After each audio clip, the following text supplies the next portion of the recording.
console. Can we start with the AV, please?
A hearty good morning to all the distinguished academia fraternity present here.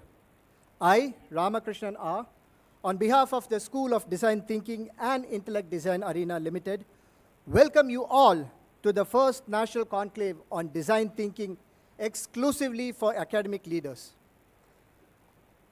In our culture, light symbolizes knowledge, knowledge that dispels ignorance and ushers in growth and wisdom.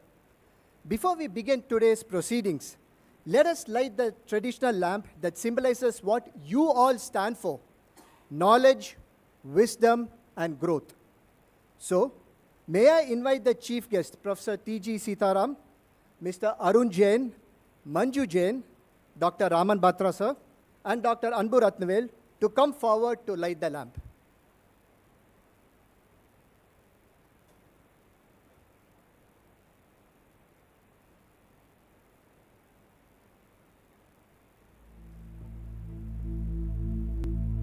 Sangachadvam Sambadadvam Sangvo Manansi Janata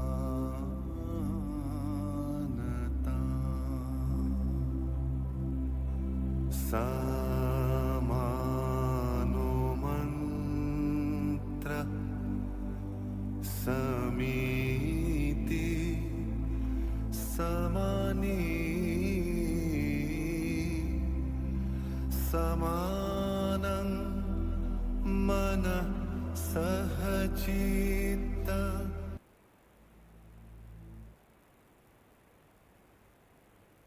Thank you. I now request Nitya Bhaskar to render the invocation song. For this, may I request all the participants here to rise for the song, please.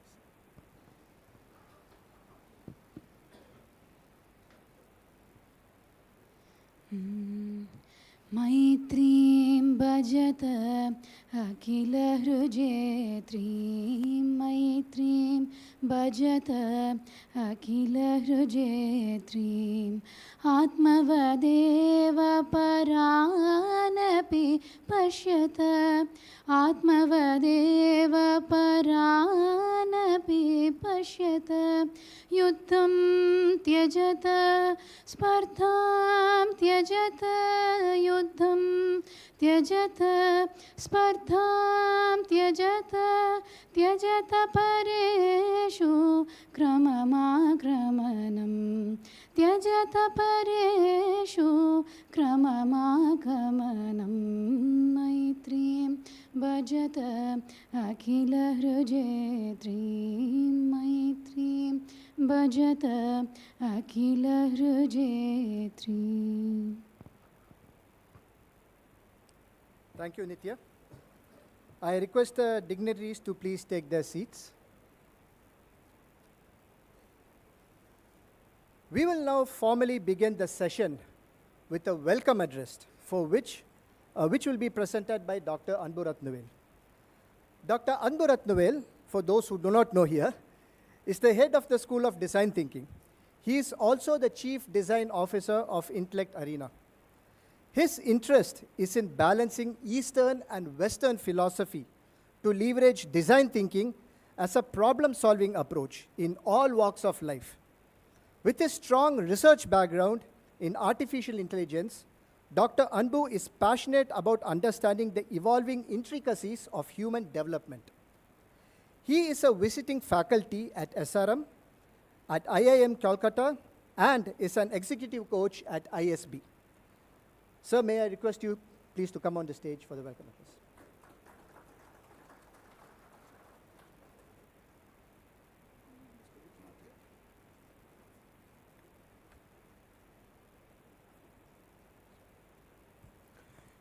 Okay, thank you, Dr. Ram. Ideally, I should be sitting on that side of the hall amongst all of you. At least when I completed my doctorate in artificial intelligence, should I say few years, few decades, I don't know. Whatever won't give away my age, right? So my dream has been to be in teaching. Yeah, but then there was an exciting opportunity to work for the US Navy organization in the United States. So that kind of lured me to the corporate life. But I think destiny always had that in me that I will end up being that bridge between corporate and academia. Little did I realize then when I joined Polaris and started working with Arun. And then I realized that I've kind of become what I would like to call it the corporate-ish academician, if I may, right? If there is a word that I wanted to use. Yeah, very, very, very warm welcome and a very good morning to one and all present here.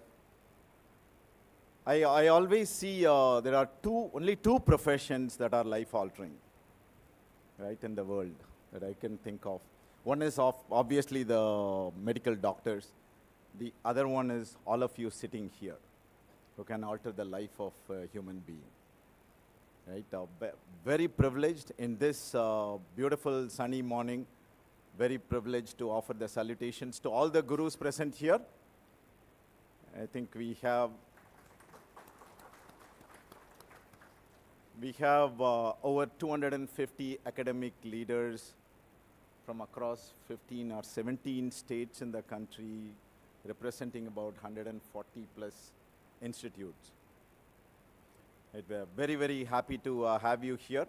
And that makes it very exciting for us. And what also makes it even more exciting is this happens to fall on the 11th anniversary of our design center. We call that the world's first design thinking transformation center. I know many of you already had an experience since morning, and others would definitely have that experience through the day and end of the day. And even more sweeter and memorable is because we have our chief guest, Professor Dr. Sitaram. Right? He requires no introduction. You all know him from his IASC to IIT Guwahati to now AACTE, and in between the Karnataka state government work and all that. Wherever he had gone, I think he left a footprint for change. Right? We are happy to welcome you, sir. Thank you for accepting our invitation and agree to grace this occasion. And I'm very happy to welcome our visionary leader, Mr. Arun Jain.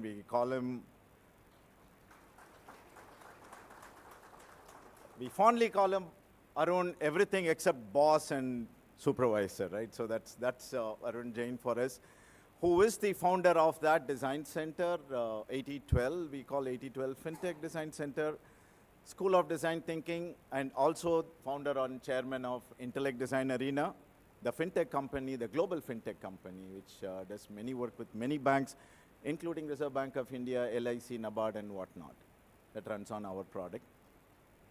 He has been evangelizing design thinking for many, many years through lecture series, through design dialogues, and curated workshops across the world. In fact, he's just coming fresh out of a Europe tour where he was able to have design dialogue and workshops with top bank leaders on how to design a cognitive enterprise using design thinking. Right, so our journey, friends, goes many years back, again, when Arun was in Silicon Valley, to when he observed what is that makes that particular place very innovative repeatedly. We all talk about innovation. In fact, the theme for this conclave is also nurturing innovation, and we all want to, and many of you are very deep into it. But what is that makes this place very exciting and repeatedly coming up with innovative products and services? So we brought that to this part of the globe in the name of design thinking. And then along the way, we faced challenges as well. And some of the institutions that we are working with, they know very well what kind of challenges we faced. But it didn't stop us that. We went back and redefined what would it take to adopt design thinking to this part of the globe. And that's when, thanks to Arun, we had come up with design the thinking as our unique framework that focuses on working on the mindset of an individual. I think rest of them becomes much easier, right, once we have that mindset translated. And that got transformed into a book, Unmukta, which you all have a copy of it in your bag already, which is the art and science of design thinking. And so that has been the journey. And so fast forward to 2016, that's when we realized we have something that could potentially benefit the larger audience in the country. We can actually provide our support, play a role in shaping the thinking of the larger citizens, right? The citizen is a larger community. That's when School of Design Thinking was founded, right? With the core objective of taking design, the thinking as a unique mindset framework to transforming the thinking of people. And I should mention here the type of impact and the work that we have done in the last 8 years. I think over 90 institutes that we would have touched through different workshops, credit courses, transformation workshop, immersions. And we'll hear some of the stories, and I know many of the leaders here, we have worked with you, we are working with them. And we are lucky and we are privileged to be able to work with other sectors as well, from government on one side, the corporates, other corporates, other than academics, the government, the corporates. Then we do work with a lot of social development, the accelerators as we call them. We have had the privilege of working with Startup Tamil Nadu here, the NIC, Niti Aayog, MHRDs and whatnot. And that has been a lot of learning. And with the Design Center, the transformation tour of the Design Center, we would have touched about 25,000 odd people in the last 8 years, out of which roughly about 10,000 belong to the academic arena, the faculties, the students and whatnot. So that has been a great journey for us. And today, when I stand here, I'm so humbled, at the same time so excited and happy to see the commitment that you have given for learning and understanding the universe of possibilities with design thinking. Giving your whole day at your position is a lot of commitment.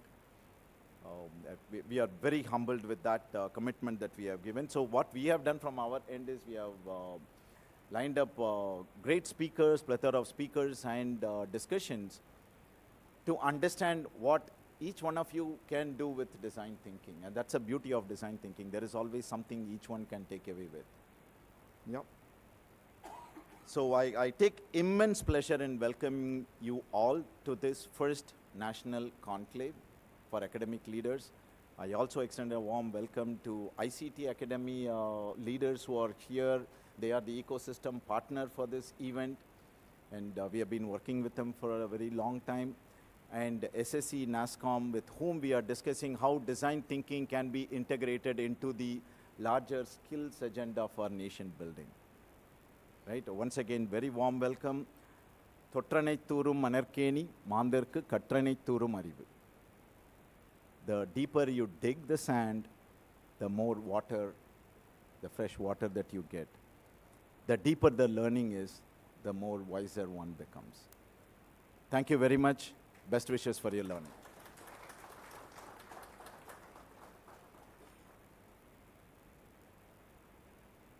Thank you, Dr. Anbu. That sets the perfect tone for the day. And the theme for today is nurturing innovation and designing accelerated growth of institutions. Very wonderfully introduced by Dr. Anbu, sir. Thank you very much. Before we begin, may I introduce and may I request the dignitaries to please come on stage, Professor Sitaram sir and Mr. Arun sir, to please take their seats on the dais.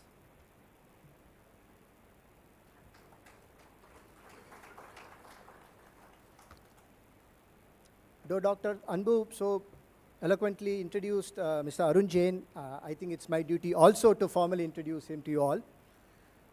Mr. Arun Jain, as a person, believes that ordinary people can come together to do extraordinary things, right? We do not have to be a superhero to do extraordinary things.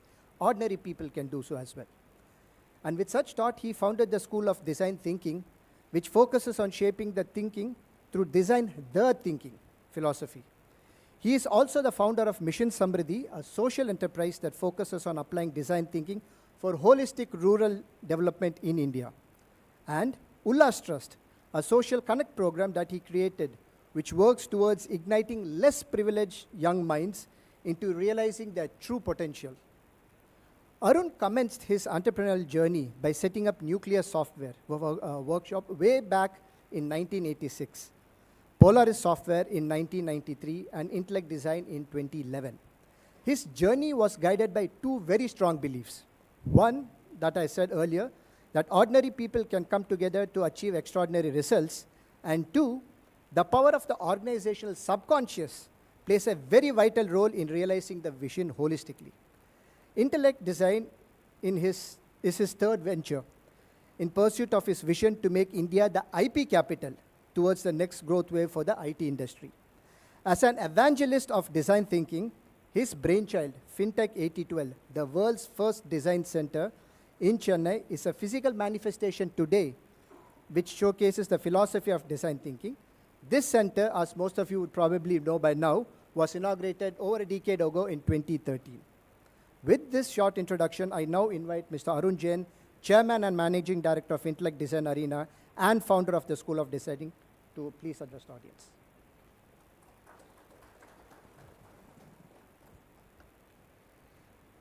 Honorable Dr. Sitaram,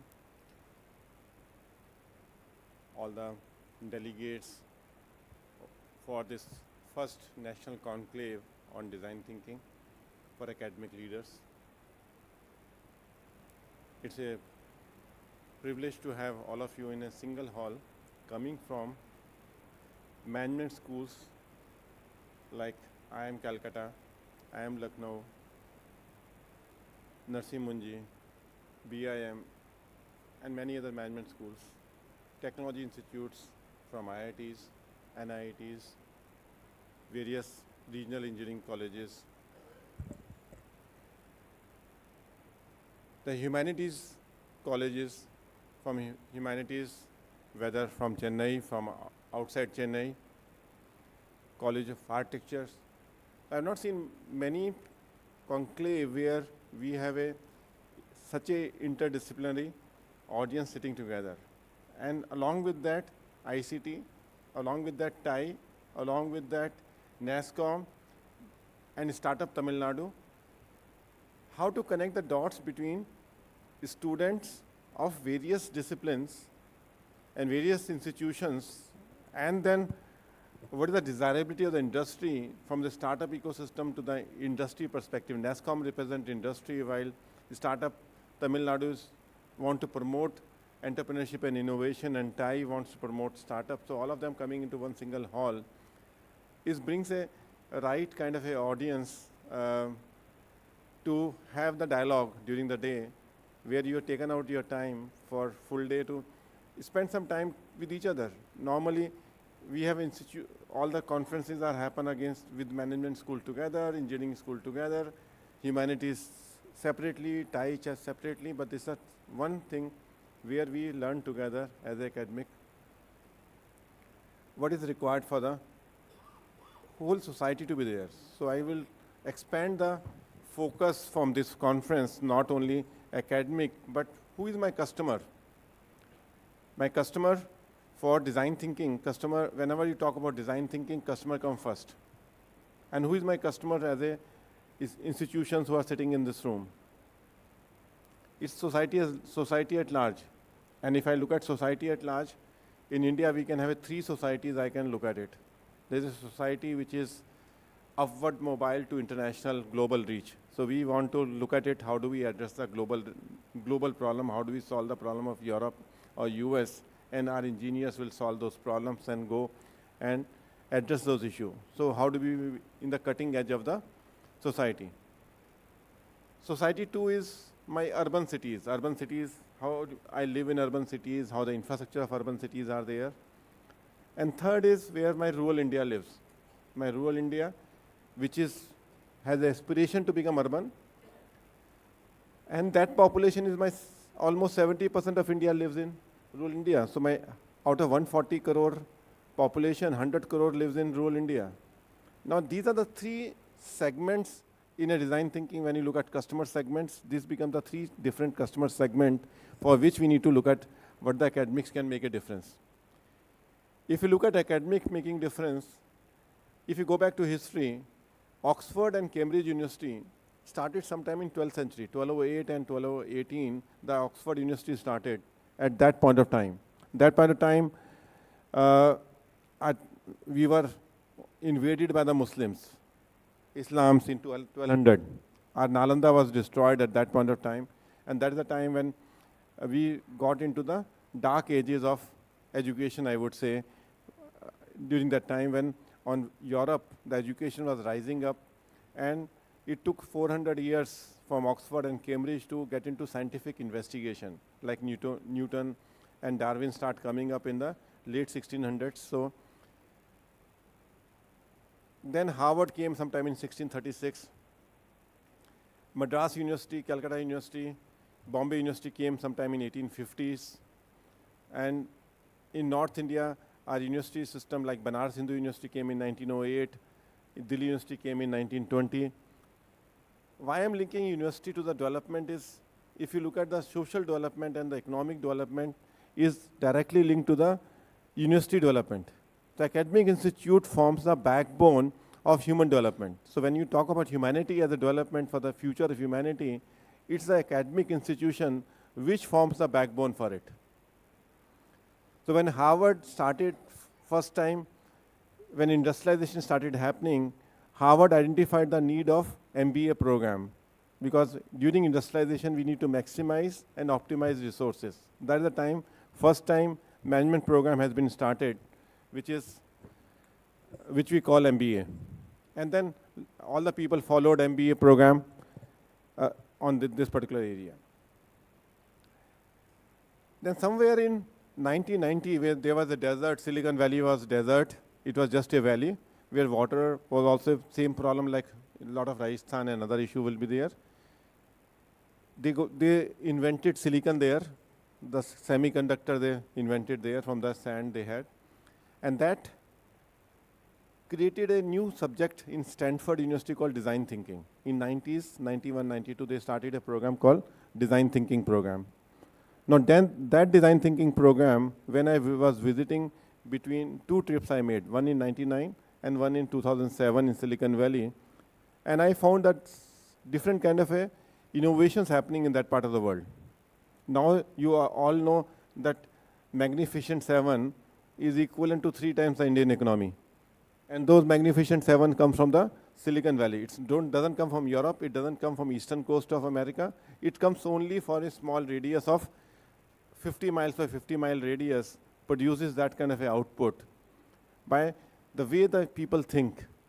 So design thinking becomes so fast. I got so fascinated by it.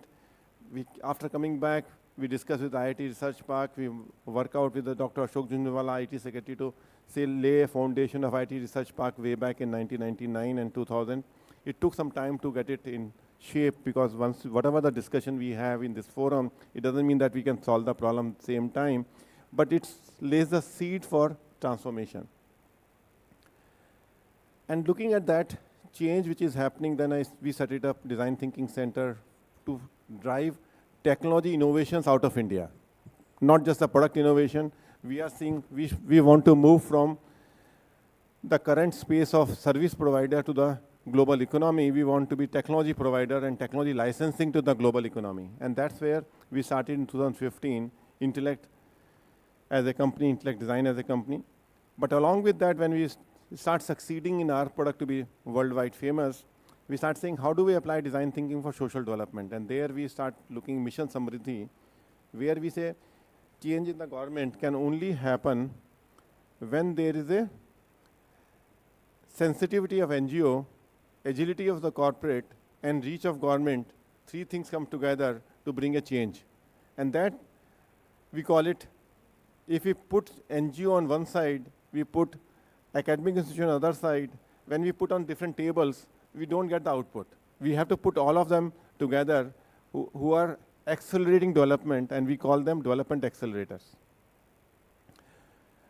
Now that development accelerator concept, we can use it in academic industry participation over here when we are discussing about design thinking. Where the design thinking can be applied, I think we need to bring an institution when we have to look at institution at scale, all the academic institution scale. One is the interdisciplinary approach of education, which is part of NEP 2020. And second is holistic education.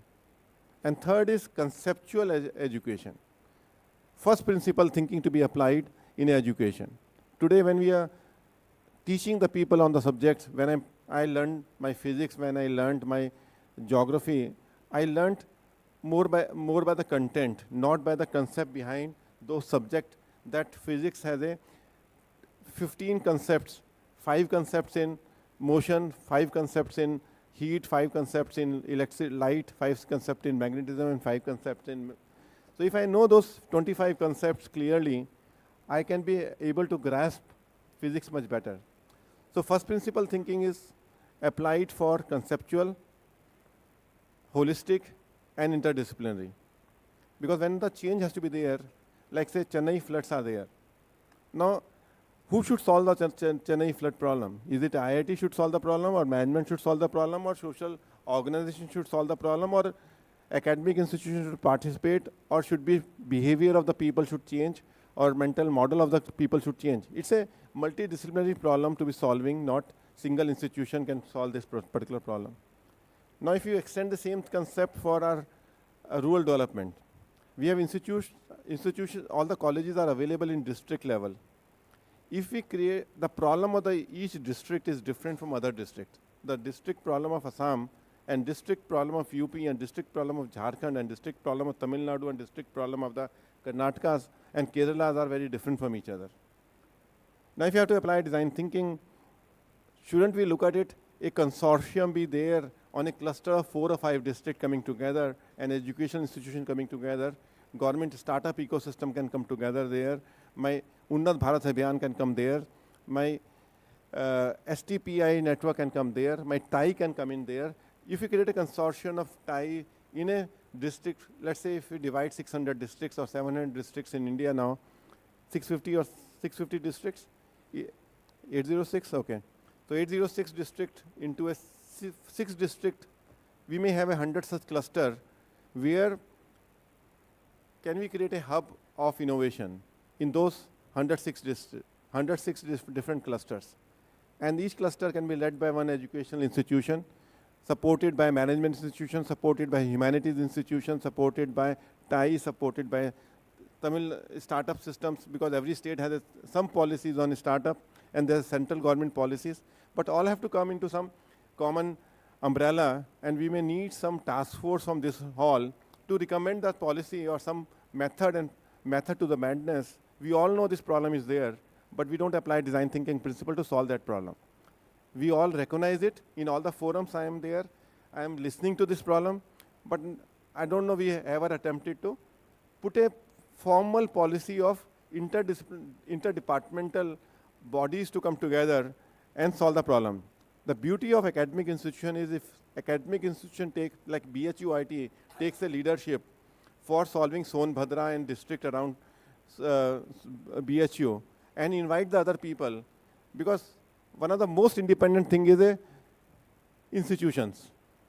Academic institutions can invite everybody else if they take the leadership. And that's why this conclave becomes so important, that each cluster is led by one academic institution where we can create a design thinking center.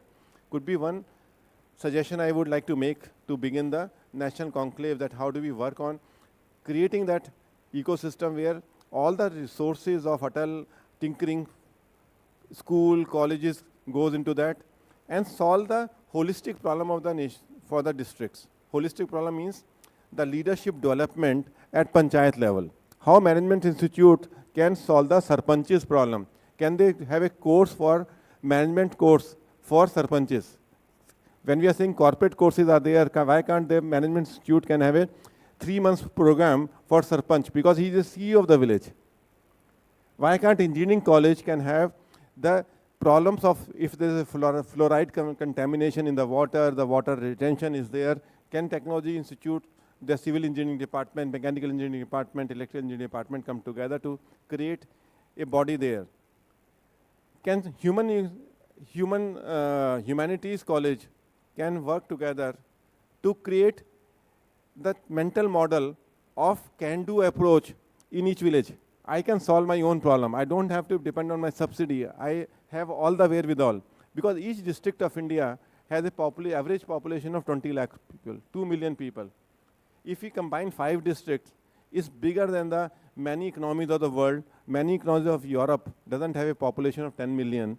New Zealand has a population of 3 million. Australia maybe 22 million. So 5 districts constitute a country of that nature. We need to look at that economy in a proper economic manner. There is export from that community and import from that community. They can solve their own problem and they can have the viability. So the point in design thinking, there is a desirability, there is a feasibility, and there is a viability. Now viability of the customer, because it's 10 million customers available in a cluster of the district, the viability is there. Desirability is there, that we need to provide youth employment, we need to have their own innovations, own production. Now feasibility is what we need to catalyze. We need to work together to catalyze that viability, feasibility of that. And the mystery of that is that we have all the desire, we have right intent of the academic institute, right intent at the level of government, and academic can change that significant shift which is required. Then we look at academic institute. What should we do in academic institute? We need to apply design thinking at 3 places. One is academic institution management style. How do they make decisions? How do they decide curriculum? How the management works? Today, when we are meeting with many educational institutions, I find the electrical engineering department never met civil engineering department.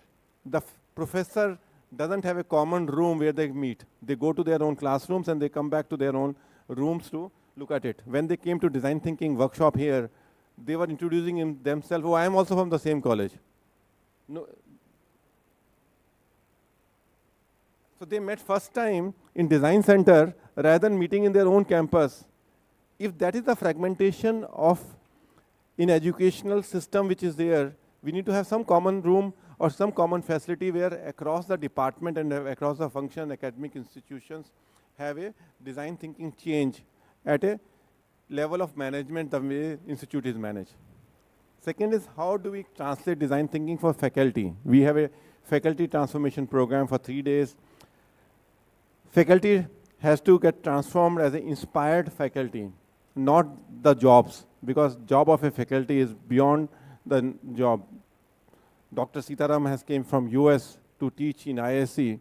It is his passion as a teacher, not necessary as a occupation or as a job. It is just a passion which brought him from Texas, Austin to IISc, and then driving the academic institution. So how do you change the faculty mindset? And third is student mindset. Whether students start having a design thinking in their first year of their program, as soon as they are first year in their programs, the way SRM has started. So last 5 years, we are working with various institutions. Anbu is working strongly with them.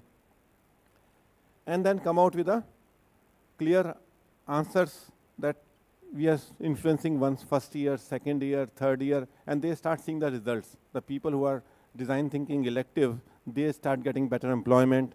They have started solving the better problem. Then SRM took a final decision that all the faculty should be trained.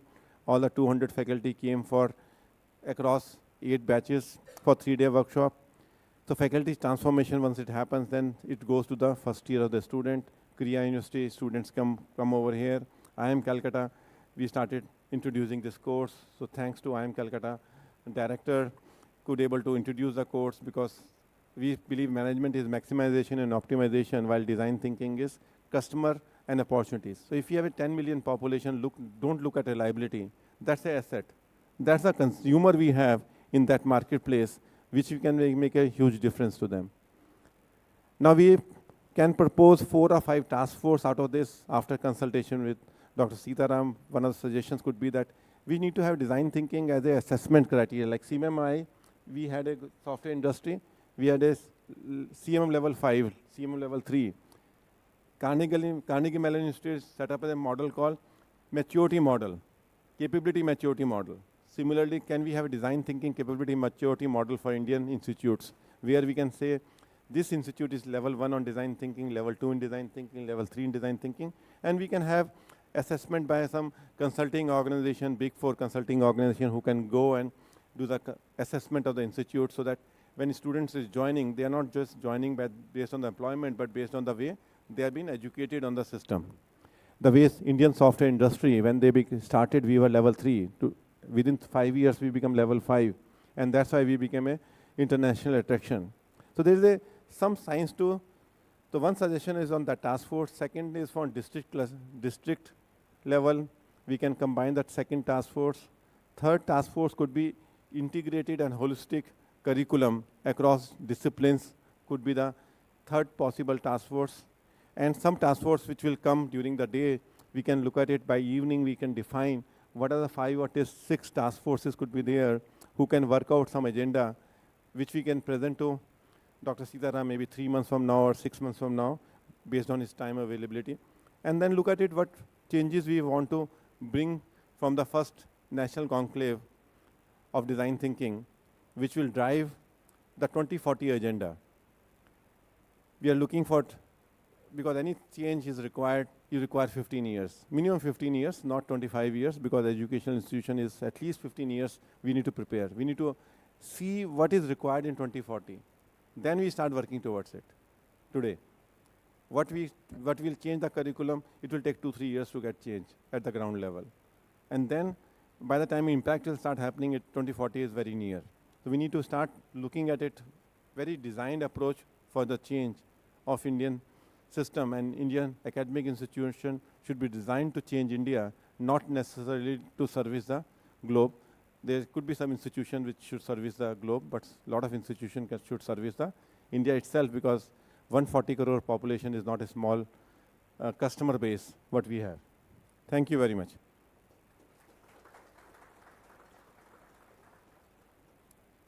Thank you, sir.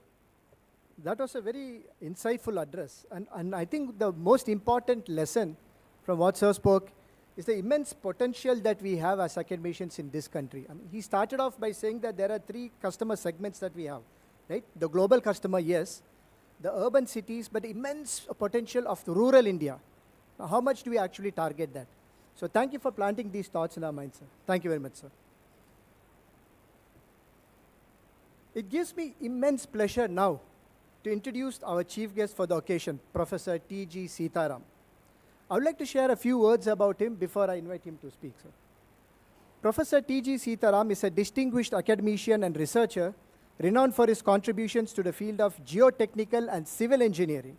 With an illustrious career spanning several decades, Professor Sitaram has made significant strides in both academia and practical applications, earning him recognition on a global scale.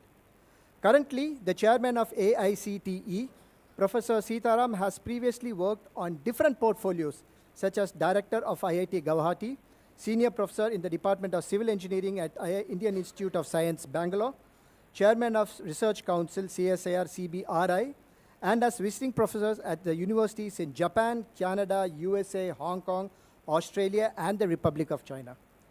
Professor Sitaram's extensive R&D led him to write 500 technical papers, 20 books, and 9,750 plus citations.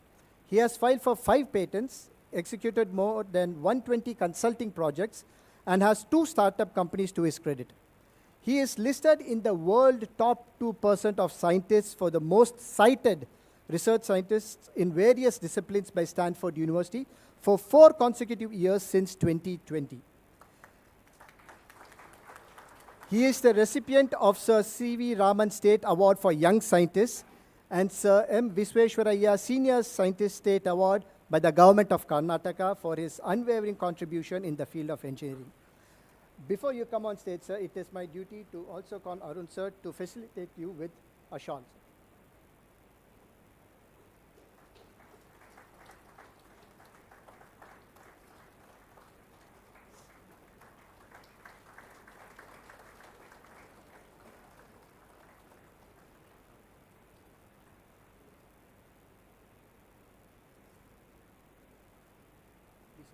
So I believe you'll be using a PowerPoint presentation. Yes.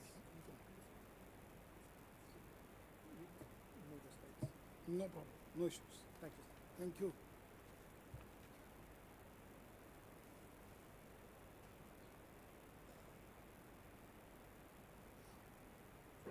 Namaste. Vanakkam.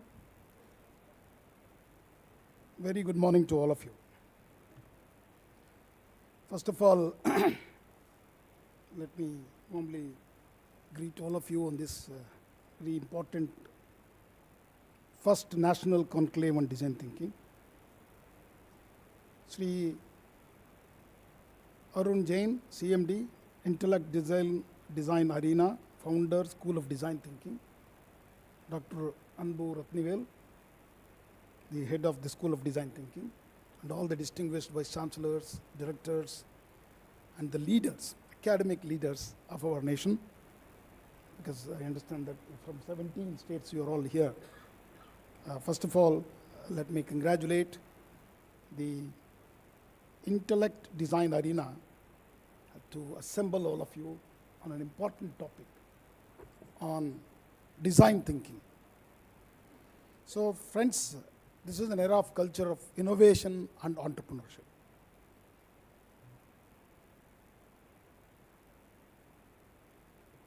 And we are here in the center. And today I was fortunate. I don't know how many of you witnessed the 8012 FinTech Design Center. Okay, it's really mind-boggling. It's very innovative. And I was just telling him, okay, all of you know about Jyotirlingas, you know, they all come on one longitude, which is 79 degrees east. This is only 1 degree off.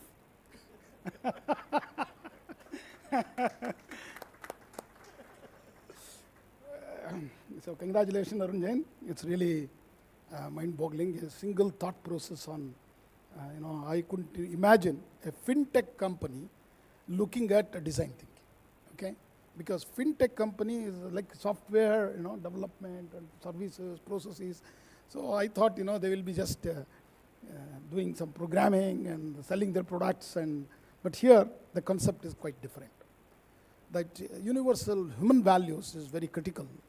No, that's what we say at AICTE, that our engineers, we are actually one of the largest producing, largest number of engineers graduated from India.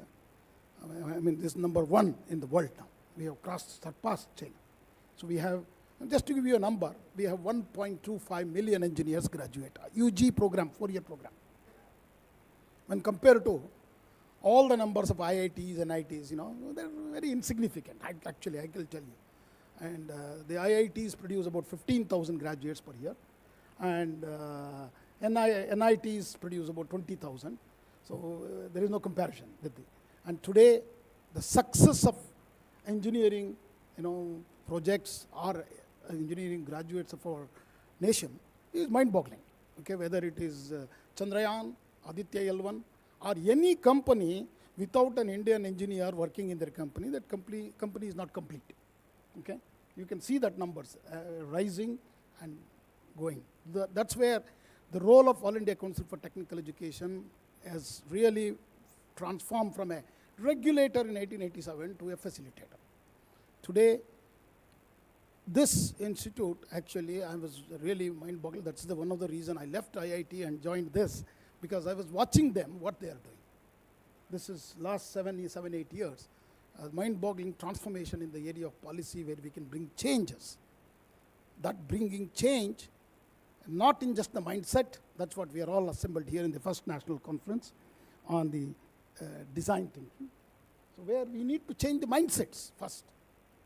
We need to analyze the problem completely differently, considering the human values to the whole world. As a country, I think we have done exceedingly well in the last 10, 15 years.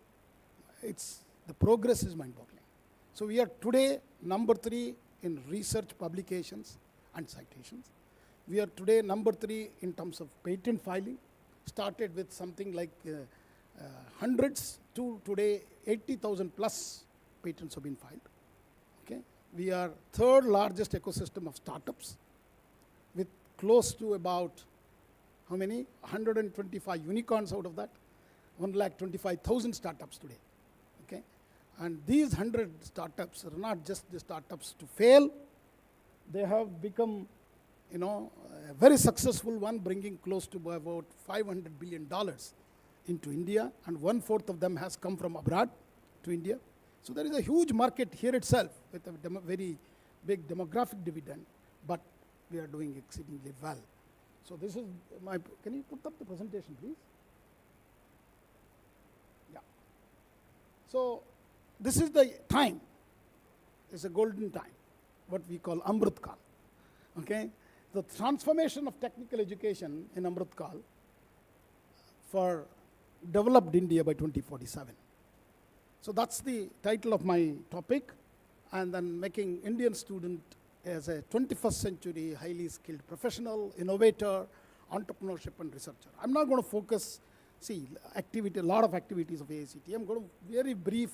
I hardly have about 8 to 9 slides only.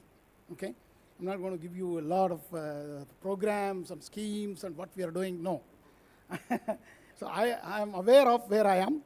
I am aware that I am in a first national conference on design thinking, and where Arun Jain has brought all the academic leaders on a theme nurturing innovation and designing accelerated growth in this Amrit Kal for Bharat. Friends, on this occasion, a momentous occasion, we have all gathered here to embark on a transformative journey towards embracing innovation and fostering culture of design thinking in academic leadership. This cannot be done without engineering graduates and without engineers. That's one place where, if you really want to become a Vishwaguru, this is the one place where we have a very quick chance and very fantastic chance to become that, because our engineering schools are known for excellent graduates with all elements. But friends, all of you know that we are in the era of AI, artificial intelligence. Things are changing so fast, so we can't even imagine. So I'll just give you a simple example how fast we are changing in the era of artificial intelligence. So one day I was sitting in my office, joined AICTE, suddenly a different place than IIT Guwahati, which is a beautiful campus of 700 acres, with close to 8,000 students, very focused faculty, and where research and innovation. I just also want to tell you, these IITs, when they started in 1951 with IIT Kharagpur and up to 1961, 5 older IITs, all of you know, one is very close by, IIT Madras, okay, very, very known place for all of us. All of these are elite engineering colleges. Please believe me, there is no concept of research at that time. I can tell you, if you are not believing my word, you can read an article in 2003 in Current Science. All at that time, 2003 means 7 IITs were there. The 6th one was IIT Guwahati, 7th one was IIT Roorkee, which started in 2000, okay, which was the University of Roorkee converted to IIT Roorkee. All 7 IITs put together, total number of research publication was much lesser than one Indian Institute of Science, which is my alma mater. This is story of 2003, ladies and gentlemen. In 20 years, 2003 to 2023, IIT Madras is number one. They have transformed into a truly multidisciplinary research and innovation university in the world. Any universities can compare with IIT Madras, or IIT Kanpur, IIT Bombay, IIT Delhi, and even IIT Guwahati is actually, if you did not know, after I joined, we brought some very subtle changes which I can discuss to the academic leaders a little later. Today, IIT Guwahati in citation per faculty in the QS World Ranking last 3 years, number 2, better than older IITs. How did it all happen? It did not happen overnight. You see, one of the simple things we did was, all top publishers of our, researchers in our IIT, what I told them is, for example, in Nature, in Science, if they have a paper, when paper is almost reviewed, accepted, everything, and when it comes to the last email will come from Nature saying that your paper is accepted. However, to make it open access, you have to pay 4 lakhs. Suddenly they give up because there is no 4 lakhs for them. So because even if there are that 3 lakhs per year annum, is not enough for them. They wanted to keep that for their research travel or something like that. So I said, IIT will bear this cost. You convert your paper to open access. 17 such papers converted. Our citation jumped like rocket. Believe me. So looking at that success, I also said, let's pay for every penny of your patent, and also there will not be any supervisory committee above you to check whether your patent is worthy of sending. I said there is already an India Patent Office which does its job. So why there must be another professor who never even published any time in his lifetime a patent, will be reviewing these patents. So these 2 changes brought IIT Guwahati to top number 2 in citation. You can go and check yourself in QS World Ranking 22, 23, 24. We are next to Indian Institute of Science. The institute where up to 2005, none wanted to go. Even me, if he had offered me a directorship in IIT Guwahati, I would not have gone there. Because it was, very difficult to go. Difficult to reach that place. It is insurgency, new issue, all bomb, gun culture. But today is one of the beautiful campus. Anyway, just saying that. So we are in a place where just 1 degree off the Jyotirlingas. A powerful center taking design thinking to the next level. I wish Arun Jain a great success in this. Design thinking with its emphasis on empathy, creativity, and iterative problem solving. That's all I could see when he took me through his research groups, which has emerged as a powerful tool for addressing complex challenges our nation is facing. Our nation, as he rightly said, it's 70% is village-centric even today. We have 6 lakhs plus villages, other than 801 districts. 806 districts. 806 districts. Friends, as academic leaders, all of you are here. You have to bear the responsibility of shaping the future of education and preparing our students to thrive in an ever-changing world. And I was telling you a story of AI. I sat down and asked ChatGPT to write a poem about AICT. Very interesting. In 3.5 seconds, I'm not joking, I actually put a clock. 3.5 seconds, a beautiful poem emphasizing on what IICT is doing on innovation, entrepreneurship has come out. Okay? And I was not, human minds are not very satisfied with that. So I said, hey, do this in Hindi. Believe me, in another 2.5 seconds, an Hindi poem was there with 4 stanzas, beautifully. Even if I had asked a poet to write it, he would have taken 6.5 months. Because he needs to understand what IICT does. Okay? He has to understand what IICT does, and he has to sit down and think about it and write it. Would not be better than that. I took a delegation on semiconductor to Taiwan, And Taiwanese students had put up a project. One project caught my eye attention. It's a beautiful project. He has developed a robot to play a guitar. But not just that. That is many of our students also does in our many of the projects. What he has done, he has used the AI to compose the music. So this robot with an AI support, compose the music, play the music automatically. That means we always thought that these skills of a poet and an artist and a musician could not be acquired. It has to come through your genes. That's what our parents have told us. Even if you want to acquire that, you have to slog for several tens of years, okay, to be an expert. But today, this machine, look at the speed at which it does. 10 seconds, ladies and gentlemen, or 15 seconds, it does it. So is it not mind-boggling? An artist, Soro, I think many of you might have used it, has put all deep fake is coming out of those things. And video can be created where I never even drove a helicopter, but I may be driving an helicopter. So this is the era we are all living in, ladies and gentlemen, where the machines have taken over many of the jobs which we can never think of. We never can think of. But at the same time, are we scared? No. Because we have, as a human beings, empathy, creativity, and iterative problem-solving mind much better than these machines, which can do faster things, number crunching, and it can do intellect, dissection of the ideas. But it cannot do the design thinking. It cannot do the design thinking, ladies and gentlemen. So AICTE plays a significant role in promoting design thinking among technical institutions in India. AICTE collaborates with all the academic experts and industry stakeholders to develop and revise the curriculum frameworks that integrate design thinking principles into technical education programs. How we have done that? Let me just show you quickly. See, this is a general policy level intervention in the government of India, whether it is the National Education Policy 2020. I always say this is a document which really changed the way we think about education. Okay?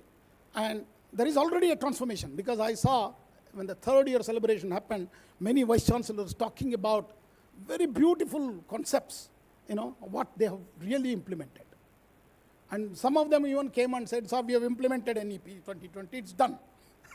So that means that shows their ignorance. That shows their ignorance, because NEP 2020 cannot be implemented in just half a day or half a year or 1 year. It's a policy which is overarching, is mind-boggling.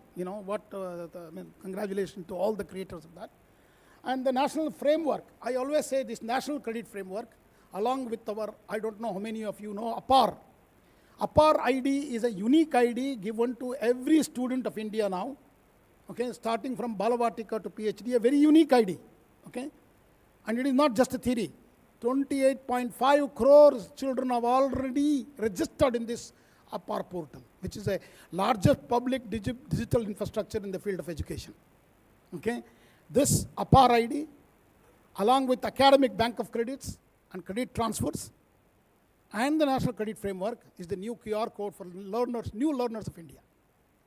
So all of you know about the QR code, because we are the largest and maybe the first country to, largest UPI transaction in the world. 45% of our transaction happens in India. Friends, and similarly, the skills are one of the other areas. Research and innovation, where our IITs and some of the good universities have transformed and become a force to reckon with. But however, we have a large population, large demographic dividend, but we need to focus on skilling. Skilling is very key, important aspect. Government of India has realized it in 2014. They started the Ministry of Skill Development and Entrepreneurship, and which has done a phenomenal job so far, but there is long way to go, because we need to skill all young people. Skilling is going to be the key.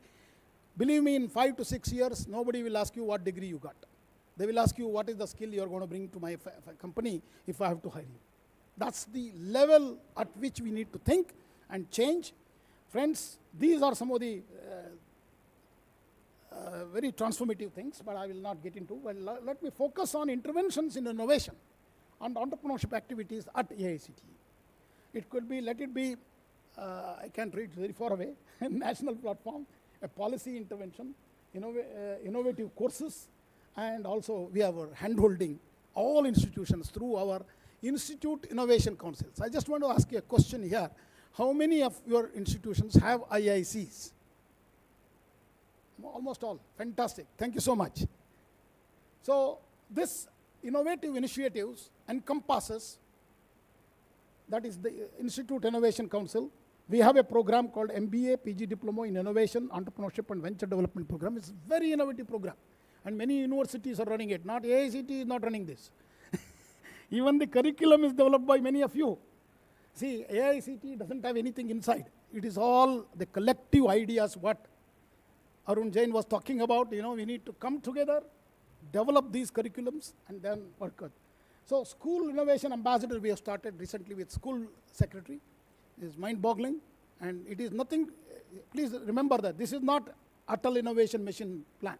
This is a parallel to Atal Innovation Mission plan. This is the plan of Institute Innovation Council, which is School Innovation Council, National Innovation Entrepreneurship Promotion Policy for schools, Smart India Hackathon, Design Thinking and Innovation subject for schools. We have actually developed books for 6th standard. So you should look at them. If you have not seen them, please go to the website. Yes, look at that. So we have a regional investor innovation network centers we have created. So I called all many of you keep calling to regional offices. It is closed down for approval process. But we are starting India's innovation center in those 12 regional offices.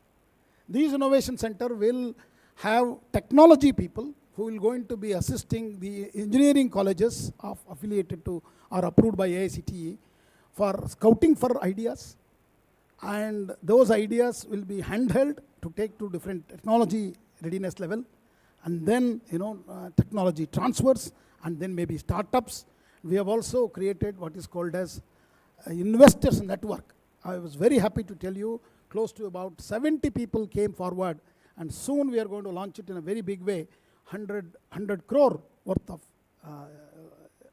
investors network for offering help to our startups. I just wanted to tell you all the startups, what I talked about, 1,25,000, if you carefully look at the data, majority of them are from engineering colleges of AICTE only, not IITs. IITs numbers are too small.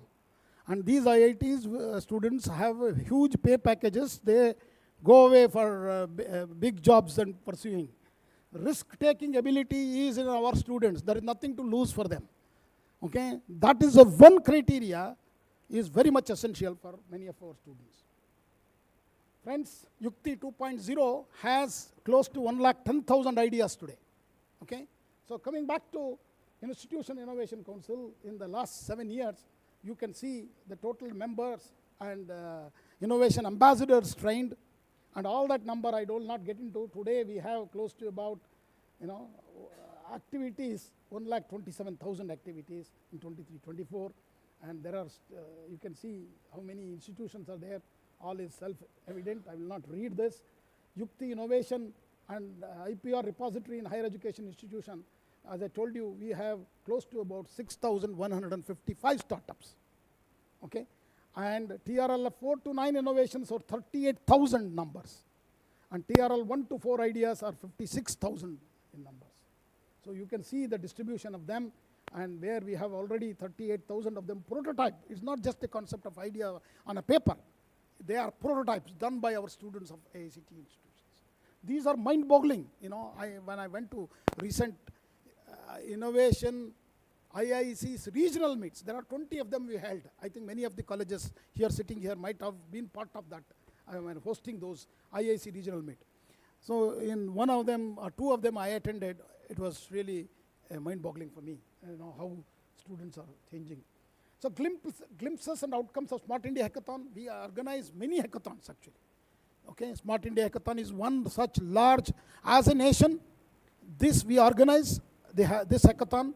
No other country does in the world. This is the only country where Honorable Prime Minister was there from all the this thing. I mean, every year from 2017 onwards, AICTE does this. So this statistics clearly shows that idea submission from the year 2017 jumped by 7-fold times. So that's a mind-boggling number you can see in 2023. Exponential growth in teams, because it's all teamwork, and where even a girl will be part of the team. We cannot leave women behind it, because they are the now scientists of India. You know, you have seen Chandrayaan, how it transformed. So Washington Post in their article wrote about Indian women contributing to the science. So what they did right, they were witty, but that is the fact. The fact is 30% or in our engineering colleges, 44% are girls. Please note this. We have already reached almost a sort of an equilibrium. Okay? And large number of teachers are women. So my scientists in ISRO and other places where the successful launch of Chandrayaan happened is also because of the women scientists. So big clap for women scientists of India. Number of patents, ladies and gentlemen, look at it. This is the awarded patents, 23,586. Overall growth of 250%. But we are very, very far away from China and America. Still, even though you are number 3, so we are very far away from China and America. We need to do much more in this. That's what Arun also mentioning. And the IPR curriculum also we developed, intellectual property rights. Okay, introduction of intellectual property in a UG program itself we started. And foundations of intellectual property and innovation at PhD level also.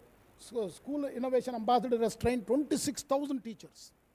Okay, today, they proudly have the badge of Innovation Ambassador of AICTE, 26,000 of them. So National Awareness Mission and Swayam IPR course has also been there. Many of you can take this course on your own and become an expert on IPR policy, and also these are the Swayam IPR course, 3-credit course was taken by state-wise. You can imagine now, almost 30,000 people have taken this course. So creating patent filing ecosystem in higher education, we thank Unnat Panditji, the controller of the India Patent Office. He actually reduced for educational institutions now fees to only 1,800 rupees. It was something like 28,000 rupees. Okay, so and I urge many of the advocates and who are writing the patent also to give a little free service to all our young people, so that all their ideas can be translated into an intellectual property. Every intellectual APR cannot be converted or monetized. Okay, every idea, but at least in numbers we need to. That's where AICT can bring a big change in that. So these are the innovation centers what we are going to create, called as India's Innovation Center. So we are at 12 regional offices. We have already physical infrastructure. We have hired the technology experts. I'm very happy to tell you a large number of IIT Research Park people who are working there have come to AICT to help us. So that itself is a big change. See, earlier AICT was untouchable. Well, today people are ready to come. I have in my inspection team 1,200 people from IITs, NITs, and ICERs and triple ITs as inspectors for doing EVC and other things. So this is this year's introduction. So majority of them we brought in so that we can bring a transparency in the process.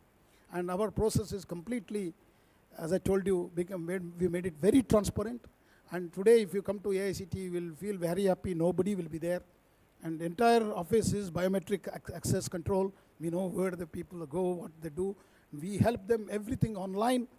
They can take an appointment online. They don't need to travel to. I keep telling all the educational institutions, and here also I'm going to repeat that, please don't visit AICTE for your approval process. If you have an idea, come to us, talk to us. And we are ready to work with you, talk to you, discuss with you. But if you are coming for your application for approval process, don't come to us. We will help you online. Don't even visit AICTE. You will save a lot of money because your travel is reduced.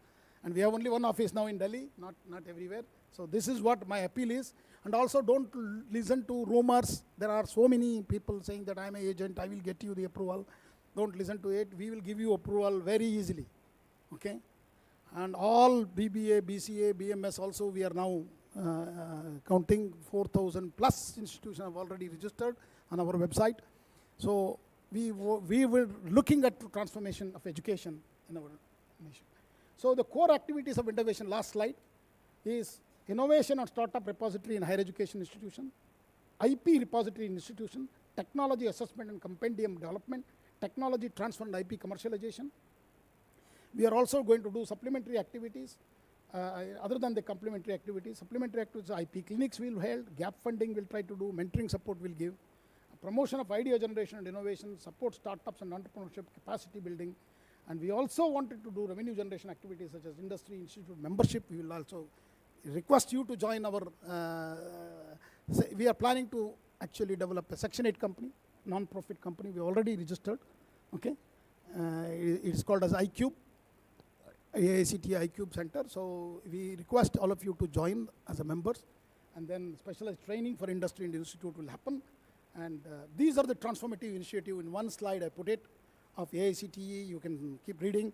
And before I conclude, first of all, I was very happy to be here. Innovation, design, entrepreneurship are not just the buzzwords. They are guiding principles that will light our path forward for innovation and entrepreneurship. I think we should compliment Arun Jain's work. I think big clap to him. The first national conclave on design thinking for academic leaders will offer a range of benefits for all of you, including knowledge sharing, professional development, networking opportunities, strategic insights, and the development of impactful solution for challenges what we, as a country, we face. By participating in the conclave like this, academic leaders can play a transformative role in shaping the future of education and driving a positive change in their institutions. I advise the intellect, not just remain as intellect, and School of Design Thinking, particularly of the here, to continue organizing such national conclaves, and AICT will be supporting you if you require. If you require, we will be a partner to you, so that we can spread this message to across India, where to foster the culture of innovation, collaboration, and continuous improvement within their institutions and across. I wish all the very best for the successful accomplishment, and I hope you will have something to take back after this 2-day conclave of the first national conference on design thinking. I once again thank, I didn't talk about the IDE bootcamps AICT holds. I think all of you know it, so I don't need to say so much about activities what we have done. And we have on an activity on Indian Knowledge Center, which I think needs a little focus, because I was reading, he was telling, I was just reading an article today. I just have to mention that before I conclude.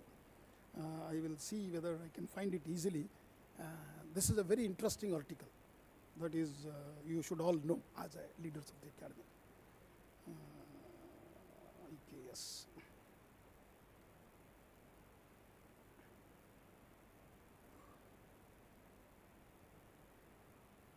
So this is actually appeared very recently on 13th of August 2000, sometime 5-10 years back. Indians predated Newton's discovery by 250 years. So this is not by Indian scholar. This has been attributed to the one scientist from the University of Manchester. Dr. George Grevenges Joseph from the University of Manchester says, the Kerala school identified the infinite series, one of the basic components of calculus, much earlier than 1,000 years back. Okay? So that clearly shows that somewhere we lost the knowledge, what we have created. I think let's, as a community, as a civilization, I think we need to work together to bring back that Vishwa Guru. At the same time, we are all assembled in design thinking, and human values are very critical. So we should be Vishwadatas are also giving, like what we did during the COVID-19. 100 countries received the vaccination from us, when we are also getting, see, one of the largest public digital infrastructure in our country is, one is Aadhaar, the second one is the CoWIN, with how many? 350 crores. So with these few words, I feel that this is a good time, ladies and gentlemen. And 17th century belonged to Dutches in Netherlands, people who really sailed all over the world and established their kingdom. 18th century to the Britishers, who ruled us for 150 years or so. 19th century, after the World War II, belong to Americans. After COVID-19, it is India times, ladies and gentlemen. Thank you very much.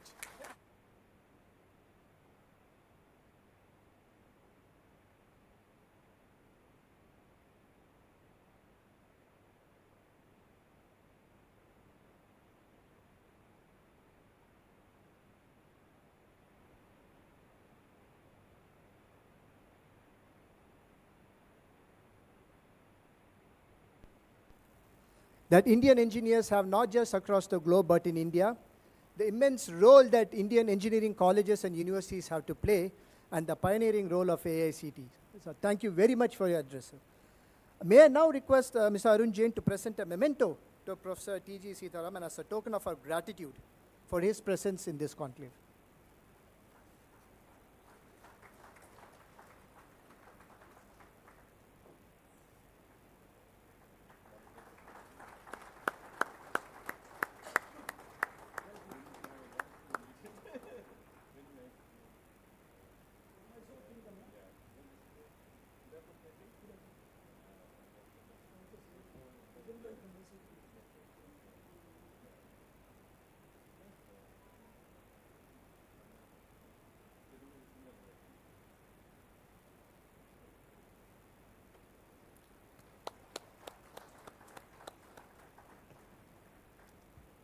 Please, sir, you can take your seat, sir.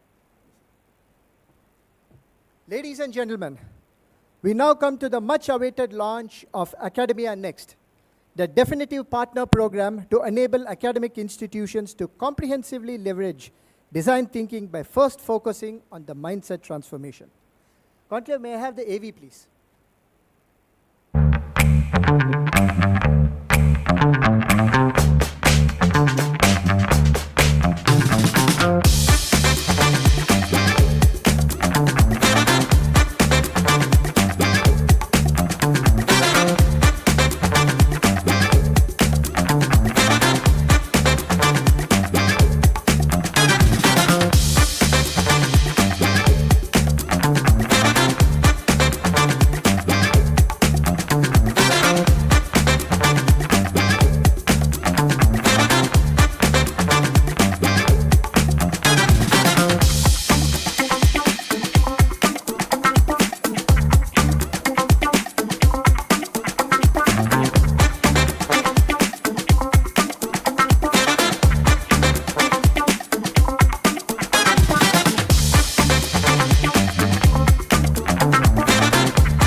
I invite Dr. Anbar Ratnawel to join the dignitaries on the stage for Academia Next launch.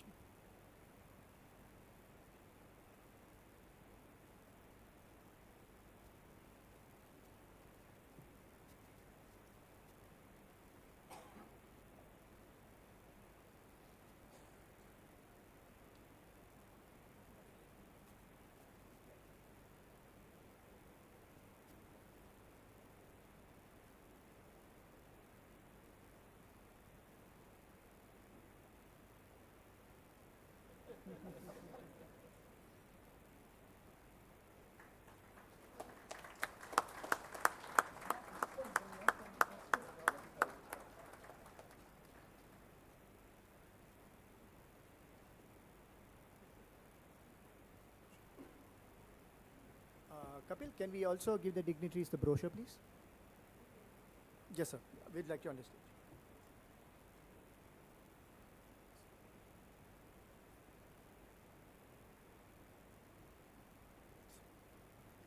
Thank you, sirs.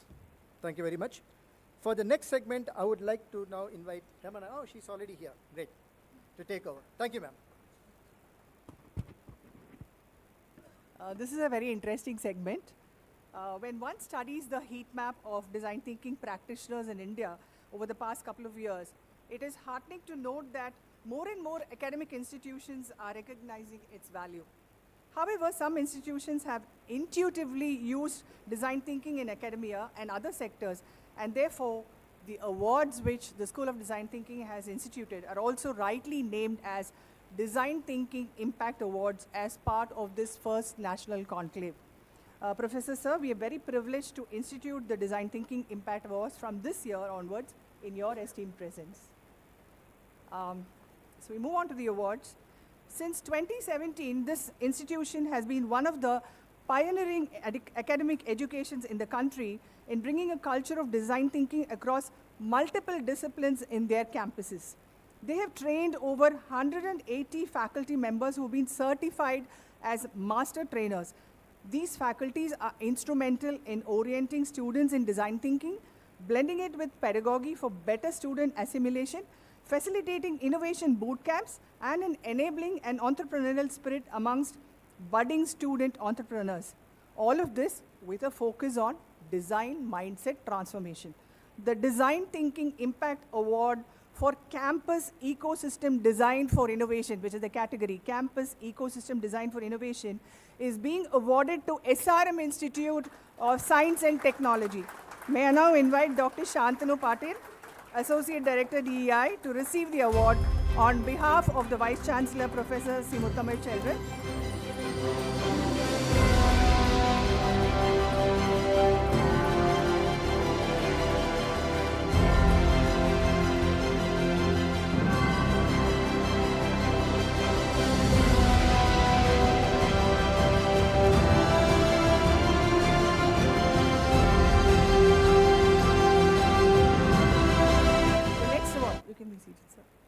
This institution has designed the state-of-the-art School of Future Skills in their campus.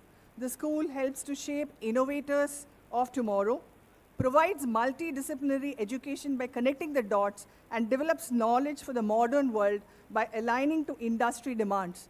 The school has been carefully and meticulously designed in such a way that serious students, budding entrepreneurs, and enterprising faculty can collaborate and work on various design-related projects and activities by applying design tools.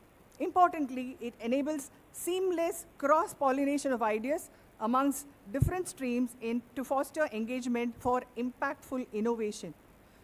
The Design Thinking Impact Award for Future Skills Design Framework is being awarded to Noida Institute of Engineering and Technology. May I invite Dr. Raman Batra, Executive Vice President, NIT, to receive this award.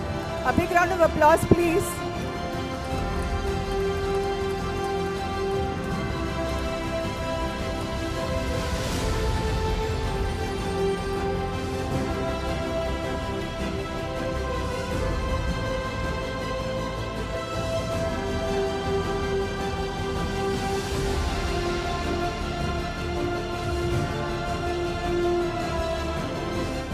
Third one, this is an organization that has been fostering and championing insightful design dialogues with multiple stakeholders across academia, industry, technology, business incubators, venture capitalists, administration, and influencers from different walks of life in the society to draft a futuristic and holistic revamped startup and innovation policy for Tamil Nadu.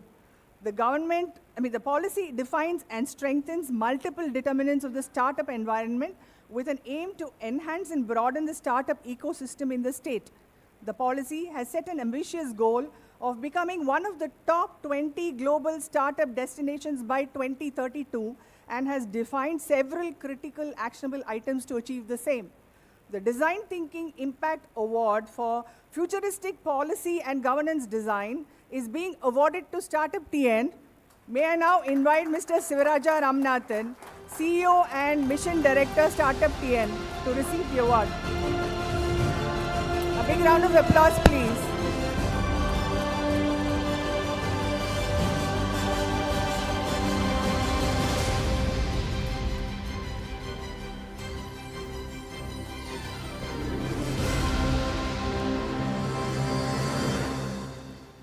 This institute, along with the leading social and community experts, have designed a customized and focused design thinking curriculum for social outreach.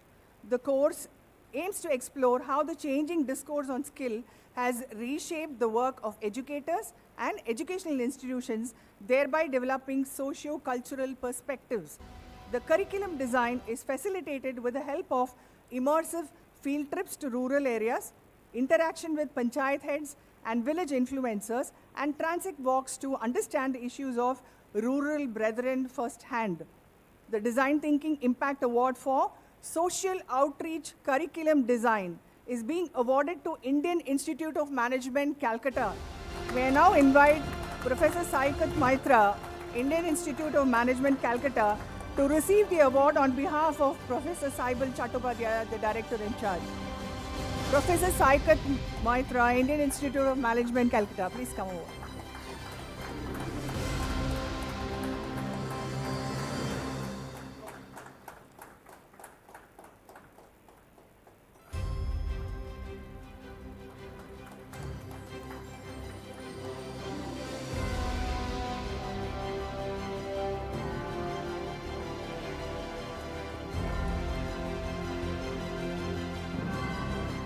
This institution has successfully championed their ambitious project of one student, one startup, with the help of a comprehensively visualized and scalable framework to create conscious entrepreneurs who would arrive at innovative startup ideas with a focus on sustainable development goals. They have been able to execute this vital initiative with continuous involvement from faculty, students, industry, and startup experts. What makes this initiative especially effective is a continual feedback mechanism cycle to fine-tune budding ideas into innovative and scalable solutions.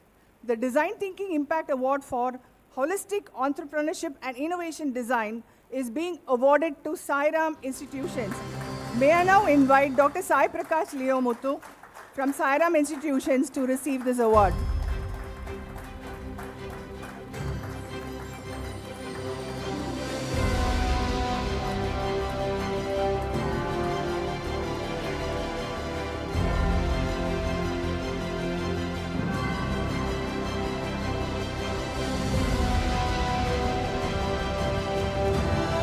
Congratulations to all the award winners. Over to you, Ram.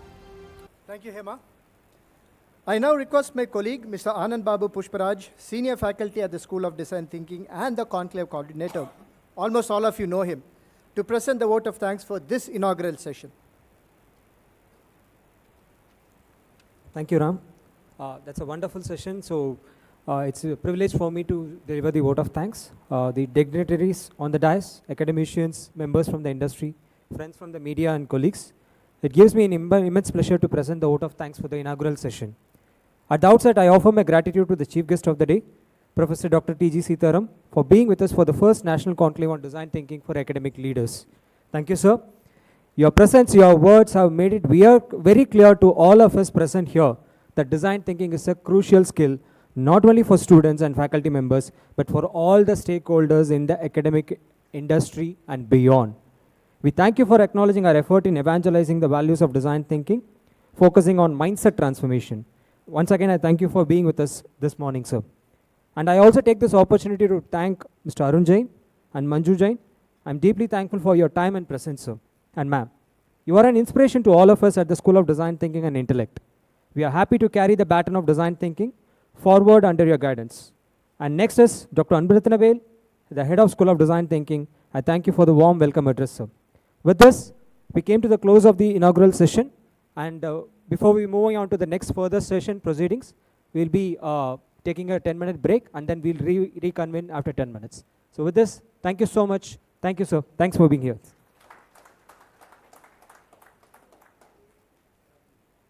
We'll be back by 11:30 to the same hall.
Ladies and gentlemen, may I request you all to get back into your seats?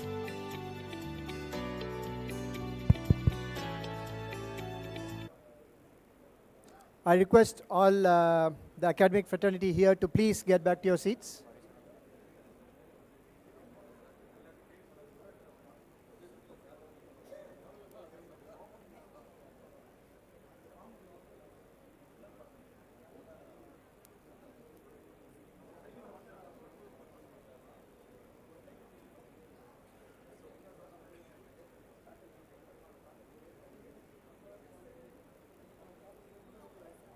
Doing good, ma'am.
Thank you. Ladies and gentlemen, can you please get back into your seats? We still have a long way to go.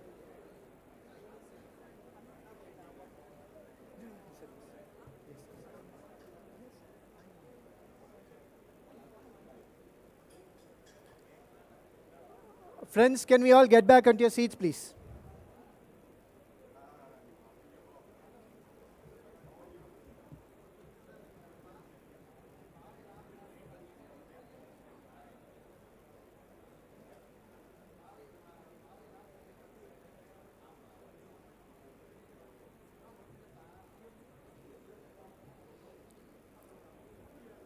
It's interesting to note that for a change, the front benches are empty.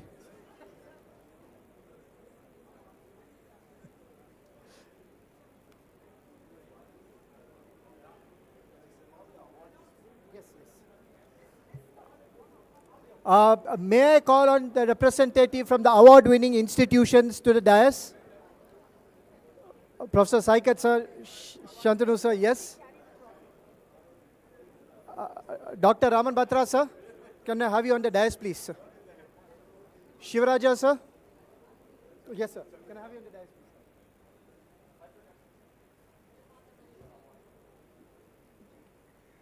Awards, can? Yes. May I also request Arun sir, Manju ma'am and Dr. Anbu sir to also come on the dais, please, for a quick photo session.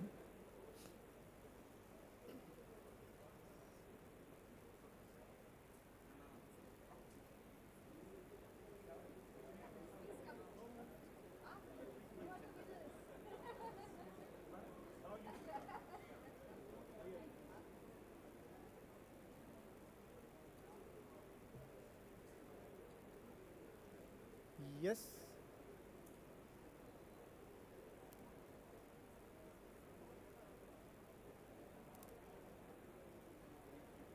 Thank you, sirs. Thank you, ma'am.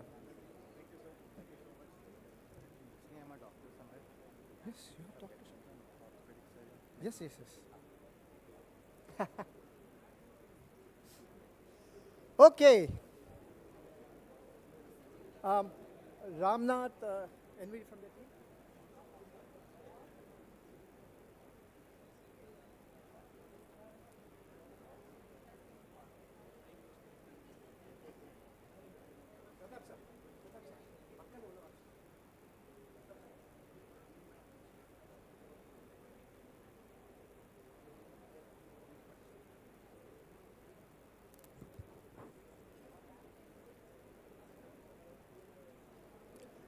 Give us a few more minutes. We'll wait for the others who are still outside to enter in and settle down.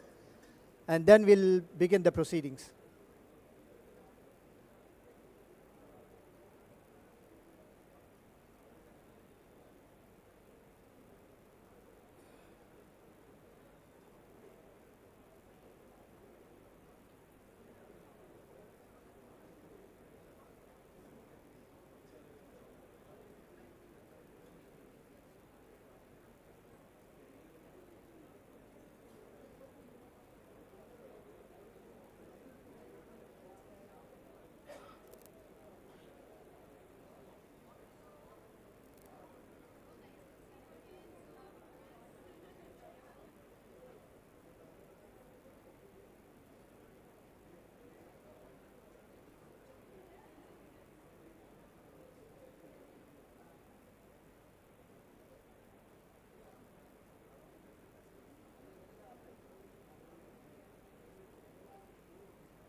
Okay, so let us start with the next part of today's session. What role does design thinking have in academics? How can academic institutions scale this within their campuses?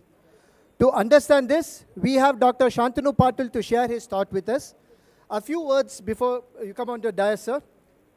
Dr. Shantanu Patil is the Associate Director of SRM IST's Directorate of Entrepreneurship and Innovation, DEI. He is an orthopedic physician by training and a scientist by profession. He served a fellowship at Lenox Hill Hospital, New York. He further spent the next 13 years as a staff scientist at Scripps Clinic, La Jolla, and at Scripps Research Institute, California. In 2015, he returned to India and joined as the head of the Translational Medicine and Research Department at SRM Medical College Hospital and Research Center. These initiatives led to his involvement in the Innovation and Incubation Center on the SRM campus. Under his team, over 50 startups have been founded by students, faculty members, alumni, and other community members. Today, DEI has evolved into an independent directorate with its main mission on encouraging people from all backgrounds to pursue their entrepreneurship passion and to contribute to the overall well-being of the nation. Sir, I would like to invite you to the dais. Thank you.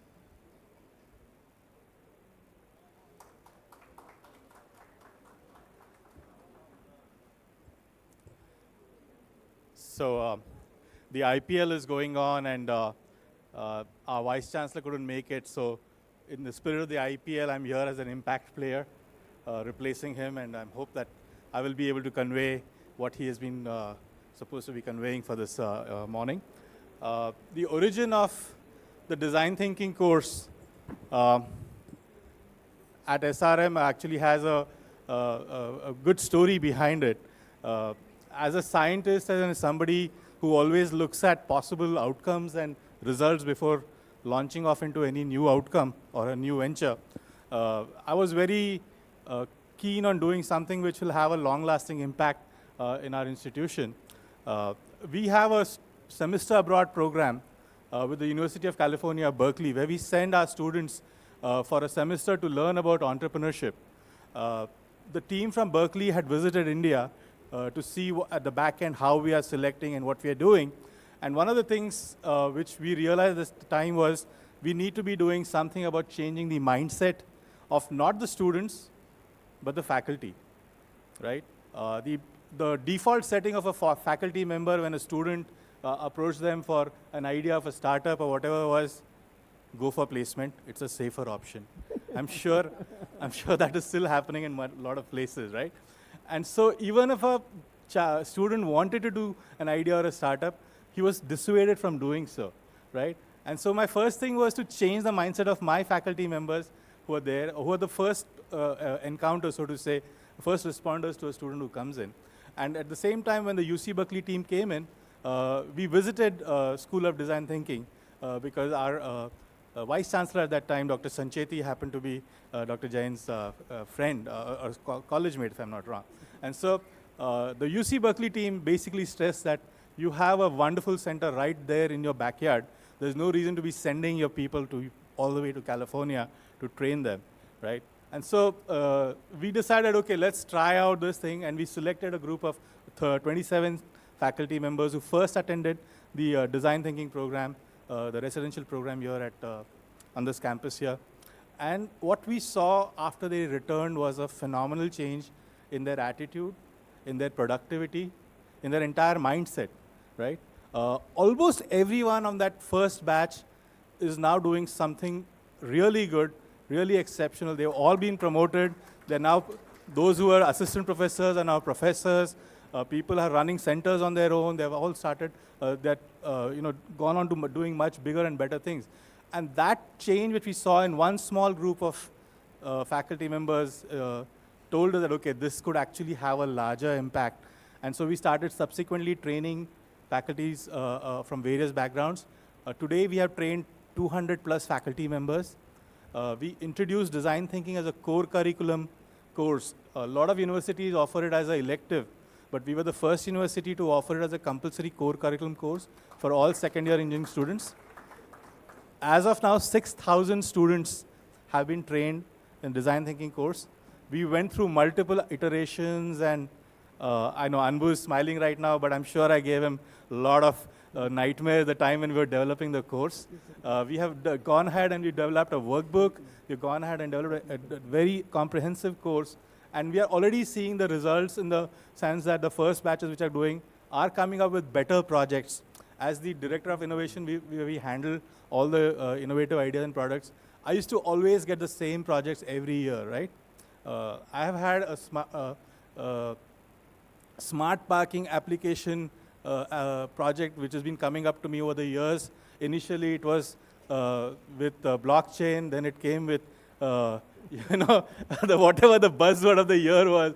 The idea was still the same, a smart parking app. But now students are coming up with different applications. They're talking of more outward-looking projects. We are getting more empathetic projects. We have students who are coming up with entrepreneurial ideas, which actually, if they succeed, are going to have a great impact on our society. And for me, that I think is a first spark of change which we have seen in this thing. We are now gradually increasing and expanding this program. We have already started introducing this to medical college students, undergrad medical college students. There we are still offering it as an open elective because the framework of National Medical Council is a little more rigid for us to introduce it as a core curriculum. But we already are seeing students who have come from there who are doing well. They're doing better than what they were before they came up with this. First year, we had only about 9 students who took the elective. This year, we had 18 students. And I'm hoping that this program will gradually increase. I'll be able to convince our medical college also to have it as a core curriculum, a part of their course in that. The other change which has now been instituted is that every new faculty member who now is recruited will compulsorily undergo design thinking as a FDP, as part of his initiation process, so that he or she may not be teaching the design thinking course, but if it will have a positive value on their outputs, on the way their attitude is, I'm sure that will have a widespread impact on all the institute as a whole. The other, call it an unintended consequence, if you may, after we started doing this design thinking for our faculty as well as students, our number of IP applications have gone up. The research outputs have gone up. I'm not going to say it's all because of design thinking, but I'm going to say it is a corollary of that there's people are actually now thinking in a different fashion.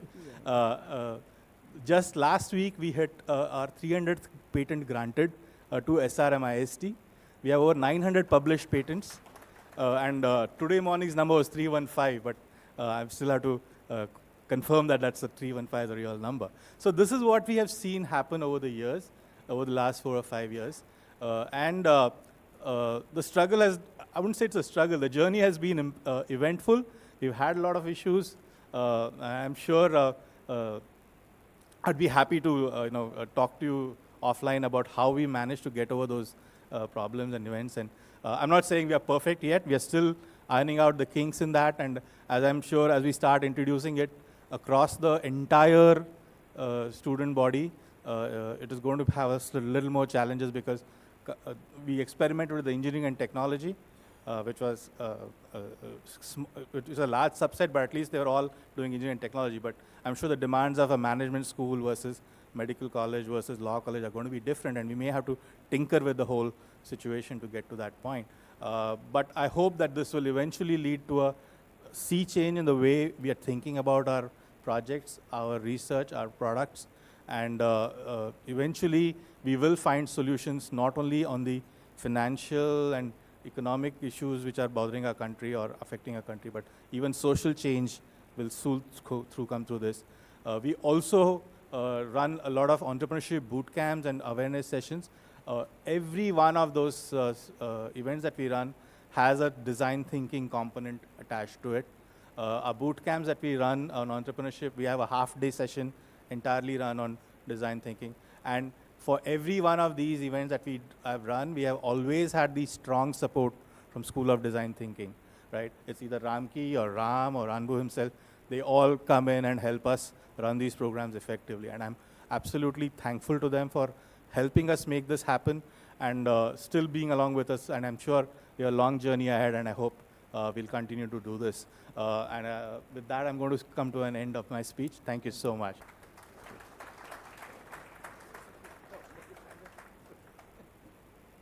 Thank you, sir. Thank you very much for your address. May I invite Mr. Arun, sir, to come and felicitate Dr. Shantanu.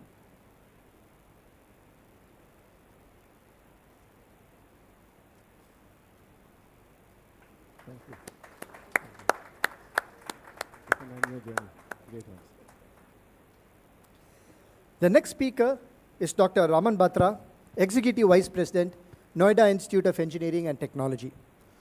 Dr. Raman Batra is an academician, an entrepreneur, philanthropist, creative intellectual, and a futurist, amongst other things. He was the founder member of NIT, established in 2001, which today has 3 campuses in Greater Noida and a student body of over 12,000 students, thanks largely to the policies and placements initiated by him. Dr. Batra has been instrumental in setting up an NGO, Asim Nari Shakti, which works towards empowering women and the girl child. Another initiative close to his heart is the Rainbow School, which runs in the Institute's premises.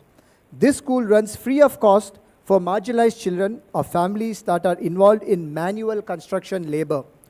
Under his leadership, NIET has also adopted 2 villages in the vicinity, Neemka and Navada. I invite Dr. Raman Batra to address us on the topic, Designing Future Campus Ecosystem. Sir, we welcome you onto the dais.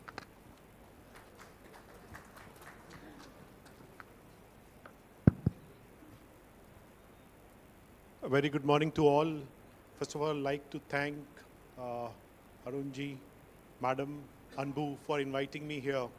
So I come from a place called as Greater Noida.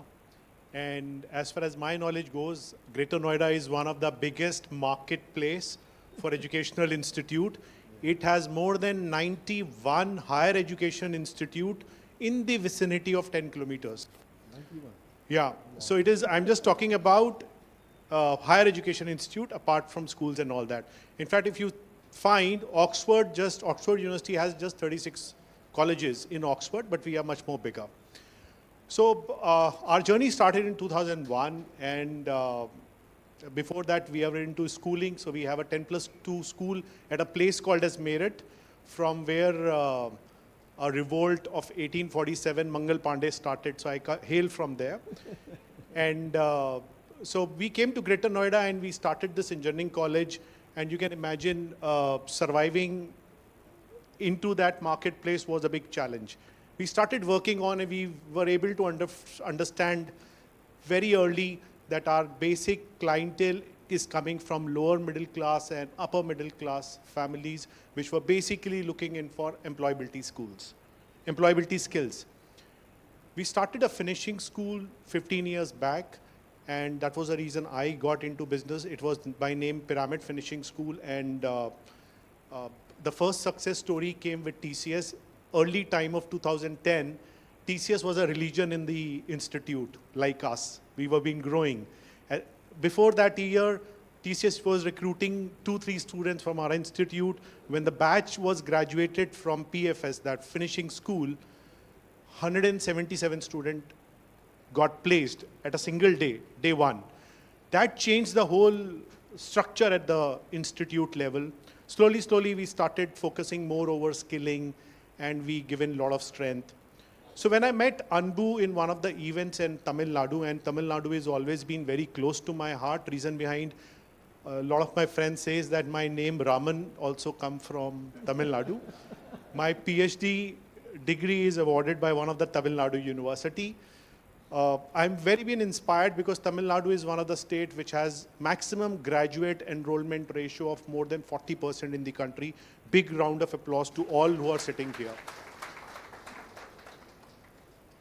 So when I met Anbu and I got inspired with design thinking, and that was given something to look forward.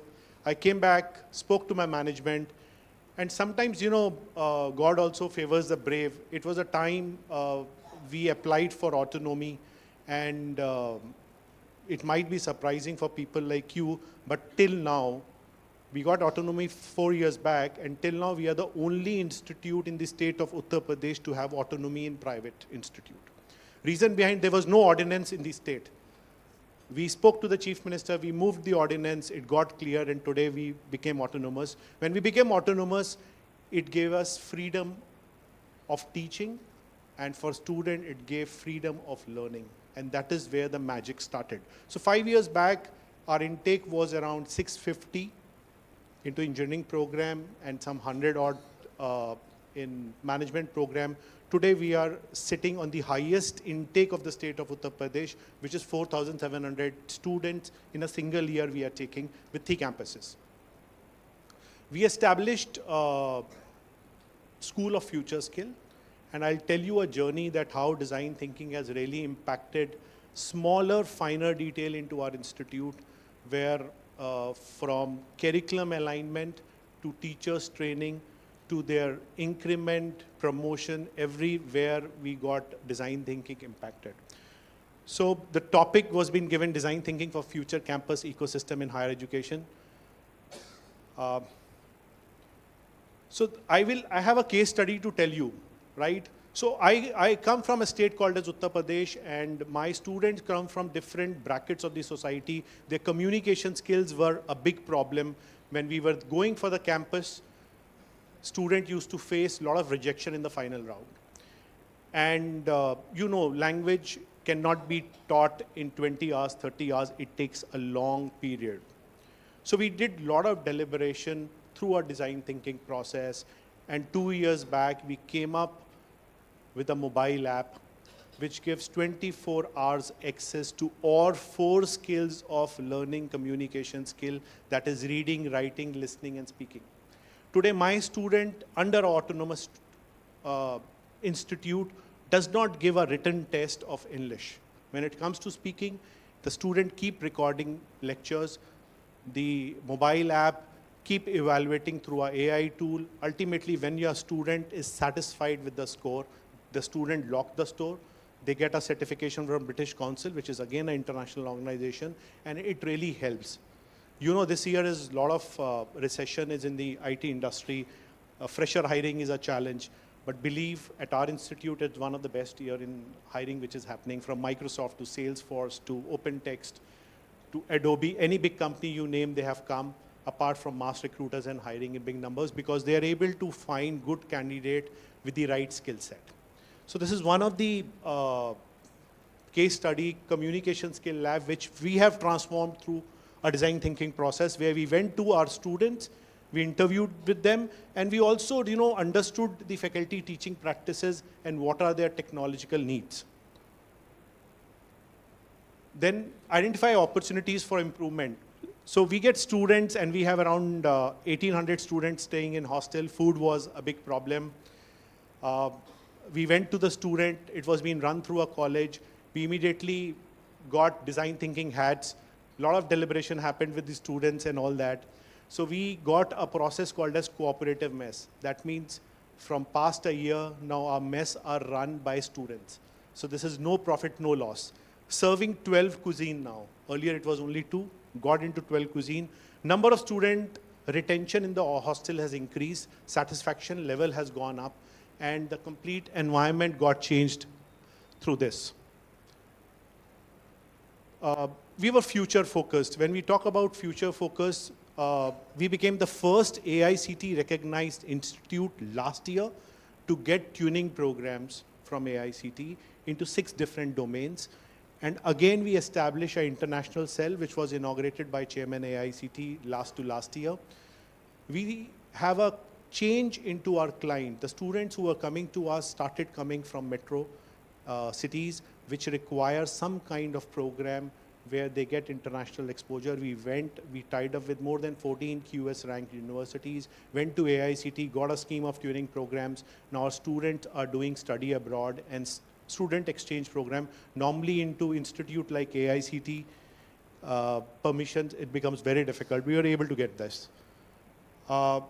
This is what changed everything. So we established School of Future Skill with a great support of intellect design. It was being inaugurated by Arun sir, Madam Anbu, Vice Chairman AICTE and Member Secretary AICTE.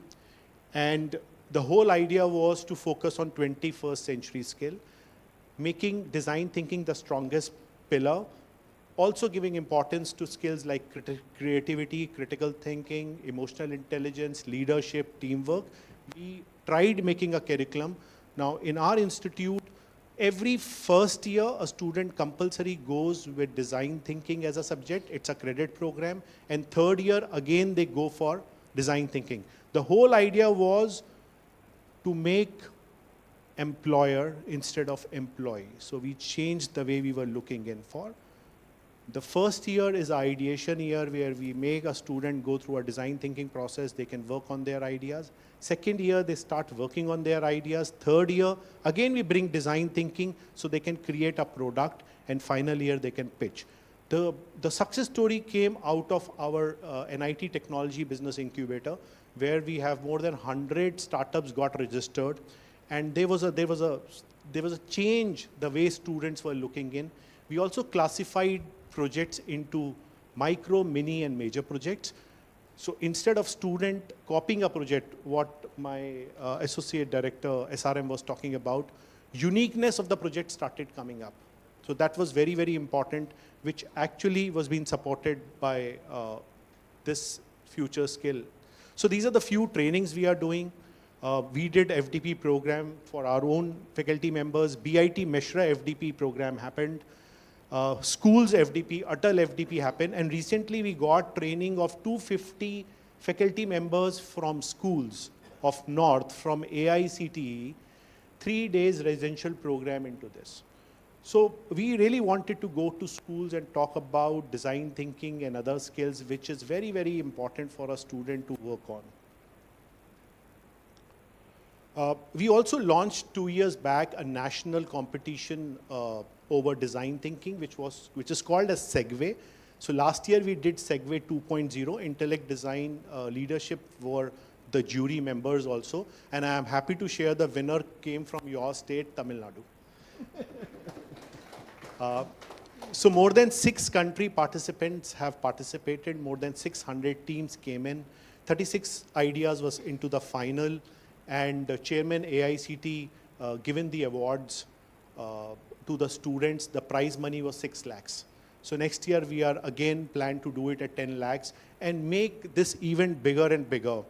The success story came out, we were being Smart India Hackathon winner of AICT from past 3 years, and students, teams are winning, and they are applying design thinking there also.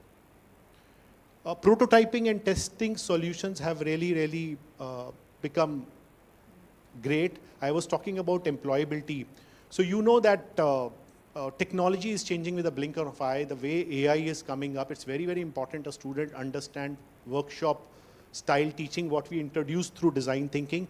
The way classes used to happen in programming is a teacher goes, teach theoretical in a class, goes to a lab after a day, a student does a practice. No, we changed. We said if a corporate does in a corporate style, let's do it in a corporate style. So we do a continuous training of 8 to 10 days of programming subject onto a platform where a student is not exposed to 5, 6, 7 program, but more than 200 programs a student solve. The success started coming in the year of recession. The kind of placement we are seeing is absolutely great. Collaborative problem solving, our focus area into startups is SDG goals. Till now we have 12 startups which are actually working on sustainable development goals. And other focus area is women entrepreneurship. So we have more than 36 women entrepreneurship companies registered with our TBI and who are working into different areas. These are the few photographs you can see.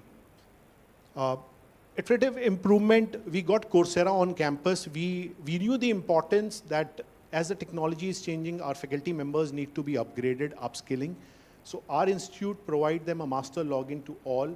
So there's all certifications they do is free of cost, sponsored by Coursera, from 500 rupees to few lakhs. In fact, all faculties at our institute are 100% trained over design thinking. And their API, Academic Performance Index of increment and promotion, also carries marks if they do certification over design thinking. So we got an Idea Lab from AICT and Research Center, as SRM Associate Director was talking about. 5 years back, we had a 0 patent. Till now, from January till March, we had already published 50 patents. So there is a huge change which is happening up. Last year, we published around 600 papers. This is just because design thinking and human-centered design approach is there. So we do a lot of peer mentorship program. That's a case study where our good student mentor the students who are weak or they require help. Conclusion, I think every institution should have a space, right, over design thinking, and design the thinking is the most important, what Arun ji was talking about. So I think my time is just running away. So there are 7 skills what we do in School of Future Skills: design thinking, creativity, problem solving, communication, critical thinking, leadership, emotional intelligence, collaboration. This is our logo.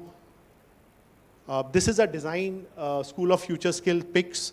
If you see, we do a lot of training, the way they sit, the way they develop. My heartiest gratitude to the complete Intellect Design team, School of Design Thinking, for helping us to bring up such a great infrastructure here. The new campus what we are coming up, Arun sir will be happy to know that we have dedicated 28,000 square feet of area to bring a design center of that level and integrate all 4 years curriculum with design thinking. Thank you so much. Have a great day.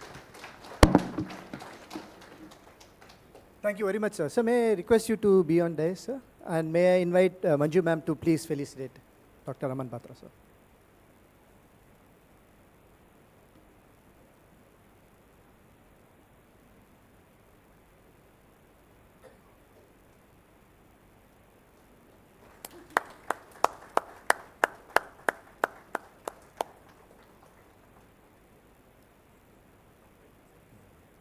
Thank you, sir. Thank you, ma'am. Yes, now comes the much awaited event for this part of the day. The master class by none other than Mr. Arun Jain. So without much ado, I invite Arun sir onto the dais for the master class session.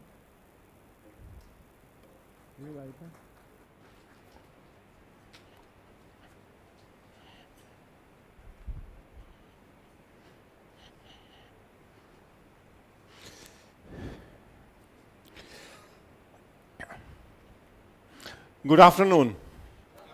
Yeah. It's a great opportunity to have so many academicians here. To teach academician is a privilege as well as difficult to see that whether I'm a teacher or a student. More in last 38 years of my industry experience, I acted as a student. Today, maybe I'm looking at an opportunity to take a master class in design thinking based on my personal experiences. So this may not be based on curriculum which we design, but based on what personal experiences of design thinking is and how it is helping exponential growth for any business. And the 2 stories which you heard today, SRM and NIET, there are many more stories which we couldn't share. but the impact is significant. It started small. 2016, we didn't know whether Berkeley experiment will work or not, or NIT in UP, in Meerut, whether something will work in that area which is not known for that kind of a transformation. But what story which I'm seeing is so delighted, Dr. Raman, that the amount of work you have done in last 3 to 4 years is tremendous, and outcomes are visible. It's basically changing the thinking process of the faculty. Of the first is management, second is faculty, third is student. So 3 level of transformation. I would say management of the institute transformation, faculty transformation, and student transformation. An actual outcome come from the student, but fundamentally both of them is spoken is that faculty has to transform first. First management has to transform, then faculty has to transform, and then the student automatically translate into a employability and translate into IPs and patents and translate into startups.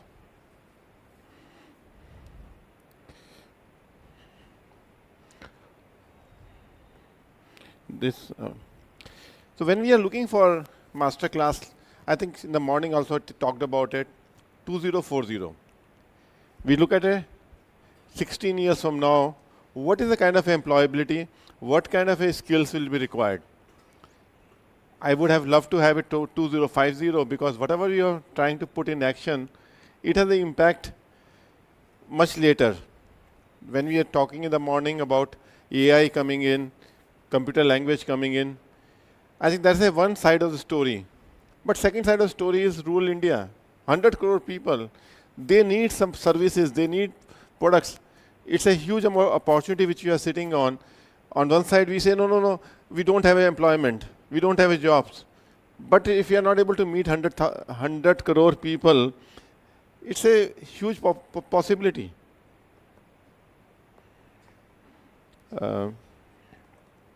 Give me the slip.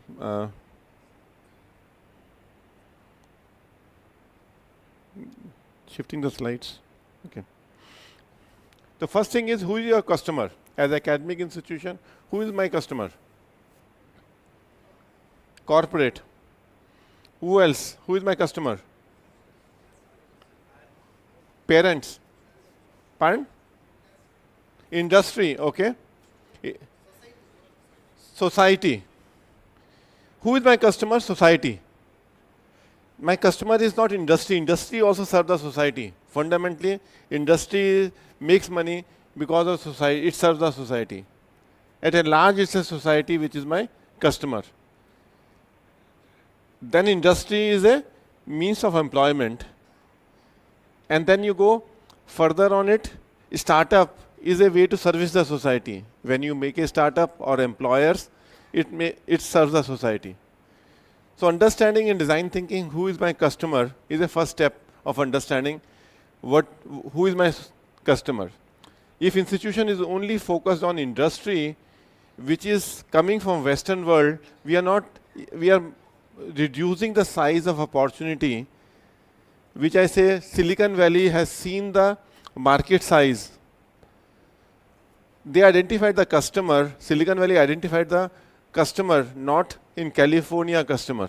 They don't identify California as a segment in which they sell the product. They identified 8 billion people as their customer.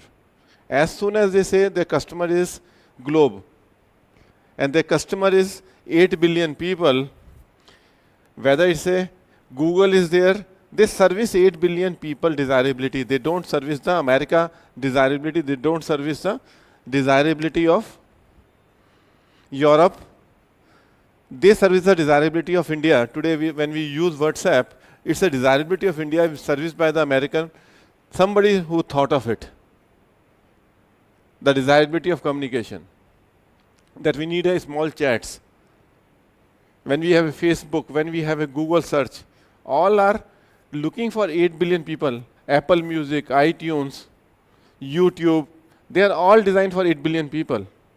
As soon as you know who is my customer and identify the right customer, it makes a huge difference. And what is the product you are building as academic institutions?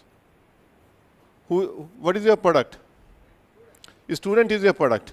When they go out, you are putting a product of student who has a life value of how many years? 40 to 50 years. The product which you produce has a 50-year life value. Very few products of 50-year life value you can produce. And this product grows year on year. His thinking process grows year on year. When that product becomes a VP of some company, CEO of some company, chairman of some company, creates some business of his own, that's where you take the pride. This is the only product which grows year on year. Self-learning product without AI. So this is my stakeholder landscape. It starts from industry, then society, institution in the center, student and faculty. So institution is which is sitting where we are having a conference here around institution, but they have to deal with industry, society, faculty and student. And when we have to make exponential impact, needs transformational thinking. Transformational thinking at self level. So change happens when I change. As a administrator, as a director, as a dean, change start happening from self. Then it happens in group of few people who start believing into it. Then it expands into enterprise level. And that's how the change, both the story of NIIT and SRM is about small change starting from a small place, but it spreads. It has the same capacity of infectious change because it's a positive change. Exponential impact needs scale. Like what we identified design thinking in 2014-15 when I was working with Intellect and I found certain good value of design thinking, I said, let's spread it out. Let's scale it up. And who can scale it up? Academic institutions. My scale would have reached to some 200 people workshop or 400 people workshop in a year, because that's the only time we can find out from our industry agenda to have few workshops in a year. But as soon as we enable the academic institution, the impact is 6,000 students from SRM per year. So if you look at it in next 10 years, it will be 60,000 students, 5,000 students from NIIT, and other institutions which are coming in. It could be in millions. And that's the scale. Scale could mean the depth. One is scale means the breadth, the number of students which I talked about it, and it needs a depth. Depth is like when we are looking and we are saying top ranking of the institutes in the world, we are saying not in top 50, no Indian institutions are even qualifying right now in the world universities. We need to get into those ranking, whether it's a University of Harvard or Oxford or those universities where the depth is required, depth of research, depth of education. So which is a last 2% is 200%. That is the kind of a depth which is required, where we start asking the right questions. Ability to germinate question, which is original question to solve the problem. So design thinking is where your mind is able to germinate a good set of questions, able to observe the environment around us. I use a word when we are in trouble, we say, Lord help me. But Lord is not outside you. Lord has given 4 abilities to us. L stands for listening. O stands for observation. R stands for reading. And D stands for dialogue. So when you say, Lord help me, basically you are saying, I should have better listening, better observation, better reading, and better dialoguing with the stakeholder. And that's the Lord in me. And that's where the Lord helps me going deeper and deeper and deeper into my subject area and becoming sharper and sharper, which gives me this depth. And scales me in breadth. Then how do you expand it horizontally? Is a breadth. Scales means design. Now for having the scale, as soon as the design is up to algorithmic level, which is repeatable, then scale design happen. And what is an institution? Institution is what connects everybody. Institution is which is long lasting. All the academic institutions have a longest life cycle. Industry, lot of industry come and go, 20 year, 30 year, 40 year. Institutions have a life cycle of few hundred years. Once you set the good institution and good values with the institution, as I mentioning, Harvard is a 400-year-old. Oxford is a 800-year-old. Institution, academic institution is the only institution which can survive for centuries. There's no private sector. There are only very few companies in the world which have a history of more than 100 years. Very few companies. You can count them on a list who have crossed 100 years of the history, like IBM or few companies in the global village, or for that matter, Tata in India. But how many Indian companies have just vanished in last 100 years? Which were the top leaders in 1970s and 1980s when I was going up and looking for the campus recruitment? Those companies are not even existing. So academic institution is a where you work like an institution. That's why institution is different from a corporate. I never want to use the word corporate because corporate cycle is myopic. Institution like is 20-year cycle. You have to think 20 years forward. When you think for 20 years forward, corporate thinks 2 years forward, 3 years forward. For these institutions, I call it institution as a 6 capital framework. If I look at it, this is a cube. It has 6 faces of it. For any institution, you need 6 things to be there. First is your brand of institute. Second is, who is my customer? If I'm solving the customer needs. Third is my leadership capital. What is my faculty? That is the leadership capital of the institute. Leadership capital could be senior, alumni could be a leadership, or faculty could be a leadership. Then you have a product. Who is my product? Intellectual product. Then you are how do you educate, how the classrooms are there, how you execute, how you take admission, how do you do the assessment.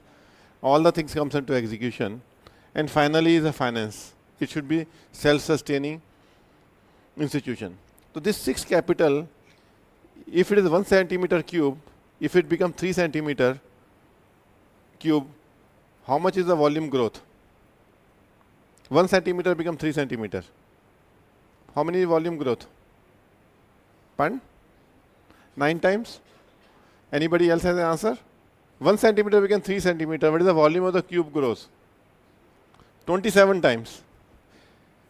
The answer we know it's 27 times, but we don't respond to because we feel that number is too big. And we respond 9 times. So I have various conferences. I always found the response comes to 9 times, not 27 times. But brain gives the answer as in 27 times. But say, oh, 27 times just by 3 times increase in the capital.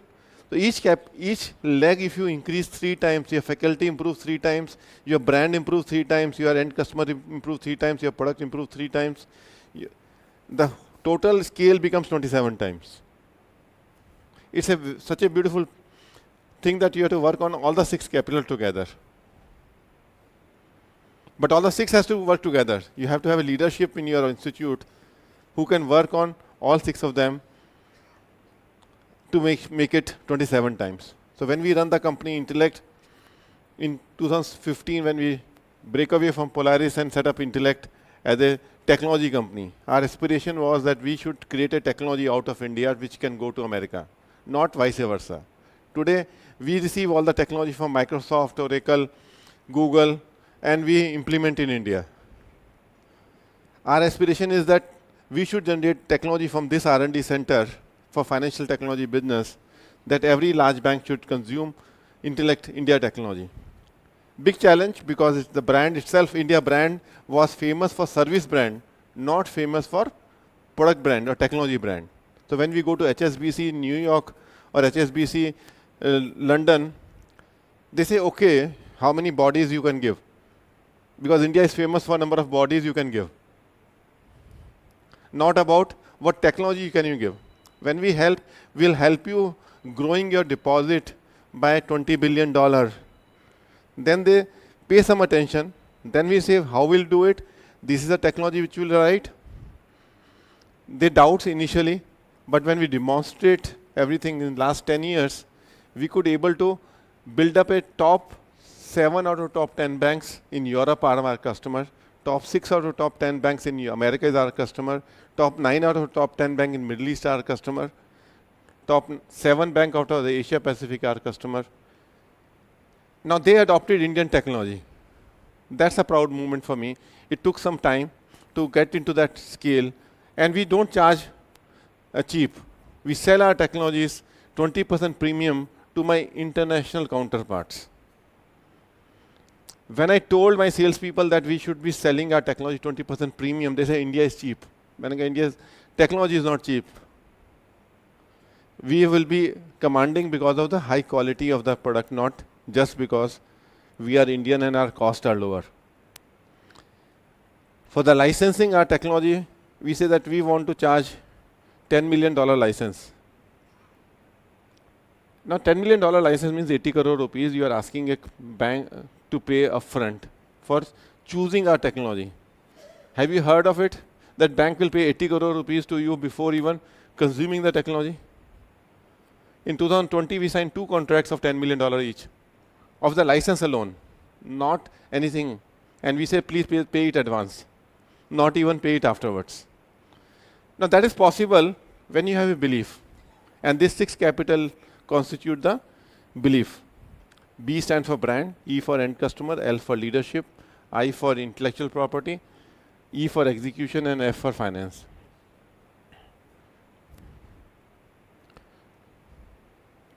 So now how you design? What is the design thinking goes into? I'll just go to the first principle thinking of it. So design is about first principle thinking. You get back to the very first principle thinking.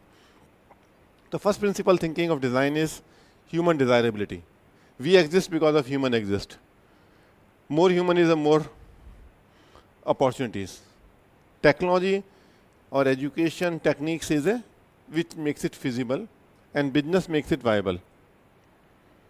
So now when 3 intersect, desirability, feasibility, and viability intersect, you create an experience and consumption. Experience leads to consumption. But a lot of time we say desirability, it's known. No, desirability is not fully known to us. If it's known to us, then I can design a product to solve it. So design is a mystery. That desirability is a mystery. Then I need to solve the problem of looking at heuristics out of it, and from heuristics I will be working on algorithm. When a design becomes algorithm, it is repeatable. So a lot of things in a curriculum today, when we are AICT chairman was talking about 1.2 million students being produced in India, it's basically algorithm. We have an algorithm right now to produce the engineers. As of now, we don't know how much of them are relevant and how much are contextual to the need, but they are, that scale is there. But then you have to make it contextual. Then you need to understand the requirements, stated and unstated. Unstated, what industry needs, what society needs, what patterns and anti-patterns, connecting the dots within the box, outside the box, and understand the blind spots.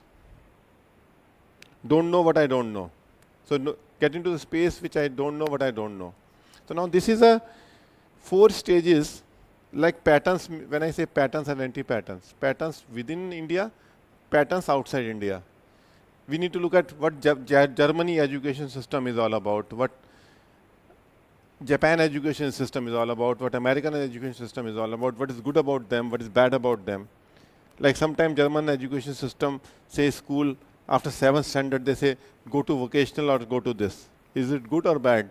we need to understand that why do you classify the people like in Singapore versus Australia? There are more larger company came from Australia, like Procreate, creative company came from Australia. But in last 10 years, we don't see any large company coming from Singapore, though they have everything.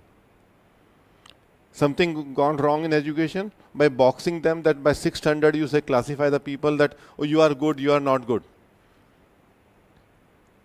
So sometimes the impact of those policies, of the national policies, impact the future of the country, and that impact can be so long lasting. So when I was studying it between the innovation index, Australia is 20 million population, Sydney is 6 million population. How can there be a better company like Atlassian come from there, Procreate come from there, multi-billion-dollar company came from Australia but not from Singapore. We believe Singapore education is better than Australian education. Some of the European countries are more innovative than the other, which is could be proven. I measure the index that in last 20 years, what are the new companies came up? Like in Germany, the new company coming up is very little. They may have a old companies which are SAPs and Siemens and everything, but what is the rate of germinating new company? So we should not copy those or imitate those countries which are where rate of growth of new innovation and new kind of companies. So now within US, between the cities where the development happens, between New York, Chicago, Atlanta versus San Jose, Seattle, there's a different rate of growth of the new innovation. So that is basically when we are looking pattern and anti-pattern, we need to see what patterns we should adopt, what anti-patterns we should observe for a 20-year perspective, not from a just a 5-year perspective. Somebody may be gaining the situation of leadership because they did a good job 30 years back, but not necessarily the 30-year leadership will continue next 30 years. A lot of European companies are suffering, whether UK is suffering today or many other countries where they are and cash their capacities rather than building a new capacities for us. The 3 laws of design thinking. Whenever you're choosing, choose the less is more. Few courses, but very, very effective courses. You should be known for a particular, each academic institution can be known for the leadership in that course. You're best in class. Apple has only 5 products, generate $300 billion revenue. Last 2% is 200%. This is one most important point in Indian context is we are good at 90%. Everybody generate a 90% product very quickly. So one thing about a startup system today, a fintech system where I have a disagreement is they're jumping into 90%, funding happens up to 95% and after that stops.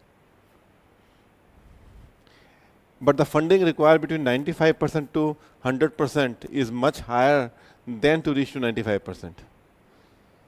Because in today's world, putting in first 90% is a very simple job because you have a lot of tools available, a lot of technology available, codeless platform available. You demonstrate that capacity very quickly to do a prototyping.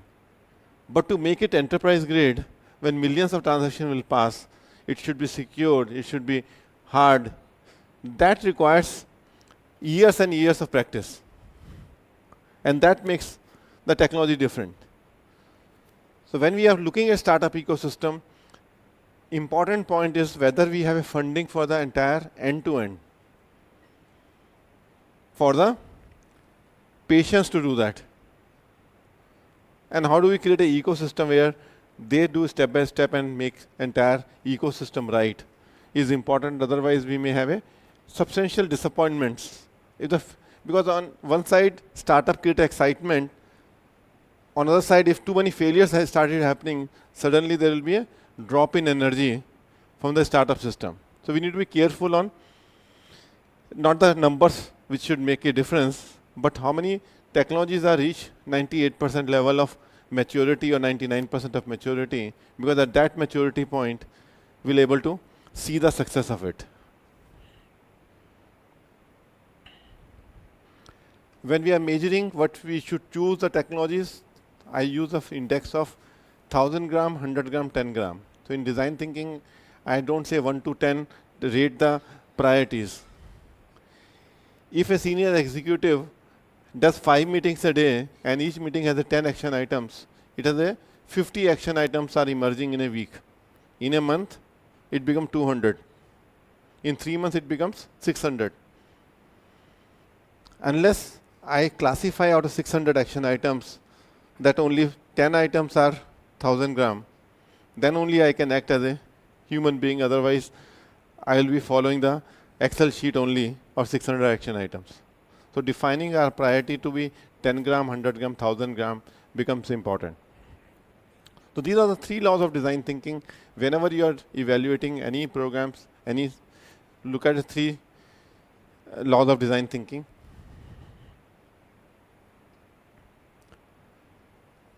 Now, before jumping to do the design thinking, we say design the thinking. Design the thinking of the management. Design the thinking of the, first is design thinking of myself. So Peter Senge says 6 conditions for change. Whenever you want to bring a change anywhere, you need 6 conditions for change. There is a very good white paper by Peter Senge.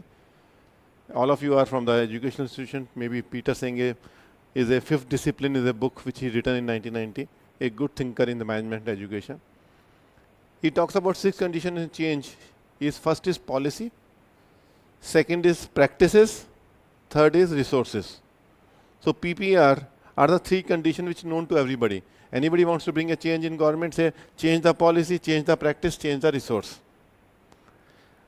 But 3 intrinsic conditions which is not normally comes into a government framework is relationships, power dynamics, and mental model. So there are 3 conditions which are subliminal. Relationships, you can bring a much better change if in your organization have a good relationship, if you have good network. You understand the power dynamics of the organization and the mental model of the organization. So based on this 3 conditions, which is policy, practice, and resources, which can give you the ability to increase the change. But if you change a policy, say that every class, every student should have a design thinking program without faculty being engaged, it will going to fail. By changing the policy that every student should have a design thinking as a compulsory course without preparing the soil, bound to fail. Then VC will say, oh, I announced on policy, what happened? And he will fire 3-4 people on the professor and say, nothing is moving, this is a policy, this is a practice, I put the resources of 5 professors, but nothing moved. Because mental model didn't shift. And that mental model is design the thinking. So what goes in design the thinking? We know there are 5 forces of growth. There is a skill, which we are talking about. Skill is, interestingly, I say, what is skill? I ask the question, what is skill? Skill to me is when I look at each dot over here, each dot is a knowledge. Knowledge of doing particular thing is and I call this knowledge as a knowledge packet. So for doing a one skill, I'll need 20 knowledge packet, let's say. If I'm a car mechanic, I will have a 20 knowledge packet, which you classify into day 1, day 2, day 3, day 4. When all the knowledge packets get wired properly, then it becomes a skill. And this skill, when it goes at subconscious level, like a surgeon, he can do the surgery, first surgery he does it maybe taking 1 hour. But when he starts doing the same surgery again and again, it may take 10 minutes. Because he knows all the process steps and knowledge at every step at a subconscious level. And that is where you develop depth.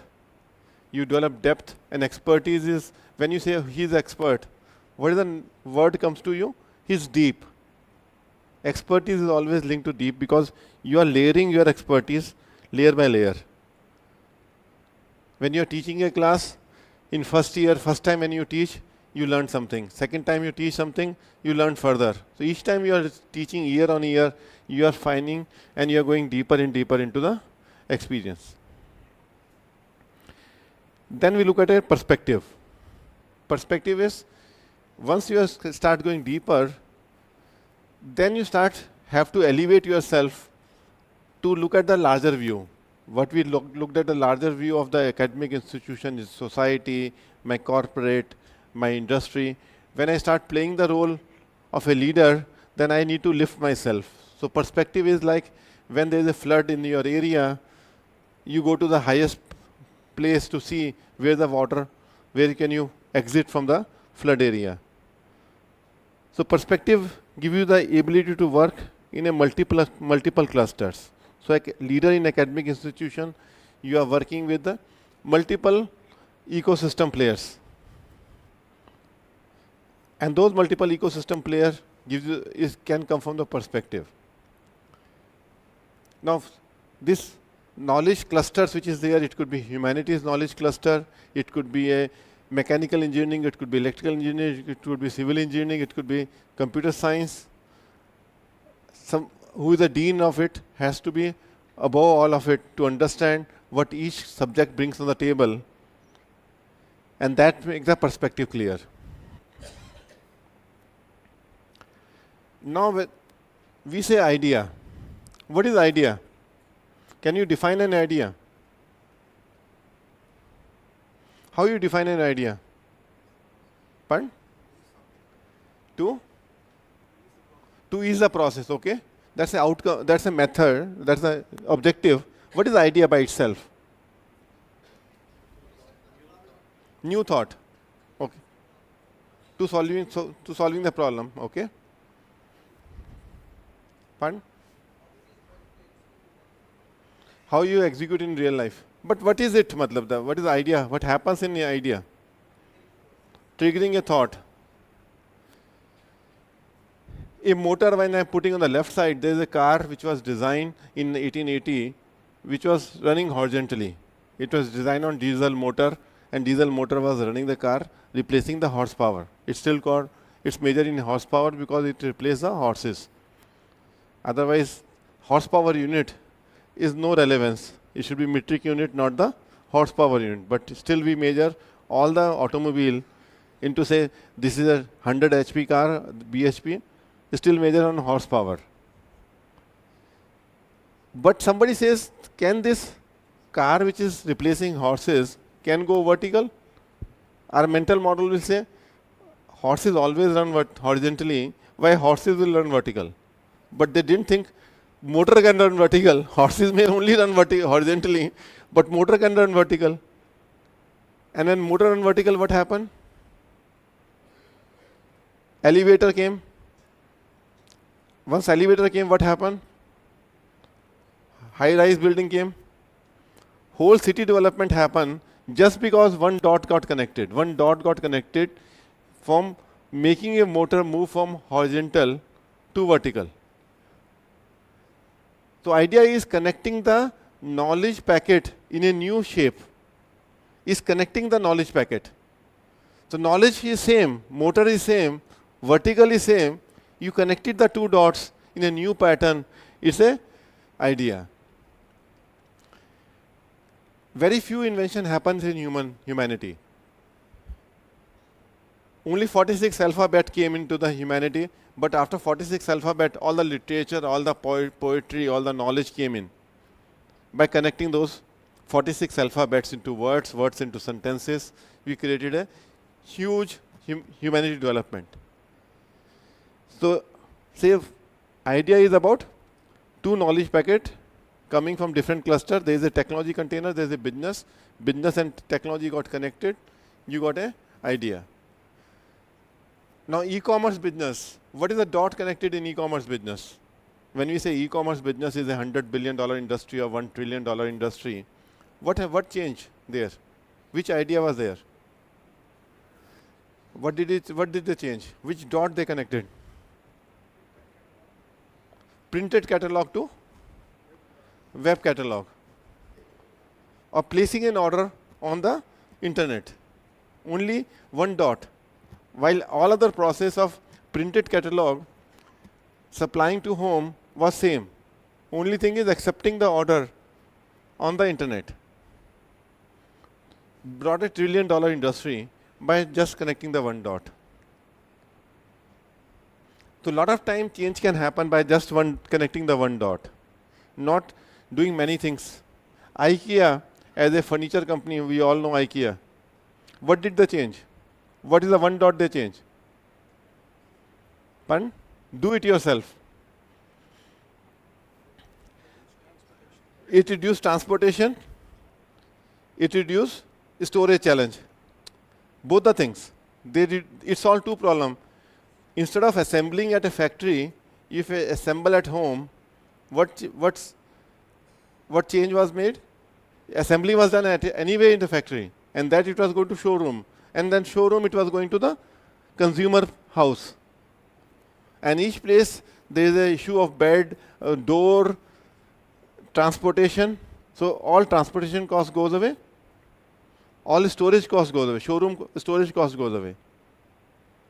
Now, if these two costs are gone away, you can price the product 1/3 of the price because two costs are not involved to you. Now, if you look at our furniture industry in India, is always localized industry. It's only the badai or carpenter in the villages, they produce some product, it goes up to just 50-kilometer radius because transportation cost is so high. Can we innovate something which makes it simple dot connects? We have so much biofertilizer. I was talking, Mission Samriddhi Summit happened last month here. We were talking about biofertilizer industry. We are importing 4 lakh, we are consuming 4 lakh crore of chemical fertilizers today in India. 4 lakh crore. Now, if I have applied the design thinking principle there, and we look at the organic chemical, what is the harm of a chemical? They kill all the microbiomes of the soil. Once microbiomes are killed, earthworms get killed. Earthworms get killed, the soil becomes hard. Its water retention capacity becomes zero because there is no earthworms create a sieves to get the water filtered into the soil. So one chemical fertilizer resulted into 4 level of impact, because of which water level in entire northern belt or all the belts are coming down because the seeping capacity has come down. Now to inverse it, I need a vermicompost, I need a biofertilizer or biocompost, all are possible in India. But it's done at a very small level. There is no National Association of Software Companies like NASSCOM to work on biofertilizers. And biofertilizers can happen at every home in the village. Every woman, every man can create 12 tons of biocompost at home. There's nothing else is required. He has the leaves, he has the organic material, he has a gobar, he can do it there itself. 4 lakh crore industry can be created within a rural India by single thing is that, and it doesn't require a large production unit. Just having a biofertilizer as an industry. Processes are there. There are 8 types of biofertilizers. And we can solve multiple problems with that. We solve water problem because seepage will improve. We have tried this experiment in multiple sites where within 2 years, the water level has gone up by few feet. Because earthworms keep on doing the same job for you. You get a million earthworms on a 5-acre land who work day in, day out for you to go up and down, 10 feet up and down, and creating a soil conversion. So there could be multiple new ideas which are not Western in nature. Western needed chemical because they want to expand the agriculture in a particular manner. They wanted to have 100 acres, 200 acres together, and they cannot produce such element over there. So we need to have a contextual solution for ideas which are there. And then we need alignment. Alignment like this 6 aeroplanes, anybody makes a mistake, all of them loses out. So there are 5 forces comes together in design thinking we call SAPIA. First is skill, second is expertise, third is perspective, fourth is idea, fifth is alignment. I just acronym SAPIA just to have a memory. For any teams which is design thinking teams, in an institute when you create a student team, we need to bring some experts from the industry or expert or perspective builder from the professor faculty to make it design team. So the design team should consist of the students, some senior alumni, or so we need to create those kind of teams over there. But to have this successful, we still have a frictional forces. Because everybody having skill, expertise, perspective, even IBM can have, Apple can have. But sometimes IBM succeed, IBM doesn't succeed, Apple succeed. Sometimes I have more IPs and patents. IBM has more patents and IPs than Apple had. But they have a more sharp focus on customer desirability. And then they have a internal teams who can handle the frictional forces better. So first frictional force is a lot of time in the classroom, we see people don't raise hand to ask the question. When the class is finished, you say, "What? Do you have any question?" Many students just shy away. Why didn't, when we ask a question, what prevents them to ask question? Oh, I have a doubt whether this question will be relevant or me. In our corporate classrooms also, same thing happens. So we have a doubt, but we don't raise the question. We don't even clarify. The doubt is just not clear. Doubt is uncertain. Doubt is about indecisive.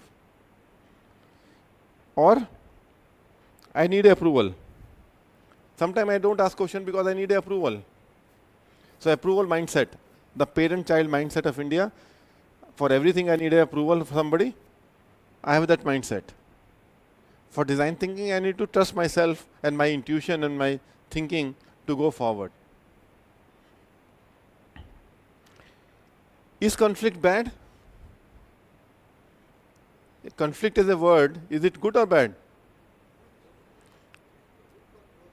Good for growth. Then why we say at home that don't have a conflict with your siblings? To our own children we say no, don't have a conflict. Right? Trust will increase, but normally when you are at home and classroom you say students don't have a conflict.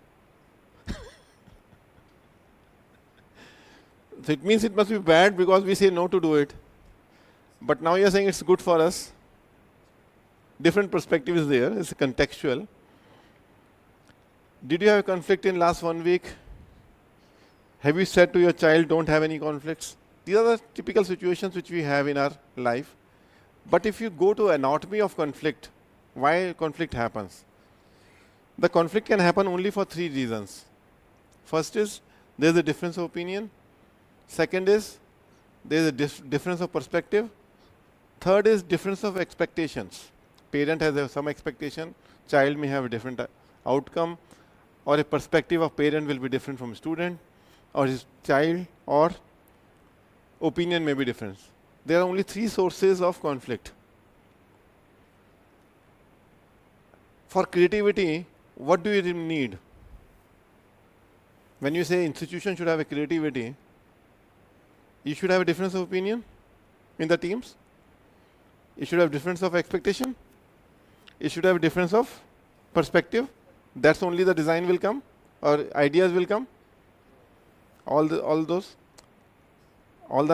So now conflict and creativity are the 2 sides of same coin. If you suppress one, other things will get suppressed. If you suppress conflict, creativity will get suppressed. So how to deal with a design chaos? Design chaos is a very, very interesting word we use in intellect. Because we need to create a chaos. If the chaos is not there, creativity will not happen. It's a big challenge for academician. How do you create that design chaos? Because that's a source of that's a source of creativity which will happen. They call organized chaos, design chaos or organized chaos. We have a R&D of 1,000 people. There's 1,000 engineers work in R&D, hardcore R&D. We assume that 20% of R&D will be waste. When somebody, new manager comes in, he says, close this, close that. They come from corporate, why you are wasting this money? You need to understand that R&D dollars, at least if you are 70% able to bring the product to the right size, is good enough. But if you want to optimize R&D to make everybody giving the output and everything is a GTM, marketable, you kill the organized chaos. 30% will go waste. Let's accept it. Now when our managers come from MBA programs, they want to optimize everything. They say, tell me this product, how much revenue, ROI will be there 3 years from now. When investor comes, they say, tell me the ROI 5 years from now, what is the ROI of this product? Sometime ROI evolves. You are not clear on day zero. So a lot of startup ecosystem today getting into trouble, either because of a short-term perspective of saying, what is the ROI? Because when you are doing the R&D, sometime you are connected 4 dot, but 5th dot is not connected at that year. Maybe 2 years later, you will connect a 5th dot, and suddenly the value of the product becomes 10x.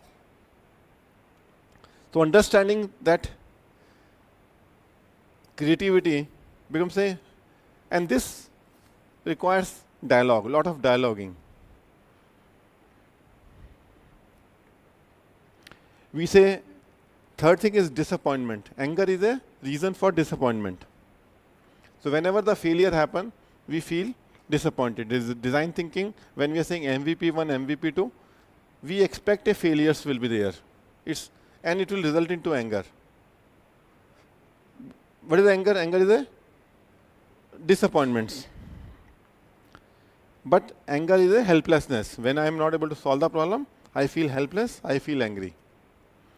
If I give an example of anger meter, all of us, our human mind, have got some capacity to handle the disappointments. The capacity could be 1 liter for her, half a liter for you, 750 milliliter for me. So the capacity will be different to different people. And in day-to-day life, I will have incidents happening from morning till evening. We get into this container. This anger container is sitting in our 2,000 square feet of our mind. Our mind space is, let's say, 2,000 square feet. And this 2,000 square feet, this anger space is 100 square feet or 200 square feet. Whenever first incidents happen, that I am getting late in office or my breakfast is not ready on the table, I have a disappointment of some 50 milliliter out of 500 milliliter. Then second incidence, when I'm on the road, the traffic is not supporting me and I'm getting late in a meeting, another 50 milliliter of disappointment. So this way, up and down, when I come to the office, somebody sends a mail to me, which is disappointing. Customer has a complaint. I feel disappointed. So I keep on going up and down during the day. And I accumulate it up to the brim of this. And then I get some positive mail. My boss comes to my room, tells me appreciating. Some student come to my room, appreciating my effort. And this is the way positive, negative movement happen. By the time you come home, you have container already full. And you ask your child to bring a glass of water, and the glass of water fell for some reason, and you land up into blow up. So the reason for that disappointment of falling the water glass was maybe only 50 milliliter, but your container is already full with 500 milliliter. All 600 milliliter water will go on to that child, poor child. So sometime when you receive anger from somebody, we need to be understanding that it's not the 600 milliliter which is your fault. Your fault may be only 50 milliliter, but you may sometime get 500 milliliter as a accumulated anger.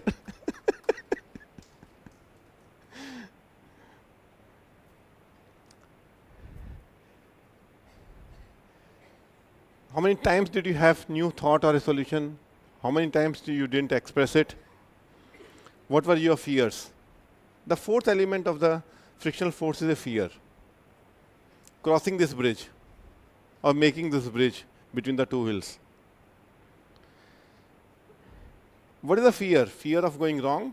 When we are trying in academic institution design thinking, both of the case studies which in mornings we shared, they cross the fear of going wrong, whether somebody will accept it, fear of failure, fear of commitment, fear of unknown. Lot of time is fear is of unknown. When we want to change a curriculum, we want to bring humanities into engineering, we want to bring art into my imagination, because to me, imagination comes from art. Engineering becomes maximizing and optimizing, but if you don't have art courses, can we bring a music into the engineering college? Can I bring a fine arts into the engineering college? Today we don't have anything of that nature. Do I bring a literature in an engineering college? Because today we don't have a storytelling in engineering. For any good presentation, you need a storytelling. And storytelling is told only in a literature. Engineers never told storytelling. They only know S is equal to UT plus half AT square. That's the only thing engineers can write, a equation. Engineers cannot explain the whole story around, oh, there is a distance and there is some object is moving and there is a time and then there is an acceleration. If he has to explain that Newton law into a story, he'll never be able to articulate. And that a literature person can create that into a beautiful story. There was a vehicle going in a dark and this happened and this acceleration happened. There was a downward slope because of which this happened. He will create a story out of it. Won't you believe if we have that courses embedded into our engineering? Yeah, we have started introducing. Yeah, but I think literature also as a part of the curriculum, and if you take some students in literature itself, and they intermingle, or take some 20 students in fine arts, and take 20 students, I thought that IIT has done a lot of courses in this area, where we brought humanities, and a lot of management courses in IIT. But normally they are not intermingled. Humanities department is separate, and engineering department is still separate. How can we design a curriculum where we can bring them together to understand each other much better? Because all the skills are required. You need a courage to change. The fifth frictional force is ego. Ego is, I know it all, which is a container. All the knowledge packets are here, therein. And there is a outside boundary which is completely closed. We talk about unlearning. We talk about unlearning in the colleges. We thought it's a new concept called unlearning. Then when I did a research, I found unlearning is talked about 4th century BC. So even that time, we used to talk about unlearning, not about learning. So at faculty level, how much unlearn he has to do, besides what learning he has to do, we need to balance it out. And we need to have a porous. We need to have a pride in it, but we need to have spaces to create a humility over there. So these 5 frictional forces, when they come together, is doubt, conflict, anger, fear, and ego. We call it DCAF. DCAF is abbreviation of doubt, conflict, anger, fear, and ego. If we recognize these 5 frictional forces, then we have a 3 capacity lever in human mind. This increase my capacity. These are capacity lever. First capacity lever is going outside the box. Sitting in the box or going outside the box. Means you are in comfortable zone. So when you are in this blue boxes, this particular box, you are in comfortable zone. Somebody join in HR department, somebody join in engineering department. The blue spaces are my comfort zone, where I say I am expert of this. But when the organization says, go and change the department, you go from marketing to engineering. Marketing person says, no, I am marketing expert. As if he is born with marketing. A lot of us start believing in what role we have got a first job. If some supervisor selected me for marketing from a campus, I become marketing person for the lifetime. I start believing I can only do marketing. While in college, how many courses a typical engineer learns? 45 courses. Now, if a student of 4 years can learn 45 courses, why can't he learn from one subject to second subject in the corporate world? Neither his boss tries nor he himself tries. And this space, which is the yellow sea, when you change the space, you are most vulnerable there. And your mind thinks 10 times faster. When you're in comfort zone, when you're in the same city, and somebody comes to your city and say, tell me which is the 5 places you should visit in Chennai. You say, Chennai doesn't have any tourist place. But when somebody comes from outside, he will find 20 tourist places and tell you also that please visit this 20 tourist place. So we are sitting in our own comfort zone, and when you go to new city, you will see that the moment you land there, your cell phone, you will keep finding all the places to visit, how to organize the food, which restaurants are better. Within 1 hour, you will make a full itinerary of yourself for next 2 days. And within own your city, you will not do it for 7 days. So the power of vulnerability is the most critical power. When I moved from service company of Polaris and to Intellect, I was vulnerable. I created this vulnerability myself. Because in Polaris, we are making 200 crore profit per year as a company. In Intellect, I have to invest 200 crore loss every year. For 2015 to 2020, we incurred a loss of 200 crore per year. 1,000 crore we invested. But during that time, my personal learning process improved 10 times. Otherwise, in Polaris, it was running 200 crore, would have become 250 crore, 250 crore could have become 300 crore. It would have gone in a straight. Today, this company generates a profit of 300 crore. Company was just 600 crore. Today is 2,600 crore. We've grown 4.5 times in last 8 years. It's a new journey. Second capacity lever is my appreciation. We are, again, as an Indian community, we are stingy on appreciating others. We are very good in identifying mistakes. When 2 people meet and you ask him what you find good about other, he'll say, I met only for 15 minutes, how do I know what is good about it? But you say, what didn't you find good about himself? He was not wearing, his jacket was not matching his shirt. That he'll observe. His shoes was not like this. He should have spoken like this. So you will immediately find 3 things which is not good for the person, but you will not find 3 things good about the person. And that's a culture part of it. And that's what we applied this certificate of appreciation in our family for school students. In our family, when we say, who can give a certificate? The certificate of appreciation. Normally, your limiting belief says, certificate can be issued by institution. Why as an individual, I cannot issue a certificate to my mother, or I can to my brother, or to my friend, or anybody? I am not an institution as an individual. If I treat myself as an institution, as an individual, as an institution, I can issue my certificate. So in my nephew marriage, I issued a certificate to all the members of the family with a certificate of appreciation for the work they did in a family marriage. Everybody I called on a stage and given a certificate to Dadiji, who is a grandmother, and grandmother, I given a certificate to her, and Purna, you fed us well, and certificate of appreciation to her. I found the tears in her eyes, that first time in her life, somebody invited her for a stage.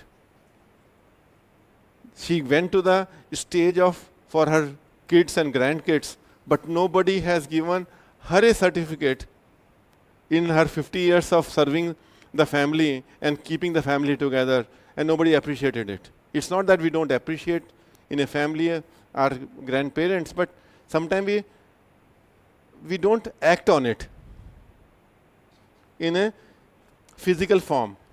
So this certificate of appreciation is such a powerful tool where a student community can start giving certificate of appreciation to each other. You create a positivity in a collaborative manner. And this certificate we train last students who join in 9th and 10th standard. They come to our classrooms. We give them 5 certificates and say, appreciate somebody around you. First reaction is who to appreciate. First, 9th standard. He said, give the certificate to anybody. Then when we nudge them, that do you like to see your parents, your neighborhood, your students? Oh yeah, my mother makes a food for me. But till the time, then it's a entitlement, not a appreciation. And when they go back and issue a certificate to her mother or his mother, suddenly the relationship transforms. So in an organization, in a institutions, appreciation is a 10x driver of positivity. We celebrate only when project becomes successful, once in 3 years. We should celebrate every month, every quarter. Some small things.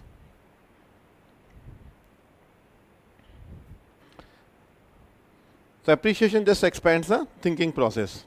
The third element is my limiting belief. This elephant, can he break the rope? It can, but it doesn't. Why? He don't even try. He can, but sometime in childhood told him, and he attempted with this rope, and that time his energy was low, and he didn't have a force to break it. But when he grew old, he just stopped believing that he can break it. And by small rope and small wooden corner, this elephant will remain tied to. How many of us and how many students become tied to this rope? This institution does this way, our institution is old institution, our institution is a new institution. We'll have some limiting belief, which will hold our capacities.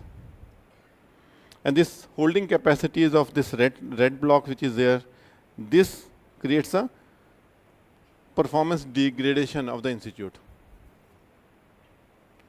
This red blocks. Whenever anything fails in institute, people don't come near it. Same thing happen in corporate. In corporate world also we face the same issue. When some project fail, people don't want to take up that project next time. So there are 3 levers of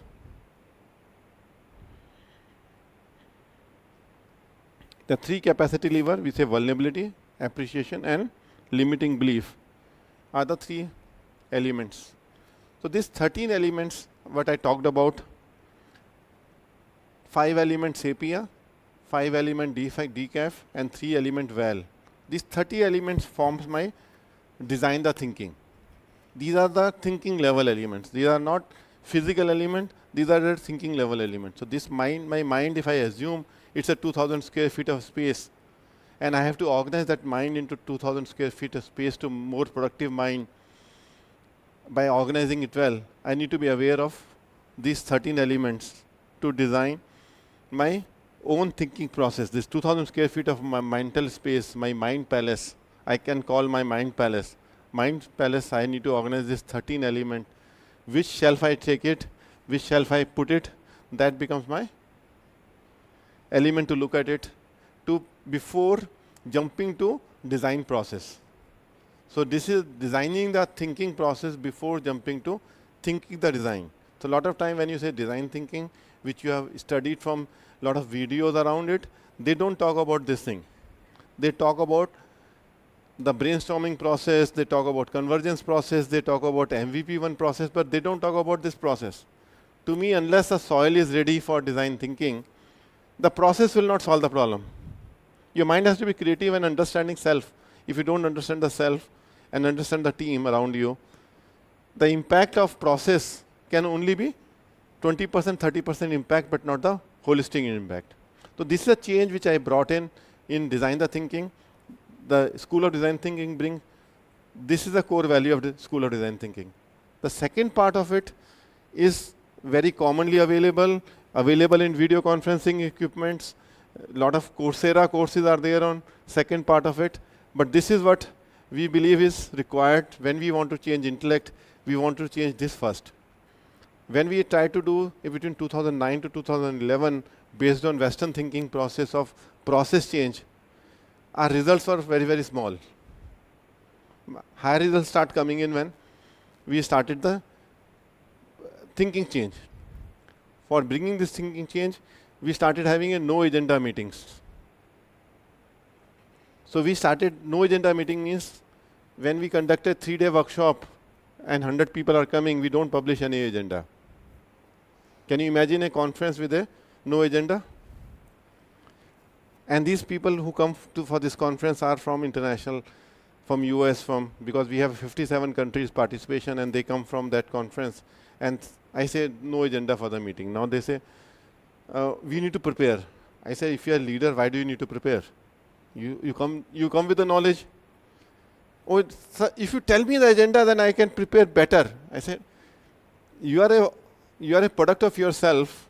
Why do you need to? So there is a very high amount of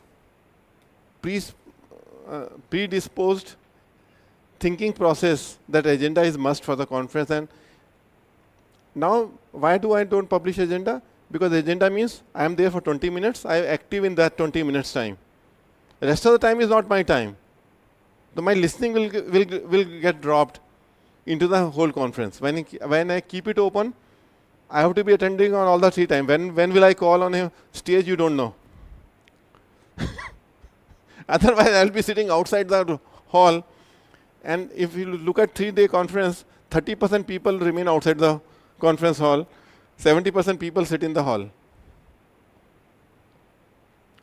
And the second point is no agenda meeting is, do I know the agenda?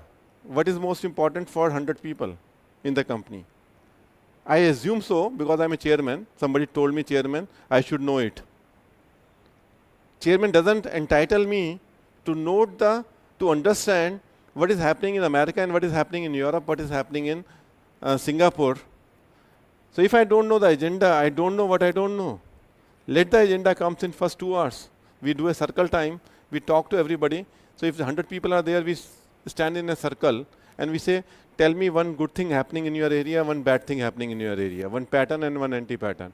When 100 people share, we find that these are the common good things happening across and these are the common bad things happening across, and that becomes the agenda for the next 3 days. Now this way, agenda becomes a group agenda, not my agenda. Otherwise, the agenda is defined by the leader of the conference rather than a group defining the agenda. So some meetings, 30% meeting should be non-agenda meeting. The 70% meeting can have an agenda which could be review meetings. So you have a combination of no agenda meeting, and so those are the things which can help in understanding the people better. And this is a culture issue. This is a part of the culture issue.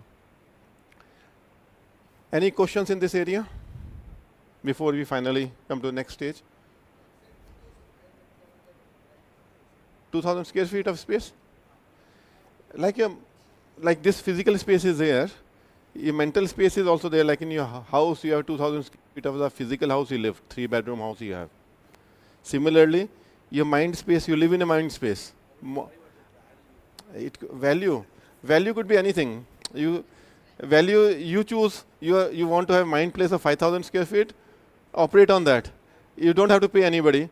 For the real estate, you have to pay somebody, but for mind space, you don't have to pay anybody. And the 2,000 square feet can become 4,000 square feet, or it can come down to 1,000 square feet depending upon your thinking process. If you are on downward slope, 2,000 you may have, when you pass out from college, you have 2,000 square feet, and after college you become corporate citizen, you become 1,000 square feet. You stop growing because you start becoming focused on one vertical. You stop learning. Sir, Yeah. You said that in a team, we should have a member, we should have a team which has sepia, Yeah, like sepia. inclusion of sepia. This needs vertical combination in a team, right? So, Yes. but in a class when we are teaching these concepts, we have a team of same peer group. Can you suggest some way where we can identify a kind of people with all kinds of mindset, like sepia? You said. Yeah, and I think this is a good question, but I think if the design teams, when you are creating, it could be not in the same classroom, it could be first year, second year, third year student or postgraduate student can be there in the same teams. So if the institute has got undergrad and postgrad, vertical combination of some nature, and then some faculty could be mentoring and part of the team could be there, or some industry expert can be brought in as a member of the team from an industry participation who is closer to you, can be a member of the team. And second question, actually, as you said, initially we used to teach design process in our course. But after undergoing your training, I have undergone it, we have started introducing the design mindset in the initial concepts. But teaching it as a one outcome is not serving the purpose, because I think it needs more time. That's what I understand. And how do we measure these outcomes? Do we really have to put some measurements for these outcomes, like, or as you said, agenda-less or kind of measurement-less we can go for? Because I feel now, after listening to your lecture, probably it has to be kept as one full course, only the design thinking. Only full course, yeah. Because we added design the thinking and also the design procedure followed by it. Yeah. But that's not really serving the purpose, because design the thinking itself needs more time. More experiential time, more talking time. So I think when you're introducing a design the thinking as a full program, it needs to convert into small workshops to have the listening process, listening process as a one workshop. Student listen to each other. So we'll convert into the 10-15 workshop format for design the thinking. Yeah, you are saying, sir? Colonel? We do it in IIT. We do this in IIT Tirupati, and I've visited this institution thrice, twice with the student and once before that. And what we're doing is, in the first part, design the thinking, we tell them to write the story of my life before we do design the thinking. Beautiful. And then they do a thesis of story of my life, same what they wrote earlier, to now rewrite their story of my life with the principles of designing the thinking that they've done. And you find a paradigm shift in the way now they are looking at life. And I think that maybe, create a mind map of yours. So if you see a mind map before and a mind map after, each one of them will be able to, and it's a growing thing. What you said is right. I mean, some people are very fast learners. Some want to show they are fast learners. And therefore, both the types are there, and you couldn't make out the difference. But I think somewhere there, they are able to articulate a thought process so that, because it's something which is continuous. That's right. It's not something which is absolute. A good example, Jürgen, story before and story after is a good measurement. So once the design the thinking is, this could be complete course, one full semester course of 32 hours can be broken down into listening capability, observation capability. You can send the student outside in a lawn. In Krishnamurti school, my daughter was studying, they said, given a tree, and every week they have to do a 1 hour spent in the front of the tree and observe the tree. Initially, student says, what is the new? Tree is a tree is a tree. But when you have to go only 1 hour for that observation, you will start finding the activity around the tree. And your thinking process starts changing, that when you are going around, when you are watching a machine, when you are watching a object, how the observation can change. Listening can be a part of the exercise where 4 students are listening to, one student listening to other people and say what they have listened, what they have not listened. So for active listening. So those kind of exercises, reading as can be exercise. You give a passage to one story book to somebody and other people explain and presentation. Dialoguing is a great skill. Dialoguing not where everybody is understanding, asking question. Asking question is a skill. So now each subject can be a one classroom. listening is a one classroom, observation is a one classroom, reading is a one classroom, dialogue is a one classroom, questioning is, design a question. You said this is a problem statement, now design a question. What comes to your mind? So there could be multiple ways of creating this. These are the outcome, but this is not necessary that this is the way we need to go about. What are the fears are there, student fears are there, what is the disappointment, when do the person feel angry? If you start having those kind of competencies. Mr. Jain, can I come in over here? Just one thing I wanted to add from NMIMS's point of view. Mehek here. Yeah, please. Yeah, just wanted to add what we are doing at NMIMS University. Of course, yours is a much more elaborate version of design thinking. We used another terminology with lesser detail, of course, but we call it the innovator's journey. Okay. So we start with the innovator's journey, which is actually mindset creation. It goes on as a 6-hour workshop and is taken only as a workshop format in the first year. Post that, then we touch design thinking as a subject where the process starts off, and that is then touched in the second year. Yeah. So that's one break that we use at the university. Beautiful. So I think that extending this 6-hour workshop to 3-day workshop would be important, because yeah, it's a half credit, it's a 1 credit course or 3 credit course. To me, this is a transformation. If person goes through that journey of self-awareness, self-story, then the way he looks at the world, his lens change. He completely look at the world in different lens, because then he start recognizing what his own responsibilities are and accountabilities towards team and learning as a team. And that is where this course becomes 32-hour course. And why I need a night? Because our mind operates in the night. When I pick up some idea, I always say, if design thinking workshop I want to do, I need a 2 days time. Because once you pick up some thoughts in the previous day, when you go back in the sleep, next day morning when you come back, you need some question. You had a lot of questions that time. And those questions, then you discuss and dialogue with your colleagues in the workshop itself, creates a huge amount of opportunity of building the camaraderie. So 3-day workshops are the best case workshop. By second day, you are warming up. First day, you are being challenged. First day when you join the workshop, you feel good about it, but you are feeling challenged. Why I was not doing it? Second day, you start warming it up that I need to do something. Third day, you start finding the solutions for it.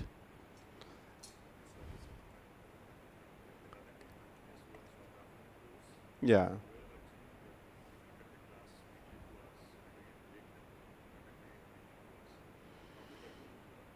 Then it will disconnect that.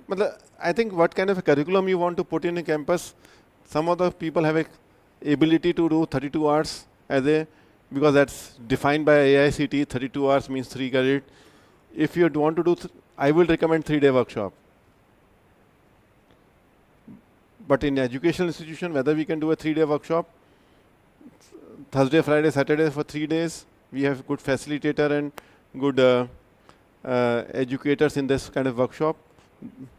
Volume matter for you, so that's why SRM may be doing 32 class by class, because for 6,000 students to do this workshop may become difficult in doing it. So those are the practical elements which is there. But best case is a classroom. When we bring faculty into the intellect for School of Design Thinking, it's a 3-day workshop. Dr. Anbu runs for 3 days, and they run from 7 o'clock in the morning till 8 o'clock in the night for 3 day and night. And we find the faculty, as Shantanu was mentioning, it's a transformation happens when they go back.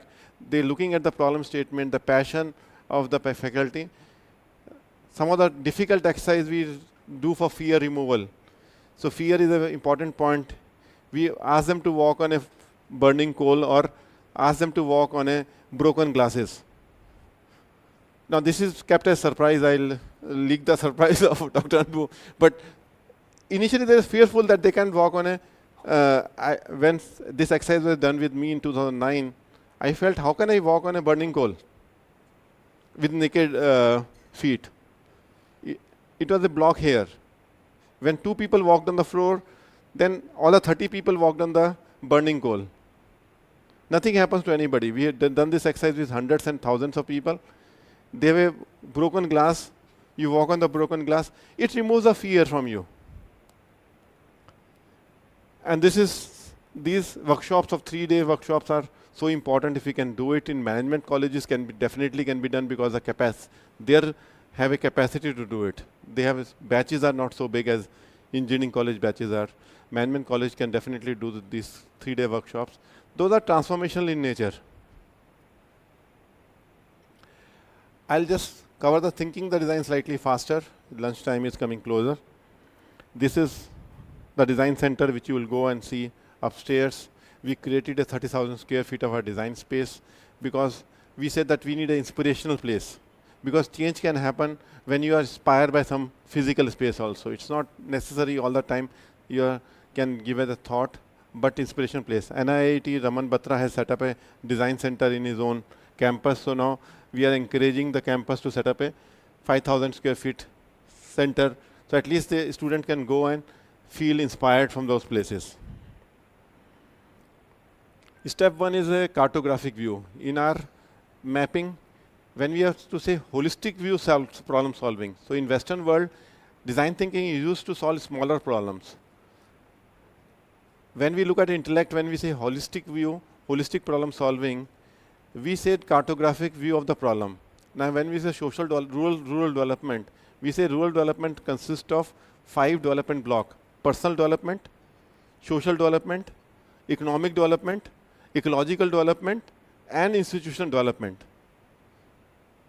First you make a cartographic view first. Once the cartographic view is there, then you go deeper into each subject line and start solving the problem. In absence of the cartographic view, you may solve a small problem, but you will not be mapping to the whole cartographic view. So AICT, the academia L0, which call level 0 diagram, is nothing but a cartographic view. So it's about understanding the landscape, understanding the technology landscape, understanding competition, understanding trends. This becomes the input ingredients for defining the cartographic view. Once you do that, develop into frames. Like this is a full banking world. When we look at it, this becomes core banking, lending, credit card, wealth, brokerage, cash management, liquidity management. This is our whole landscape. This cartographic view created in 2009. It doesn't change. This remains constant. Like a global map of geography map of the earth doesn't change. This will not change. What will change is what technology I am applying there. So now, over the last 14 years, we kept on building the technology and expertise and depth in each area. So like your educational institution will have a similar kind of but it should be available and it should be numbered. Now, important thing is over here, we nomenclaturized A, B, C, D, E, F, G, and we said G1, G2, G3. For each business line, we said core banking is G1. So it means all the knowledge which comes in that area will go with a tagging of the knowledge with the cataloging. So cataloging is inherent. So now each knowledge packet should have a zip code. So if institutional zip code will be created, so what happened in intellect over the last 14 years, we are best in world because we captured all the knowledge of failure or successes into a zip code wise. So institutional knowledge, this acts as an institutional knowledge management framework because by tagging the knowledge. Otherwise, one professor comes, second professor comes, you bring different knowledge sets, but it doesn't build on the previous knowledge set. Like this is the microservices we created. So from that knowledge packet, we created this microservices, we created this APIs, now this is the community development framework. Now when we are doing this exercise for design thinking for social development in rural India, we look at it, what is the landscape of the rural India and what do we want to achieve? What we want to achieve was, we understood that we want to build up a good value system. If rural community has a good value system, we understand who is the beneficiary of it, what is the outcome we want, quality of life enablers. Then who will solve the problem? So first why, then what is required, then we are saying how part of it, and who will solve the problem. So we map all of them into 7 circles. It took us 2 years to design this catalyst wheel. I did almost 6 workshops with 200 NGOs sitting in the rooms to see what the cartographic view of social development is. And once the cartographic view is there, we say, okay, now this is a comprehensive view where United Nations is also involved, Government of India is also involved, state government is also involved, NGO is also involved. Now let's see how do we go about solving the problem step by step. Then we come to this framework called D1 to D5 framework, where we say personal development, social development, economic, and then sub-elements. D21 is a education, D22 is a healthcare. So all the best practices of India ecosystem, today we have documented knowledge available in healthcare, which is the 25 best healthcare NGOs, 25 policies of government, 25 policies where this applied. We have a proper database available. So when we go to new village and new cluster, we bring this database along with us and then apply appropriately that knowledge. So Mission Samriddhi does that job. Step 2, spot the big opportunity. From that cartographic view, pick up a one element and start solving one element. You don't have to solve the full cartographic view, but in that view, you solve, let's say if you're solving education, you solve education. You solve healthcare, you solve healthcare. Take one from the cartographic view. Every 3 months, we say a cluster development framework where we say 5 villages come together, 20,000 people. Then our facilitator takes 4 items every 3 months and solve those 4 items. So social development doesn't happen today in India because it's sectoral focus. While development is always holistic in nature. But educating certain people doesn't solve the problem of healthcare or vice versa, unless we look at a holistic view. So we now have a program for 3 years intervention in a rural India, where the educational institution can participate with Mission Samriddhi. IIM Calcutta has participated with the institution. IIT is participating in a NSS. We say the student in the academic institution, if they teach schools, when they teach, they learn. They become responsible. So there is an initiative of Last Trust where we have a program of design thinking for school.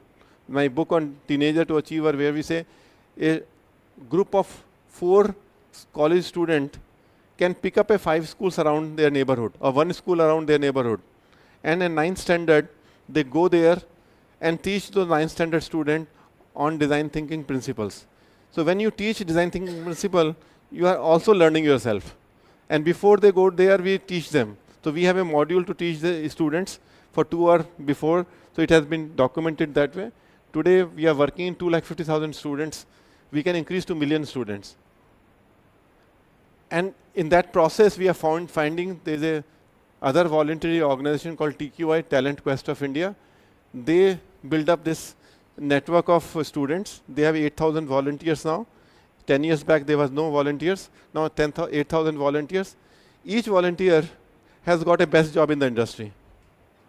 Because his confidence goes up. What is the education is all about? Confidence and responsibility. What industry looks at a responsible employee. So it solves the 2 problems. School students start getting design thinking. There's no additional cost structure for school. College students become elder brothers and sisters. The school students feel that I have got somebody elder in the community whom he can call on mobile if he needs advice. Sometimes you don't want to share with your own elder brother, but share with somebody else. So you get that. Similarly, I would say industry and college participation can be same way. For your startup system, our employees can become a mentor, not senior level. Sometimes you are looking for CTO to work with you. Chief Technology Officer will not have a time.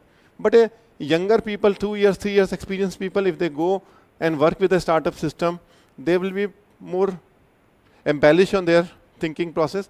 We need to design those systems. That's the purpose of this conference, where we can look at it. A person with 3 years experience can start mentoring a small group of activity in a college. This is a, we need to understand unstated, unfulfilled desire, observe intently the natural patterns of human usage of technology, listen what is not said, conduct no agenda meeting. So this is how to spot what is the right problem to solve. These are the process steps. Then we create brainstorming, we create multiple expertise and perspective at the same time to generate ideas, challenge all existing assumptions and biases, pick up positive pattern that works within the organization and outside the organization, pick up anti-pattern what fails during the real life situation. So this is a brainstorming 4 guidelines. Then you have to make choices. This is the most important area. When 20 ideas come, which is the 2 ideas you'll pick it up? That's the biggest challenge for any startup system, because you say, oh, every idea is good. But fundamentally, you need to pick up 2 ideas which is you can work on. For that, we look at it. You need to give a weightage to 2,000 points to everybody, and they rate the points. 1,000 gram, 100 gram, 1,000 gram, 10 grams. We immediately filter out by the voting system, multi-voting system. You can come out with the top 2 ideas which is there. You can classify the idea into quick, bold, and long-lasting. Some ideas are quick. Some people mind wants to work 90 days. Some people want to work 1 year. Some people want to work for 5 years. So quick, bold, and long-lasting. And then delete 80%. After that idea coming in, still you have to delete 80% because you have to pick only 1 or 2 ideas which will be really useful. It's a difficult process, but this is where the alignment happens. And this is the iterative prototyping. From here you go to prototyping stage. Up to this stage, the prototyping doesn't start. Prototyping starts after this stage, and then do a 2-3 prototyping after this stage. The step 5, which is normally not talked in design thinking, which we believe in India is very relevant, is designing a story. All the successes which we have in technology institutes, in IITs, we are not converting into story. Or management institute, we are not converting into story. What sells in a market is a story. What gets adopted in a market is a story. Now, so many innovations on last 20 years IITs have given or NIT has given, but when I go to rural India, I don't find any usage of those technologies. So where is the gap? Somewhere those technology which we assumed to be relevant for rural India is not really relevant for the rural India. Something is, some story is not there. So weaving a story is another big art of writing the story to tell in a right shape and form. Write down keywords on whiteboard or Jamboard which describe feeling behind the solution, not the outcome behind the solution. Design headline for the problem it solves in a language of identified segment. You need to have a headline, like a newspaper headline. And then you do the wireframes. Design AV story presentation in the language of the customer. So step 4 is much simpler. Most of the students do it very well. But step 1, 2, they jump. They quickly jump to the step 4. AVs are there. Every student see, you have beautiful AVs. They will cut and paste from multiple places and create a AV in 2 hours time. Now today AV also, AI is there. You generate using AI the AV. But if the thought process is not clear, the product doesn't sell. So this is a 5-step process. Cartographic, spotting the big opportunity, universe of possibility, making choices, designing a story is a 5-step process. So over here what we made a change is first step of cartography and last stage of design a story. The middle 3 steps are similar, which is being used in a Western thinking process of process design. Because we feel that any design thinking process should be anchored around a cartographic view rather than a randomly doing the process. So if you are solving the economic problem of the village nearby, then we need to understand the L0 of economic model of the rural India and then start applying in agri sector, non-agri sector, in services sector, what is to be done. So then all the design thinking exercise over the period of time, an institute can produce a solve if each institute can solve at least 25 problems or 30 problems in neighborhood, which is a social problem around his neighborhood. For culture of design thinking, in the institute level, we said there is a culture at a management level, at faculty level. There are certain tools are there. I will not go into detail.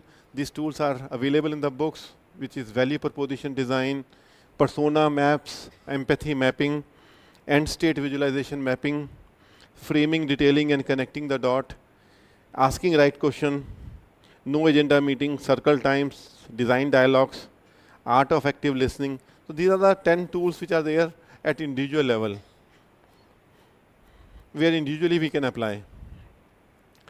Like this is a persona mapping tool. This is a empathy mapping. This is a team level design tool. Art of framing questions. How do you frame the question? Art of incisive observation from people, operations, and data. Making choices. Observing decaf within the designer group. Backcasting, not forecasting, backcasting. You put a objective in the front and do the backcasting after that.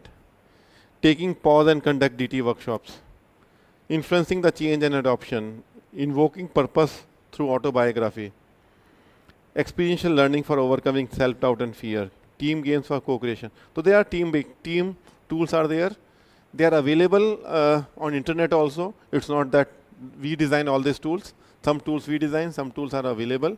But we consolidate it into a book on these tools. These are the design thinking workshops, how they can be conducted within 3 days to 5 days. What could be sessions wise defined, session 1, session 2, session 4, session 7, how the workshops can be designed. Those are the elements which could be composed. It's not necessary, it's not a prescription.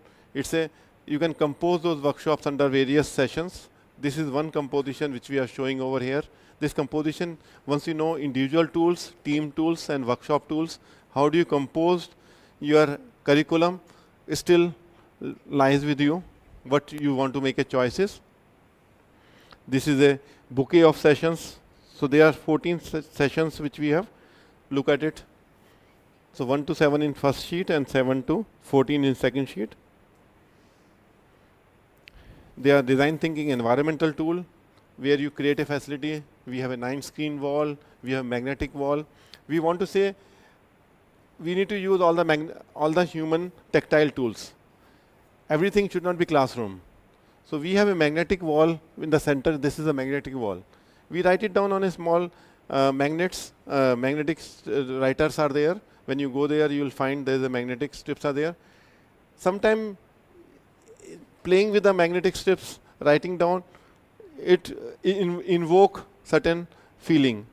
When you have a large printer there, we have a large printer, A0 printer, not A4 printer. It's not there as a part of it. So this A0 printer, when L0 is there, you print it on large sheet. You can use digital tool like Miro board, digital sheet, Figma sheet, Jamboards. These are my digital tool set. Digital workbook can be created across the team. Every workbook has to be shared. So these are digital tools which can be used. These are the few learning guides which are there. There's a book on design thinking for business growth, design thinking toolbox, business model generation, design of business, digital art of possible. I written this book. Value proposition design, Unmukt. These two books are written by me out of the. Thank you.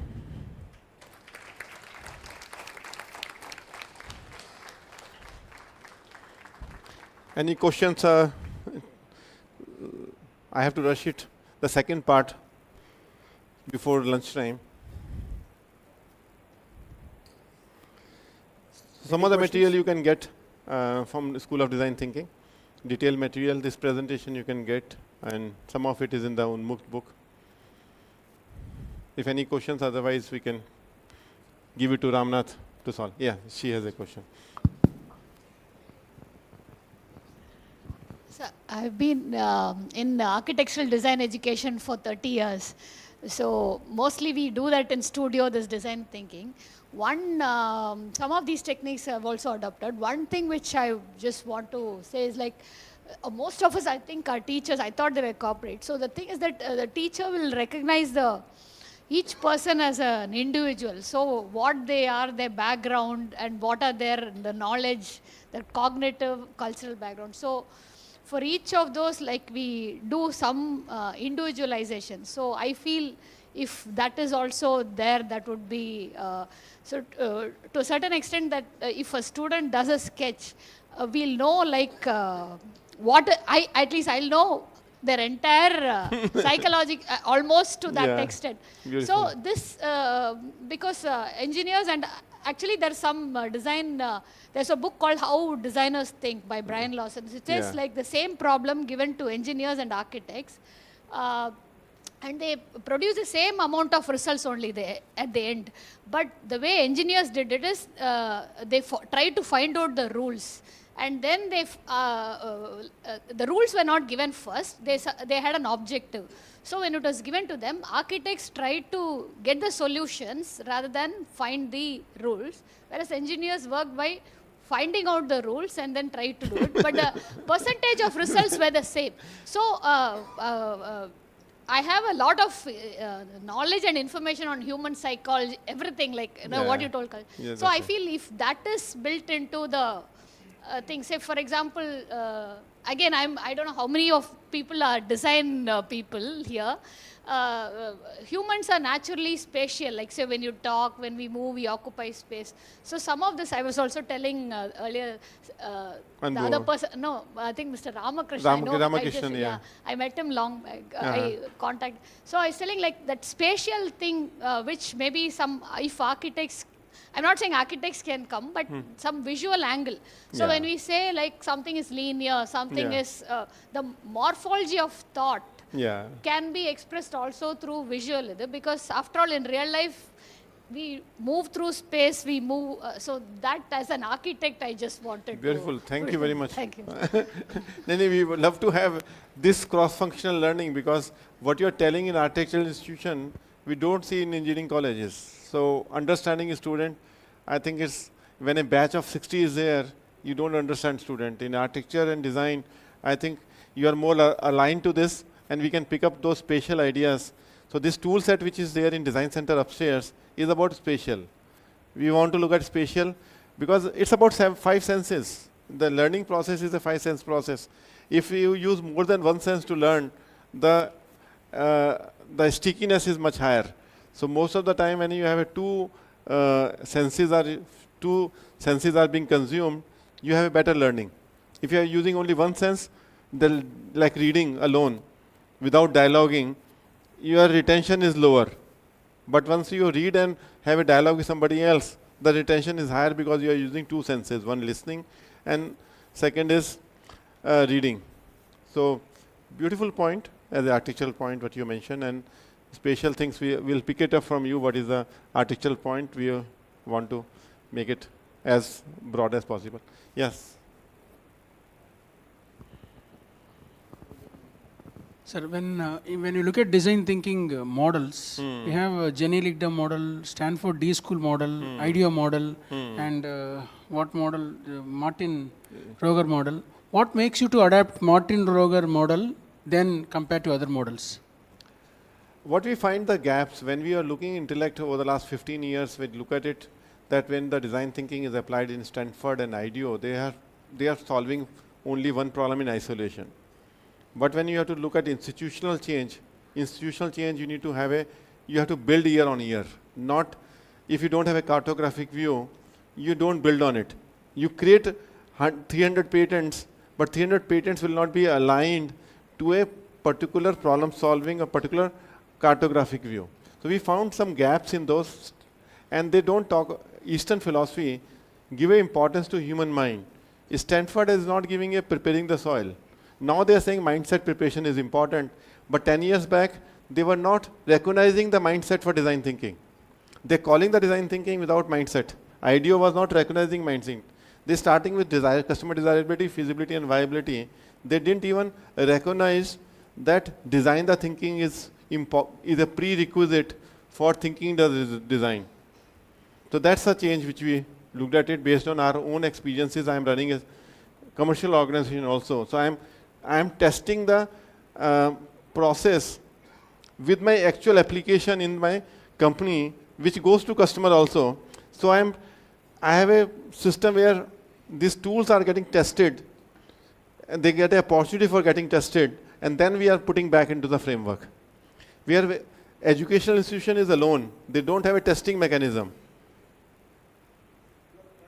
I'm a practitioner as well as School of Design Thinking is independent body, so we are experimenting both of them together. So we.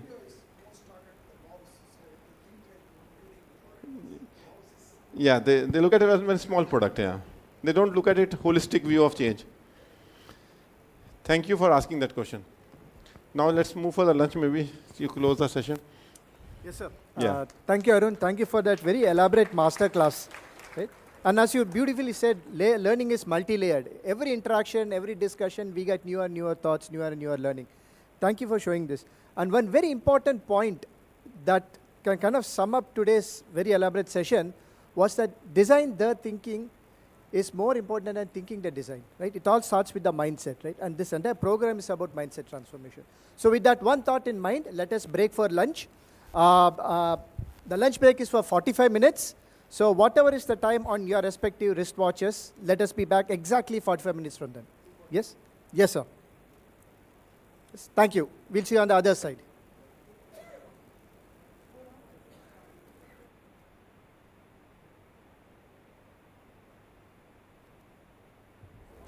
Lunch is at the same place where you had breakfast this morning.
May I request you all to be seated?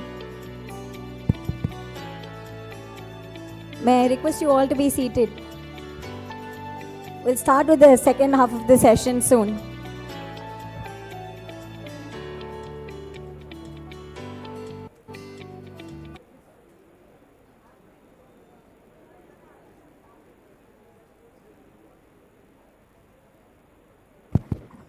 Ladies and gentlemen, may I request you all to please settle in your seats?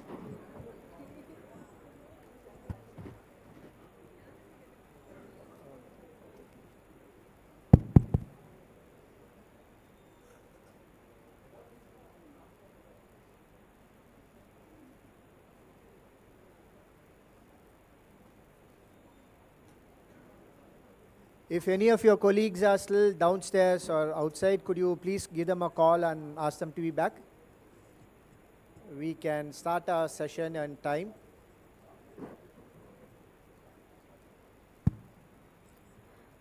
Good afternoon, everyone. I'm Uma Janaki, going to be the MC for the afternoon session. I hope you all had a wonderful lunch. We will now get into the second half of today's conclave.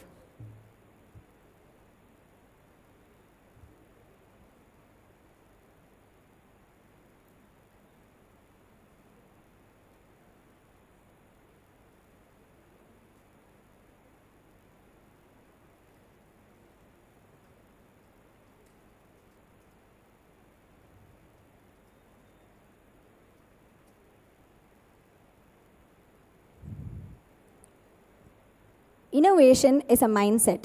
In fact, it requires a mindset shift to look and spot opportunities.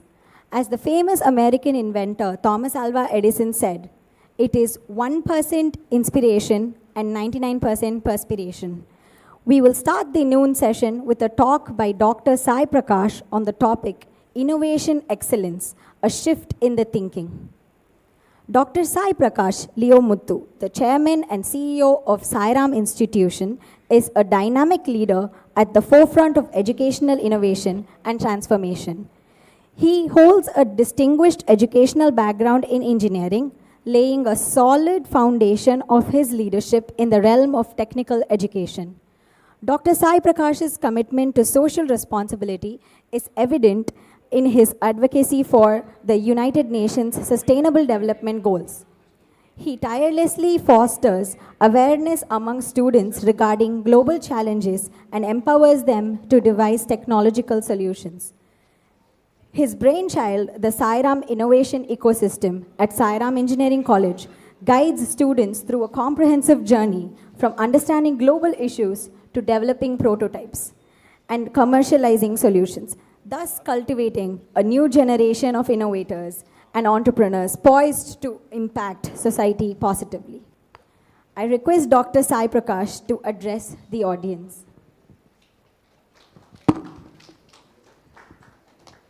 Thank you.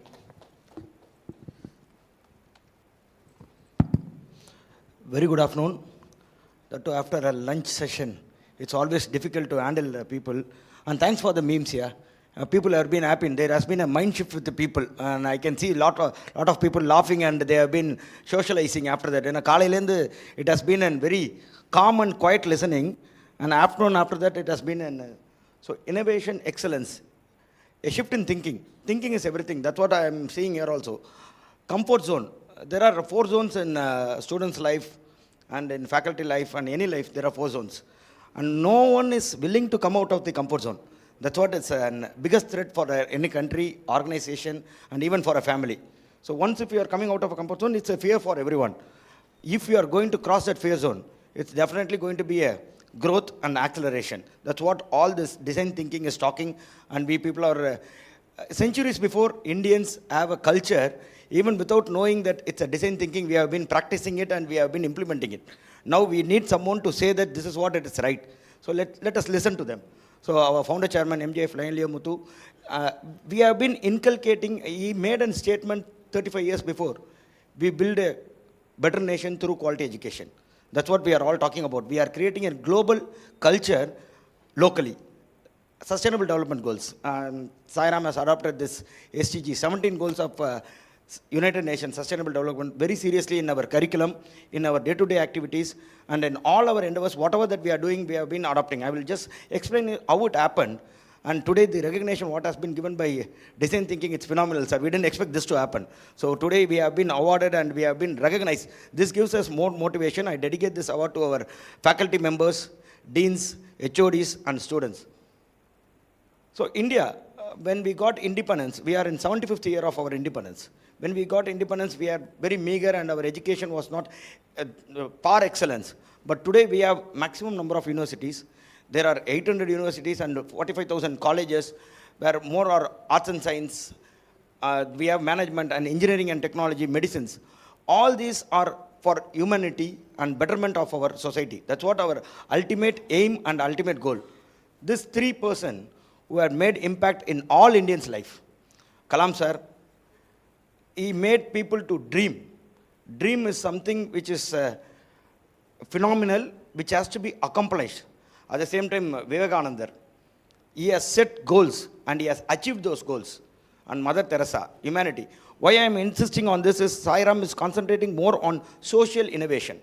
So innovation which has to be helpful, as pointed out by our AICT chairman and Arun Jain sir, India is a second large populated country.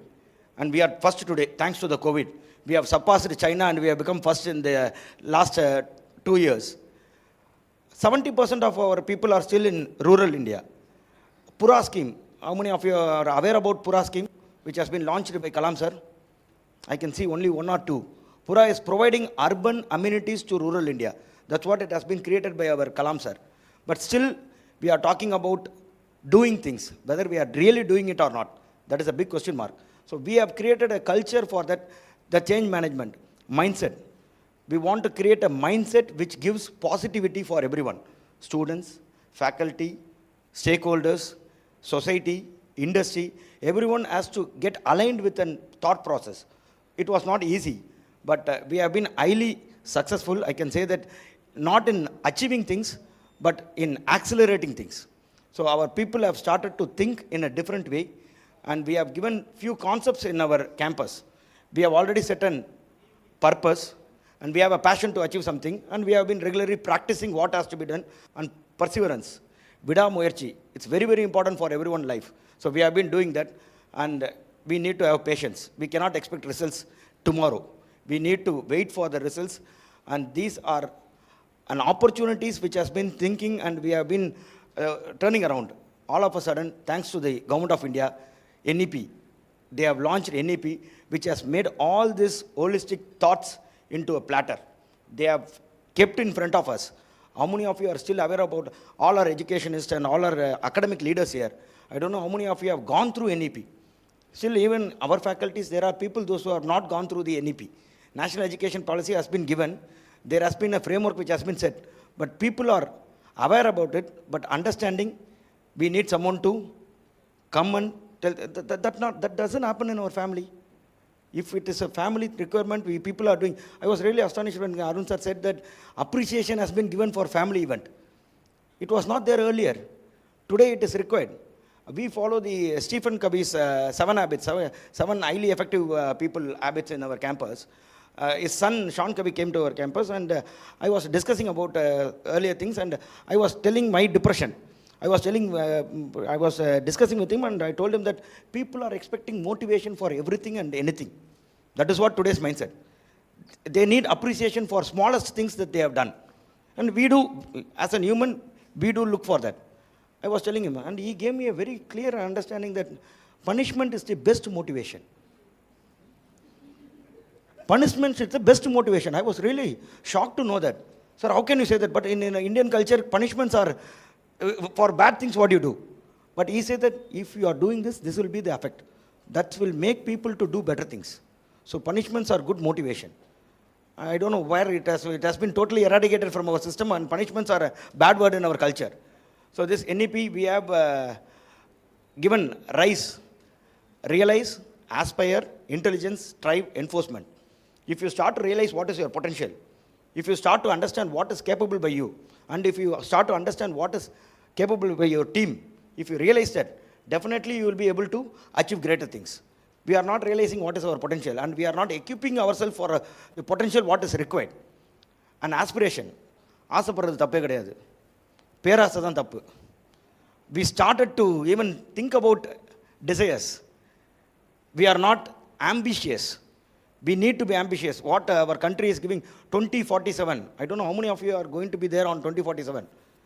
Even our Prime Minister has given an Amrit Kal, 25 years ahead. That's how human has to evolve.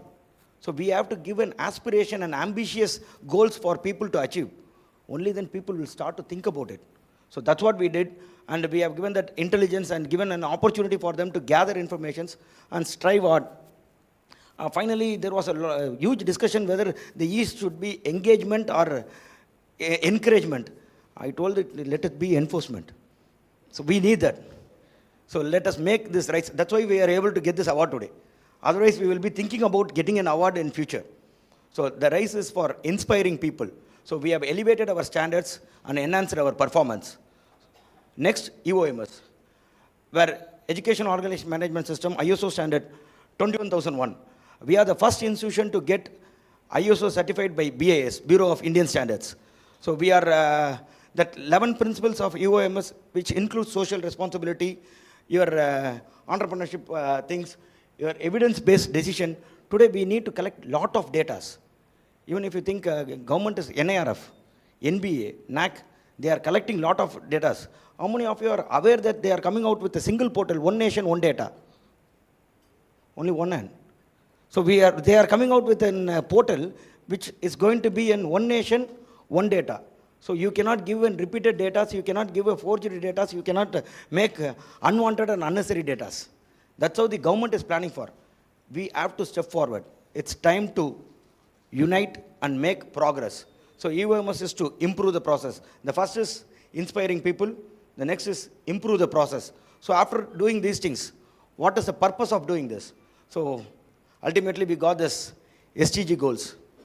Sitaram SDG action program, instilling a purpose. So we have adopted 10 villages under Unnat Bharat Abhiyan.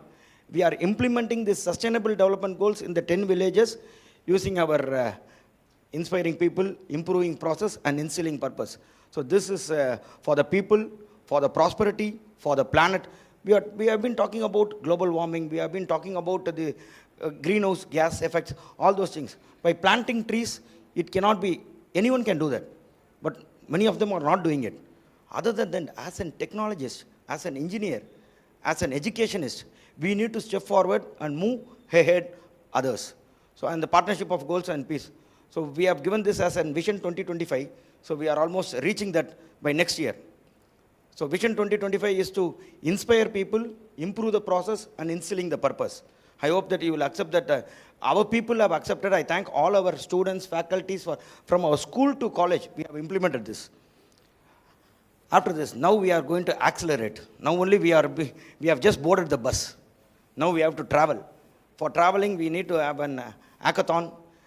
4 years of engineering, we made gamified learning. That's what today's generation is looking forward. They are not looking for an 1 hour lecture. They are not looking for an assignment and case studies. They want to learn things. See, today they have entire mobile phone is bringing world into their palm. Apart from that, what you are going to teach them? Apart from that, what you are going to inspire them? It's very, very important. So innovation. So we have created this FITS methodology: feel, imagine, do, share. So once if you start to feel the problem, you will definitely imagine a solution. You will do a prototype for that, and then you will be sharing it. Ultimately, this started with an intention. Final year students should not purchase the projects. Everyone in the hall knows that people are purchasing projects. How to eradicate that? And there are IEEE certified projects which is getting sold. And that has become a great business today. We are creating entrepreneurs in a different angle. So ethics and moral is very important. So this kind of innovation ecosystem, first year we made Ideathon, second year we named it as Solvathon, third year we named it as Innovathon, and final year we named it as Inspirathon. So final year students should inspire the student to continue the project. Can anyone in this hall show a button phone with you? We use a latest phone. We need to have a smartphone with 5G technology. but we will not teach the students how to create a 5G technology, and we are not giving them, there is a syllabus, I do accept. Whether they can really make it or not, that is a big question mark enough. By this ecosystem, we have this 4 hackathons, 69 targets for achieving these 17 goals, which is available in the United Nations website. With that 69 targets and 309 indicators, we have aligned all this and given it as a name of Sitaram STG Action Program, and we have given code for all the target, Sitaram SAP code. With this, for instance, goal number 4 is quality education. To achieve the quality education, we need to have an holistic, right from kindergarten, from preschool to the PhD. All what has to be done is been listed out by United Nations. So we have adopted that, and we have associated with IEEE. IEEE, all 39 societies of IEEE is established in our campus. All our faculty members are members of IEEE. All our students are insisted. Students, you cannot make it mandatory. Once faculty have tasted it, that has to be shared with the students. So this has led to better results.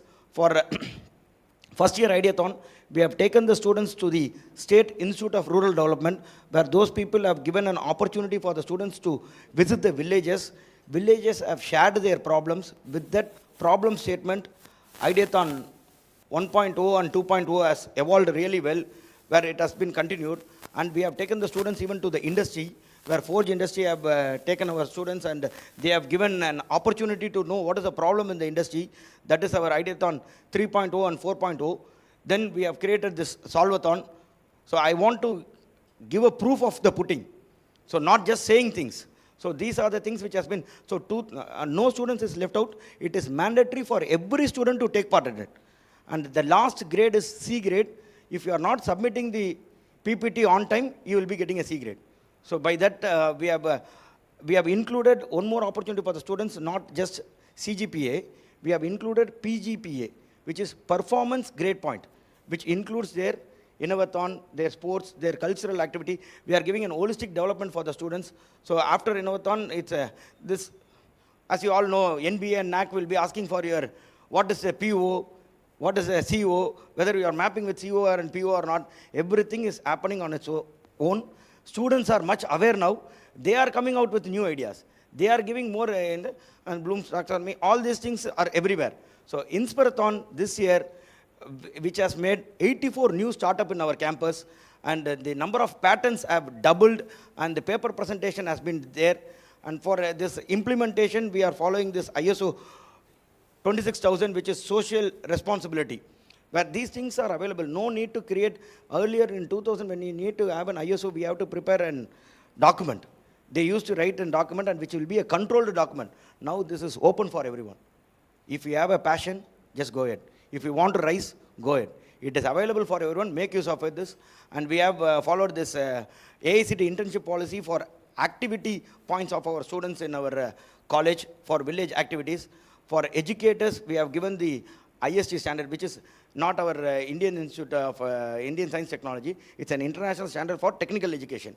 It is available. So we have given that concept for our teachers, and for students and innovators, we have given a concept. We want to make them as a global citizen, not local citizen. So if you see that global collaborator, the last one, strive to become an understand others and work effectively in a team, which is very important. Today, people are not able to collaborate and work. That's really hard. So we want to give an holistic development. These are the NPTEL examination. In last semester, Sitaram has been ranked 10th in the national level. We got a AAA in NPTEL examination. And all our faculties have undergone the NITTR, 8 modules. There are few who has to repeat it. We have 35 domains, specified competence matrix for our faculties. Those who are lacking in competition, they are now recovering more, they are learning more, and they are making an effective implementation of this. So EPICS is an engineering projects in community service. So we have made this digital. So once all this has been made, students have to enroll and they have to make digital, where the students, those who want to continue the project, and interdisciplinary is happening phenomenally well. If the SAP code matches with the 2 other departments or 2 other teams, they are contacting each other and they are making an interaction and they are making the project better. So the outcome of these results is we got 7 awards in Smart India Hackathon in last year, and 4 hours before that, Government of Tamil Nadu is coming out with an hackathon. 50 teams of Sitaram has been listed for the final round, and 23 teams from Sitaram Institute of Technology has been listed, and these are the funding which have been received from IEEE, where we have been getting 4,500, 5,000 epics. See, they are ready to fund you if the projects are viable and if it is really worth for the society. So these are the things, and we are looking for more mentors and external guides. Those who are willing, please join your hands. It's not only for Sitaram. Let us make all the students to get benefit out of these things. Let us make Tamil Nadu as a place to learn more. I was really astonished when the Uttar Pradesh person, I don't know whether he's there or not, Noida person. He left. See, they are growing fast. We have to catch up and we have to make things much better for our state. Otherwise, we will be lacking. So, and IPR, one of our faculty member has got the maximum IPR award. She has been awarded with 1 lakh cash prize for Government of India, and she has been invited for Republic Day Parade. These are the byproducts, and we have the startups in our campus. These are the startups, and to great credit of our institution, when morning also Sir was telling IIT and other people are moving away. Chandrayan director is our alumni. So Veeramuthuvel is a student of Sitaram. So I was telling chairman also about that. So these things are the credit which is there for tier 2 and tier 3 cities. We need to give this citizen more opportunities. We need to give this citizens more, not being a job seekers. They have to be a job providers. So to conclude, government is now coming out with My Bharat, Mera Bharat. I don't know how many of you are aware about it. They are connecting whatever that has been said by Anbu sir, whatever said by Arun sir. They are coming out with an holistic portal, sir, where NGO, government means not just government, it is coming with the village level participation, and the academic institution, and one more is NGO, government, what is the other one? Industry. Who is that? Finally, thank you, madam. Industry. For internships, they are coming out with the industries. All this has been given, and you can log in only with your DigiLocker. You cannot go and give unnecessary and unwanted information in that. It will be validated with your Aadhaar number, so that they will be giving a lot of opportunity. Even for villages, we have been participating in Gram Sabha. First time when we went there, people dejected us. They didn't accept. So after 6th meeting, people welcomed us. So that's how the institutions have been looked out. So now regularly they have been interacting, and this is a pledge which has been created for our Sitaram students, and it's a global standard. I like someone to read out the pledge and take the pledge when the event is concluding. So this Techno Incubator Foundation has been created in our campus, and these are the number of startups which has been created, and Center of Excellences. So that's what, when we look back this, I was really astonishing. Lockdown has given a lot of opportunity for us. People were not disturbing us, and we are thinking and we are creating this, and we have been, this has been fully done during the lockdown. And now looking at for envisioning the brighter future. So reflect, let us revolutionize the future and make this nation proud again. We have lot of potential, we have lot of credit towards us. Let us make this really worth for everyone and make this nation proud with our activities. Together we can. Thank you.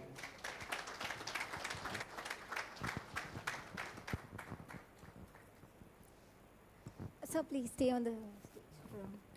Thank you so much, sir, for that wonderful presentation. The Sitaram Group is a standing testimony that innovation starts with a mindset, and that culture plays a big role when scaling it across students. May I invite Dr. Anbu Ratnavel to felicitate Dr. Sai Prakash with a memento.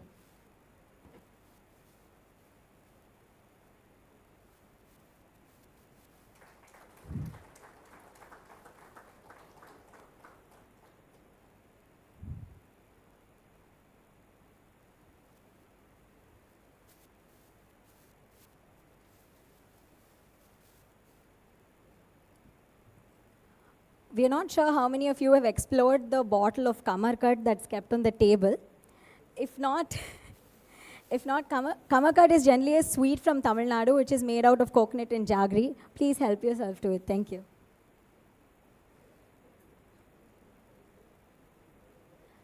There is a bottle of Kamarkat on the table, sir. Yes, a sweet.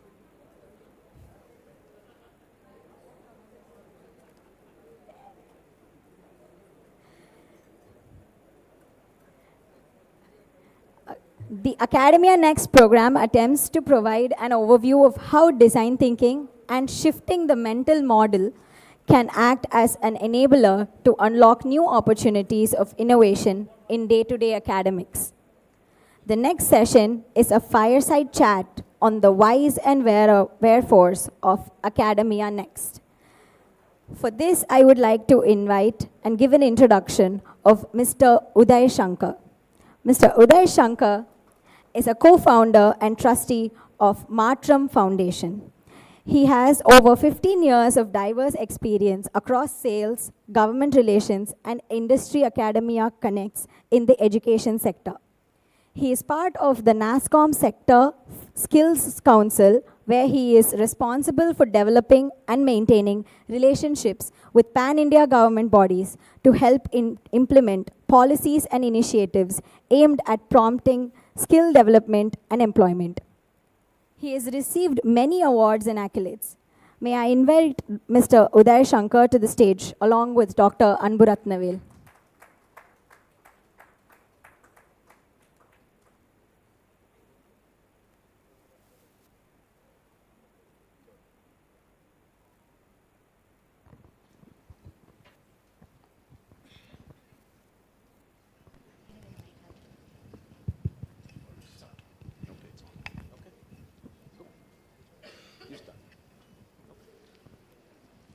Vanakkam and very good afternoon, everyone.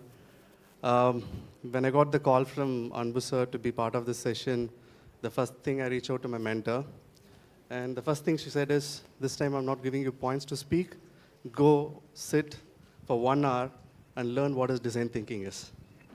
And surprisingly, I thought design thinking is just on a professional front.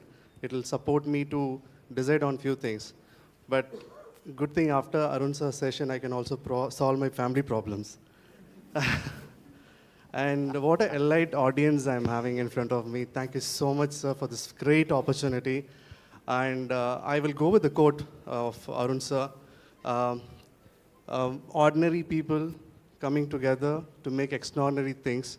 We have extraordinary people here, sitting here, and I'm sure I'm excited what kind of impact they're going to go to their academic institutions or to the organization to make a greater impact. And I'm wishing you all to use this design thinking as a prospect of growth, prospect of envisioning your students and your faculty growth improvement. I will just start with few aspects of what we do in our Future Skills Prime. Representing NASSCOM, I'm there for last 13 years. I've grown along with all the people who are sitting here from academia, and they have been a great support right from this gentleman who's always mentoring me on various aspects. NASSCOM, when we started the education initiatives in 2010, we wanted to build a narrative, a digital narrative or a transformational narrative that should be an India story which can represent how all the skilling hub can be used to create a very better storytelling about skilling initiatives.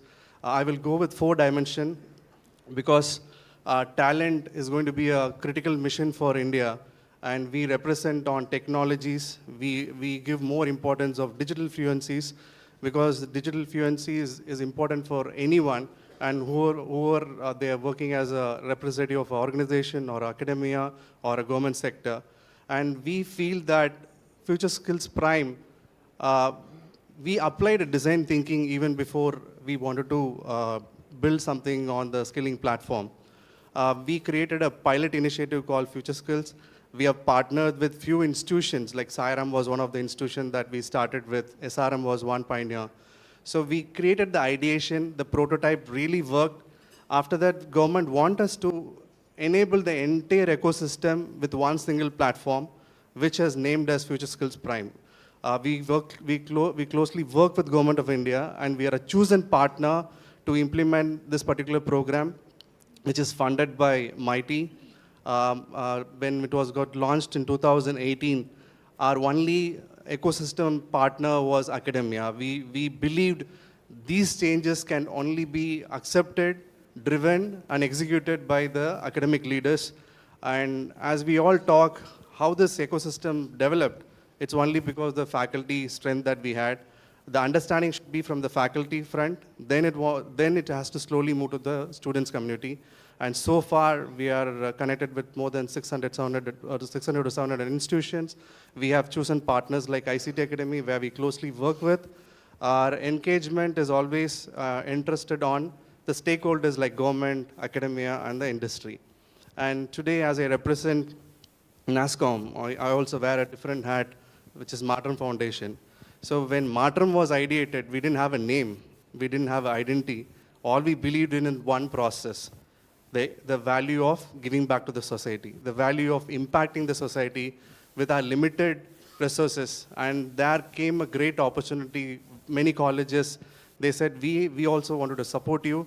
All we had is one great vision.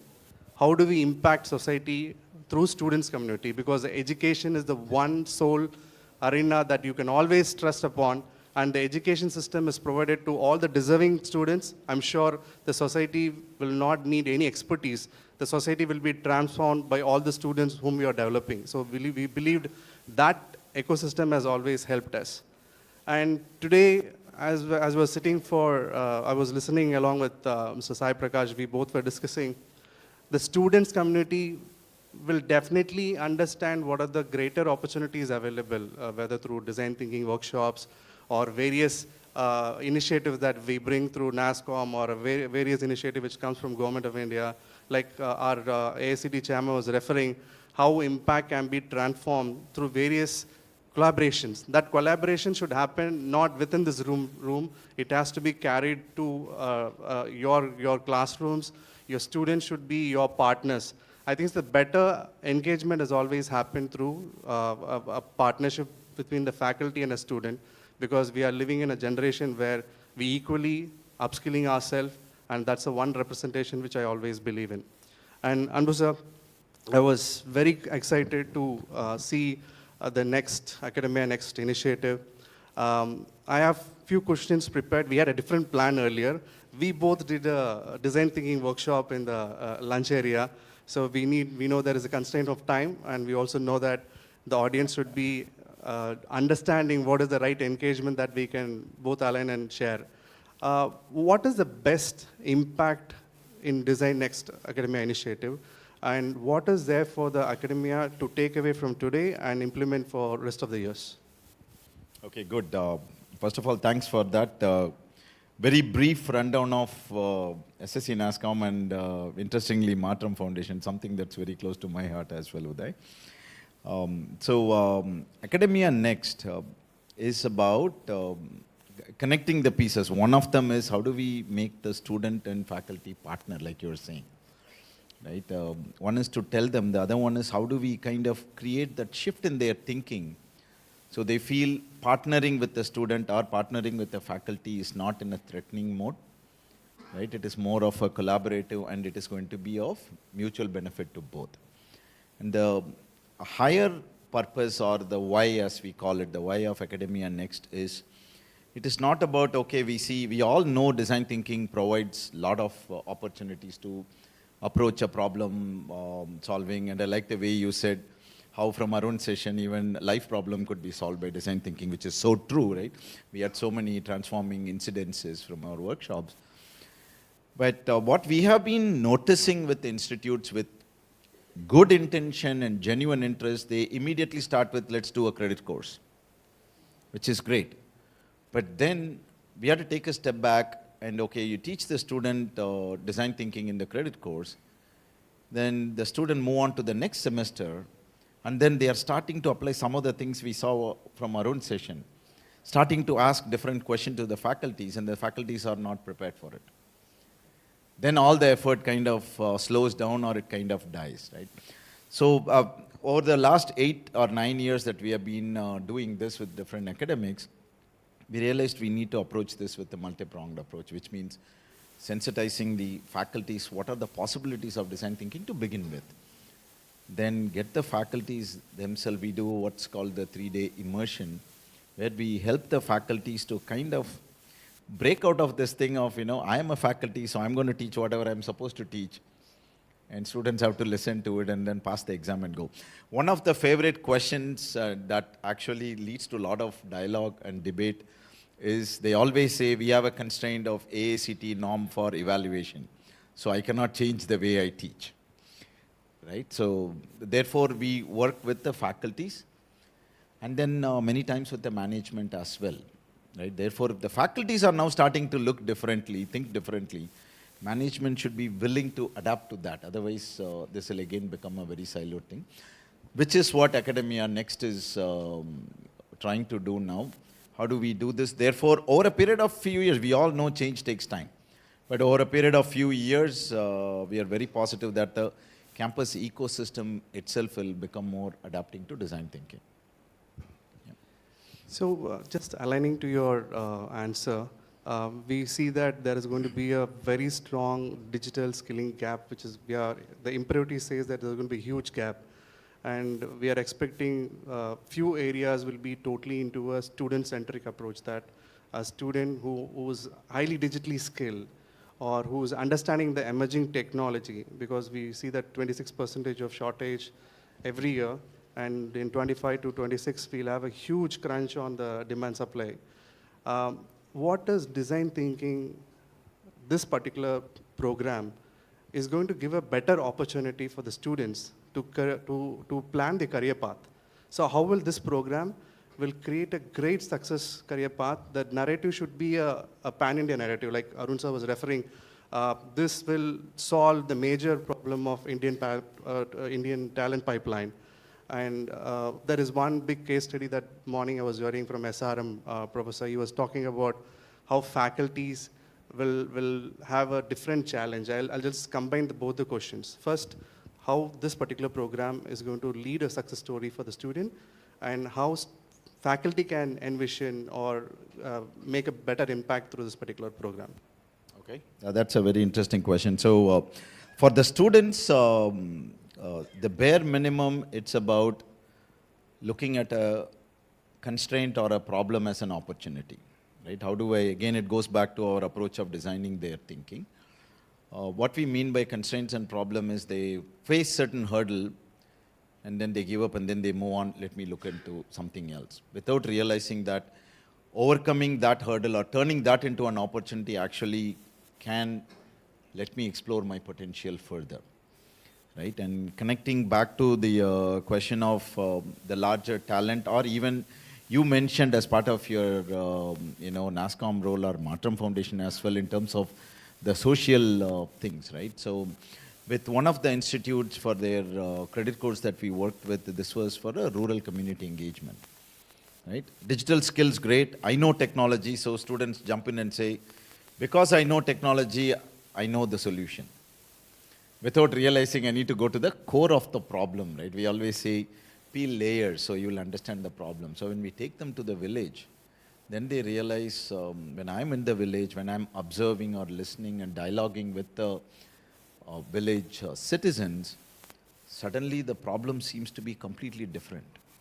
I cannot go and just generally rattle out, an app is going to solve this problem because I know so, right? So I think that is where design thinking is going to help. So with these students that we have taken, they had a phenomenal transformation where they realized, okay, whatever I thought, first of all, whatever I thought about a village panchayat is completely different from what we are doing. I mean, this was down in the Chengalpattu district that we had taken them. And then they realized sometimes you don't have to boil the ocean to solve a problem. Sometimes that quick, we call that the quick, bold, and the long-lasting solution. Sometimes they thought that, oh, a quick solution is what all that is required for somebody to solve a problem, right? So in other words, it's like I have a technology, therefore this is the only way to solve the problem. That is one aspect. And going back to the faculty, which is how our journey started, that's our flagship initiative, 3-day immersion. I know Arun did let out some of the secrets of what goes inside the faculty workshop. My request is please don't go and share it with any of your faculties. They may not come for the session, but it's a very intense thing that we do, where nearly about a day and a half to 2, we work on just their thinking process. I think rest is very easy. And I wanted to go back to what Dr. Sai Prakash was talking about, the ISO process and other things, right? I think we all kind of, somehow figure out how to follow those things. But that shift in the thinking does not happen. So which is what we have been doing for several years now, where there have been cases where faculties actually, day one when they come in, they think something, and then day three, their thinking process completely changes in terms of, oh, maybe I can approach it this way, right? So that is where the faculty transformation, the moment that happens, and what we have heard from the students is, oh, suddenly my faculty is actually letting me question his or her solution. And that's where then the creativity comes in, and obviously once a creativity sparks, then innovation is inevitable, right? So that has been our experience with the faculties and the students. So this question is kind of putting you on spot. So similar, on the table conversation, do you believe 30 years back, the term of design thinking would have not been there? But what solution has made a different impact? We are seeing institutions built with great credibility, values, trust, and what is new in this new design thinking? Okay. Interesting. So in other words, is it old wine in a new bottle, right? So you put it in a very subtle way. Nice, I like that. Okay, it may seem so, and I'm going to be very candid, and that's why I started with that. So it's my appraisal time also, so I have to be very careful of what I say, right? Yeah, my boss is not here, but still, I have to be careful. So when Arun brought this here, design thinking, and I kind of was alluding to that, we had challenges, and I wanted to say that we actually failed. When we brought in design thinking several years ago from Stanford and just wanted to apply it directly. Stanford said so it has to be good. Till date, I mean, that's one of the premium institute. We failed that, but we didn't stop at that. So we went back to the whiteboard and said, why are we failing on something that really worked there in Silicon Valley and something that Stanford had put together? Which is where we had taken this step of, okay, which means we got to look at the mindset, which means we change the way people look at a problem, right? And that is why today we bet on design the thinking, so which we feel is absolutely unique. And in terms of, you use the word impact, and I'm also mindful of the time that we are chewing the impact that you mentioned. I just wanted to leave one of them, which was actually a very transforming moment for us as well. And in this whole journey, I'll be lying if I, say that everything is, as we planned. There is a lot of learning for us as well. So this was one particular group of faculties from one university. Obviously, name is not relevant. They had to fly down here, right, from a different city and spend 3 days with us. At the day one, we just asked them, what are the challenges? And there goes a huge, it was raining challenges, including our registrar is bad, our vice chancellor never listens, and our examiner is threatening. Nobody knows what to do, nobody is supporting us. Everything, we wrote down like 10, 15 of them. By the end of third day, they were, at the minimum, some of them were able to empathize. Wait a minute, when I'm complaining, but my vice chancellor is fighting with something else much larger for the institute, or my registrar has a reason to push back certain things. And some of the faculties actually went down on writing saying that now I realize that I have approached this differently. And till date, for me, that is one of the classic examples of the impact that this approach, which is exactly what we wanted to do, right? A shift in their thinking, so therefore, institution grows. That's fantastic. I encountered a concern yesterday when I was talking to one of the very learned professional whom I'm known for like 15 years.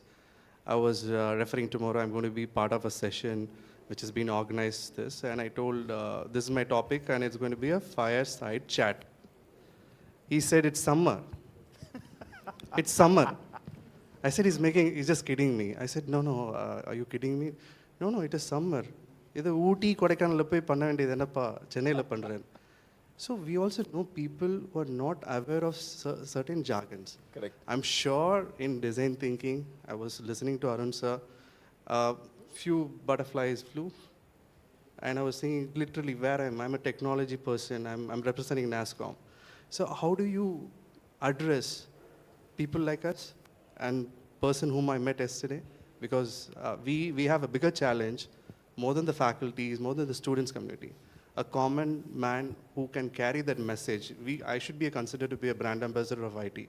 So we have certain jargons and few issues. What is that one thought process that you will bring in special? What is very special in this? How will your narrative be to the pan-India growth of design thinking? Okay, this is a very interesting and a deep question, right? Of course we have jargons as well. So you had seen what Arun has showed, right? And the idea of the jargons was if that can stay in the minds of people. Yeah, so there will be for example, for some of you who had seen our design center in the morning, right? Some of you are able to do, I think about 80, 90 of them are able to see that in the morning.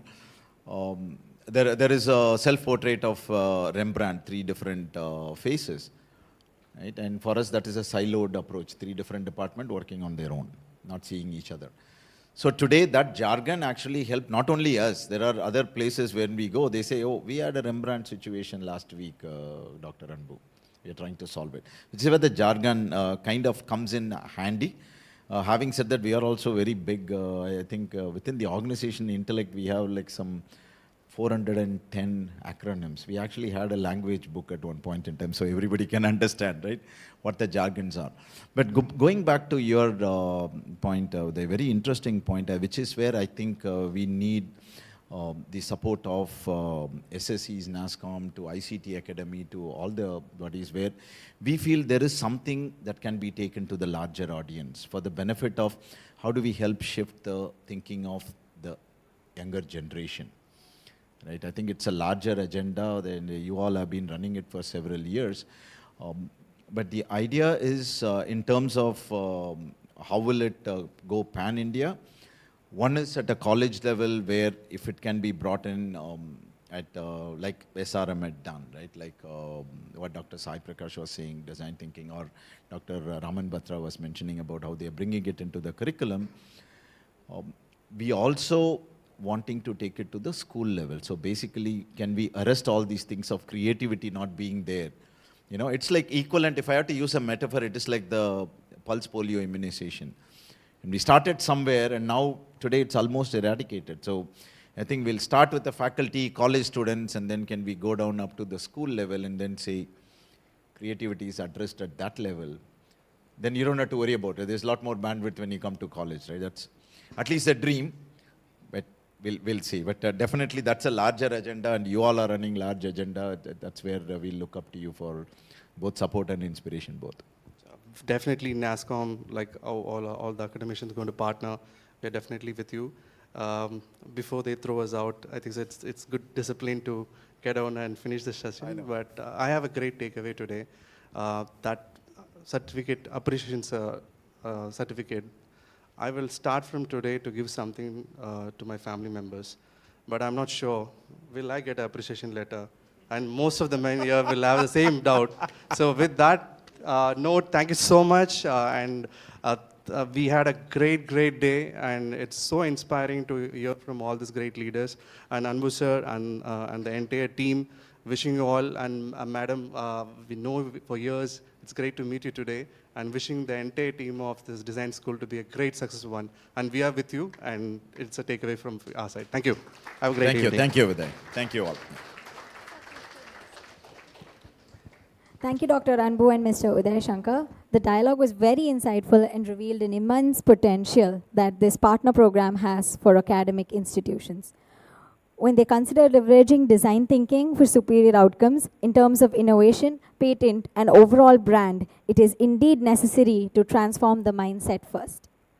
With that said, may I invite Manju Jain ma'am to felicitate Mr. Uday Shankar.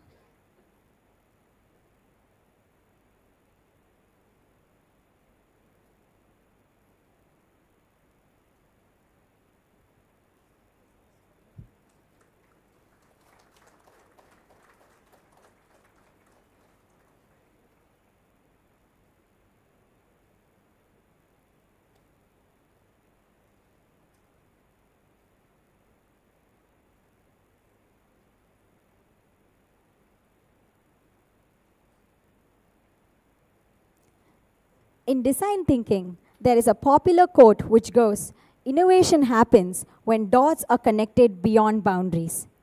Panel discussions are the dots that connect beyond boundaries. With experts from across domains, their interaction promises a rich tapestry of knowledge.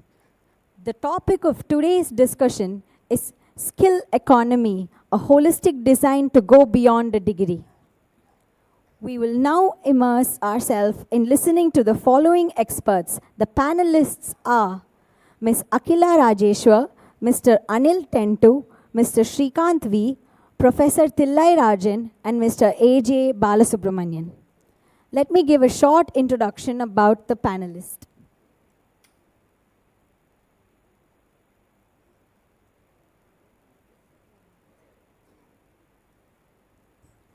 Ms. Akila Rajeshwar is a prominent mentor and educator within Tamil Nadu's vibrant entrepreneurial landscape. With over a decade of dedicated service, she has cultivated relationships with both seasoned entrepreneurs and budding talent across the region, offering tailored guidance and fostering collaborative learning environments. In her role as the Executive Director of TIE Chennai, Akila has spearheaded numerous groundbreaking initiatives, notably pioneering the introduction of personal boards, platforms designed to facilitate peer-driven knowledge sharing, and Catalysts, a program focused on personal development for entrepreneurs. May I request Akila Rajeshwar to please come onto the stage.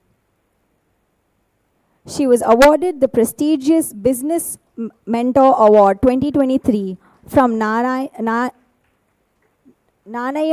Vinikan as Vigidan. Okay. Nanayam Vigidan as part of their Business Star Awards. The next panelist is Mr. Anil Tentu. Anil Tentu has proven track record in driving innovation and technology initiatives as the head of AP Innovation Society, IT Department, Government of Andhra Pradesh. He is the founder of multiple civil society organizations and has been consultant for various World Bank projects. He is the trusted advisor to universities and serves as a guest faculty at prestigious institutions such as IIMs and ISB. Anil has authored the book Compendium on Skill Development and Entrepreneurship and is also an editor for various e-magazines such as Innovation Mouthpiece. He is a passionate and leveraging expert across the sector to drive positive change and innovation. May I request Mr. Anil Tentu to please come onto the stage. He is currently pursuing a PhD program in Political Sciences and Public Administration in Andhra University. The next panel member is Mr. Shrikant. He is the Chief Executive Officer at ICT Academy of Tamil Nadu. He is a seasoned leader with over 20 years of experience in the education and IT industries. Leading the prominent social enterprise, he is dedicated to closing the skill gap between industry and academia. In his multifaceted role, Shrikant is responsible for strategic planning, managing government projects nationwide, corporate partnerships, education technology, marketing and advocacy. He has been associated with ICT Academy since 2012. May I request Mr. Shrikant to please come onto the stage.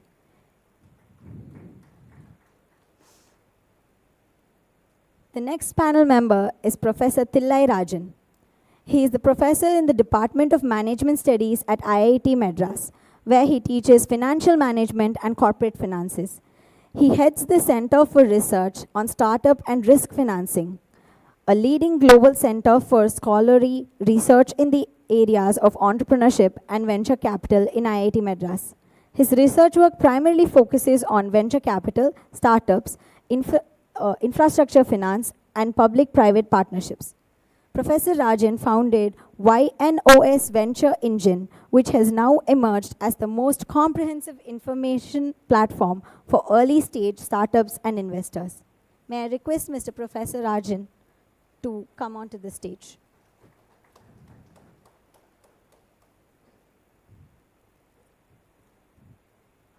the final person, he is the moderator of this panel discussion, Mr. A.J. Balasubramaniam.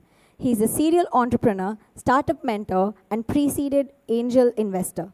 He graduated from the College of Engineering, Guindy in 1984 and began his first venture in the electronic manufacturing.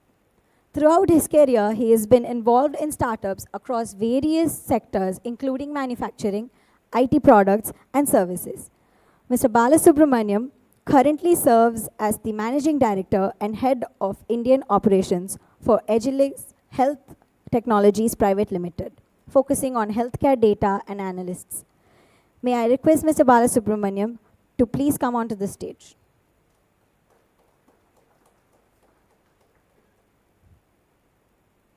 Over to you, Mr. Balasubramaniam. Good afternoon. Thanks for a nice introduction.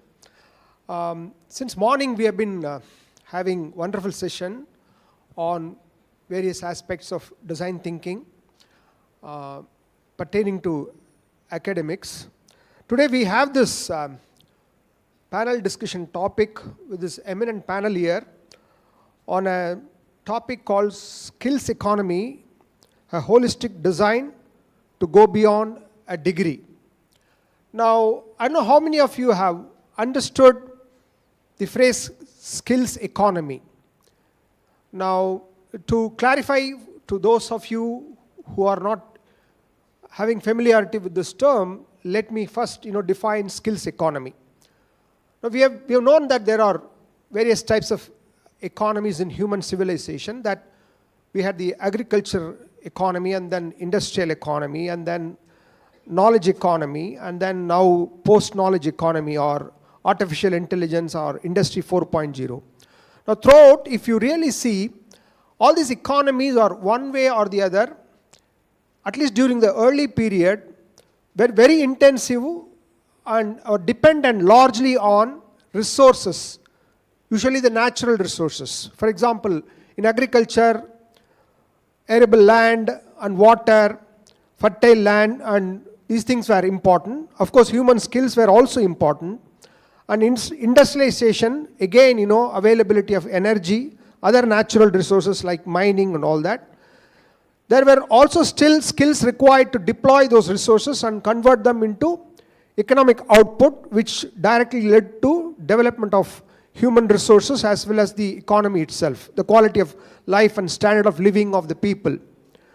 And as it went, this progressed into knowledge economy, where this word knowledge economy, knowledge worker came into place. Now suddenly, during the turn of 2000, 2001 onwards, people started widely using the word, the phrase skill economy. Because what has happened is, I think this is lost power.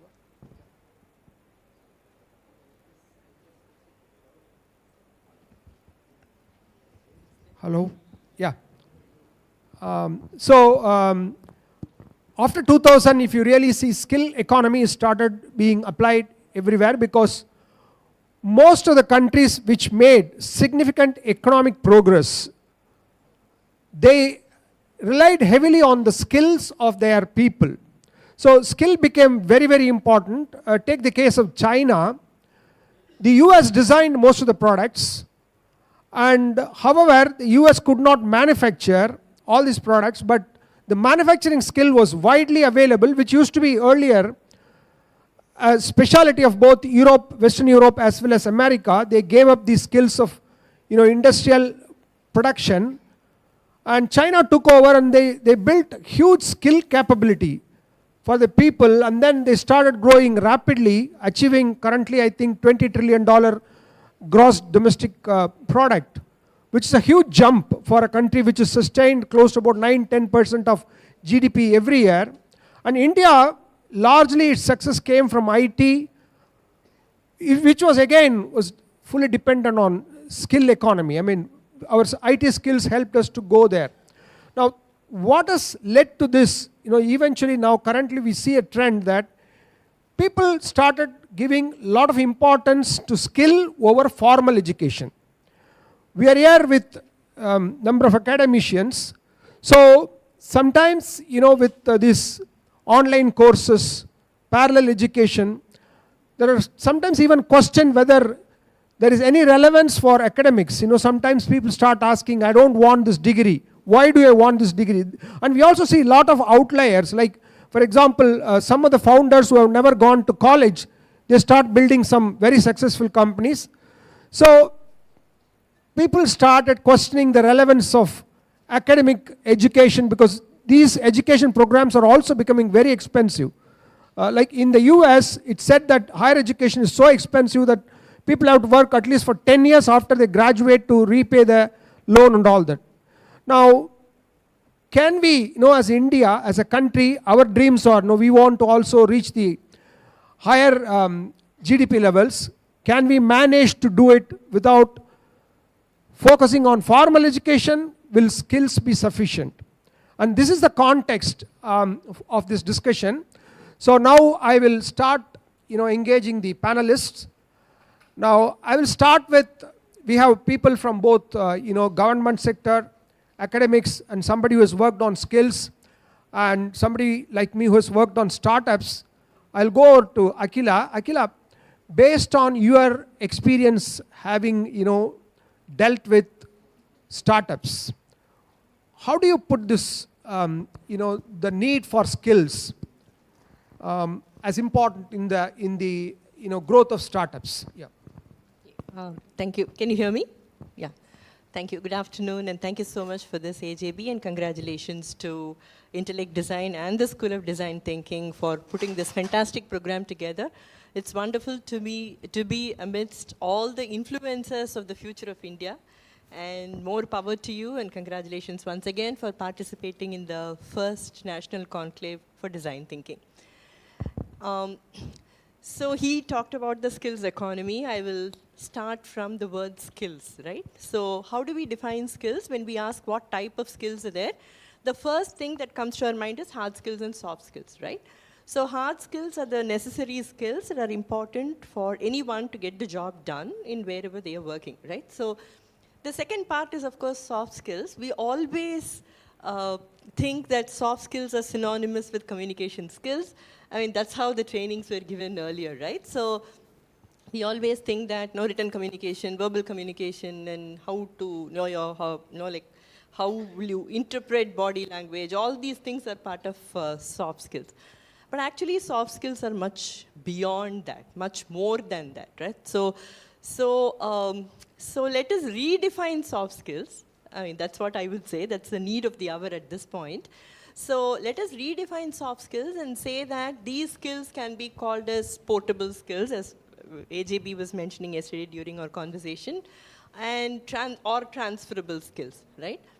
I was just thinking what comes under this. No, it's not just the communication skills, but teamwork, collaboration, all those things. But after listening to Arunji this morning, I just thought maybe I'll just put it in a very concise manner to say that the 5 growth forces he talked about, SAPIA, and the 5 frictional forces he talked about, the DCAFE, and the capacity levers, which are the VAL, all these put together actually form the transferable skills.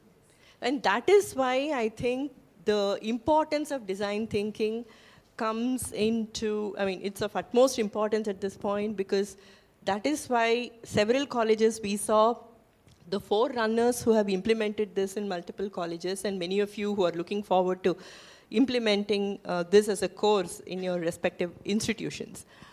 And to answer AJB's question, we are extremely fortunate to work not only with the entrepreneurs, like the startups, the SMEs and the MSMEs, and we have actually gone vernacular. And Arunji was asking, right, IKEA, what was that one single point that happened to differentiate them from everyone else? And I was asking that question, what did TiE Chennai do to do something very different to differentiate ourselves? We went vernacular and started catering to the SME and MSME entrepreneurs in the language they understand. So once we started doing this, we also had the unique opportunity to work with the employees. We call them the future leaders. So the future leaders of the entrepreneurs of the, future leaders of the companies that are run by the entrepreneurs who are associated with TiE. So we are in a unique position to work with the employers as well as the employees. So there are multiple factors, multiple challenges. When we go to any entrepreneur, the common thing that the entrepreneurs always mention is the lack of talent. I'm consciously using the word talent instead of resources, right? So when you go to the employees who are the future leaders, another common thing which we actually go and tell them is, for any business, the differentiating factor, the differentiating factor could be the USP, unique selling proposition. And how can you differentiate yourself from your competitor, right? That's a question that every business asks themselves. So when we go and address the future leaders, we always tell them that just because these soft skills, we call them soft skills, right? They are not soft anymore. They are the most important skills, and that is actually going to make or break your career, meaning that is a huge differentiator for every individual. Like all these transferable skills, these portable skills, when you have the attitude of continuous learning, any hard skill can be learned, right? So this is how we approach skills at TiE Chennai. Like we have evolved over a period of time as to how we approach skills and training, and this is how we have evolved. Thank you. Thank you, Akila. Yeah, in startup context, as you said, like skill becomes valuable because startups may not be able to sometimes attract even experienced talent. Therefore, they have to nurture the skills from within. As you rightly pointed out, this the two different skills between which is called the portable skills or transferable skills. Essentially, we've been thinking soft skills were confined to communication, but it's not anymore. For example, design thinking is one of the most valuable skills which employees can possess, irrespective of which role they want to play. I mean, there are these skills like, let's say I'm a Java programmer, irrespective of whether I'm a Java programmer or not, or I'm a machine designer, the design thinking skill is going to be equally valuable in both this context. I mean, that's something that I think you wanted to imply. Am I correct? Yeah. So now we have with us Anil, is the background of both innovation and has worked in developing skills. So what is your take on how do you approach this holistically? Because you have this experience of having dealt with larger context, government and. Is it working?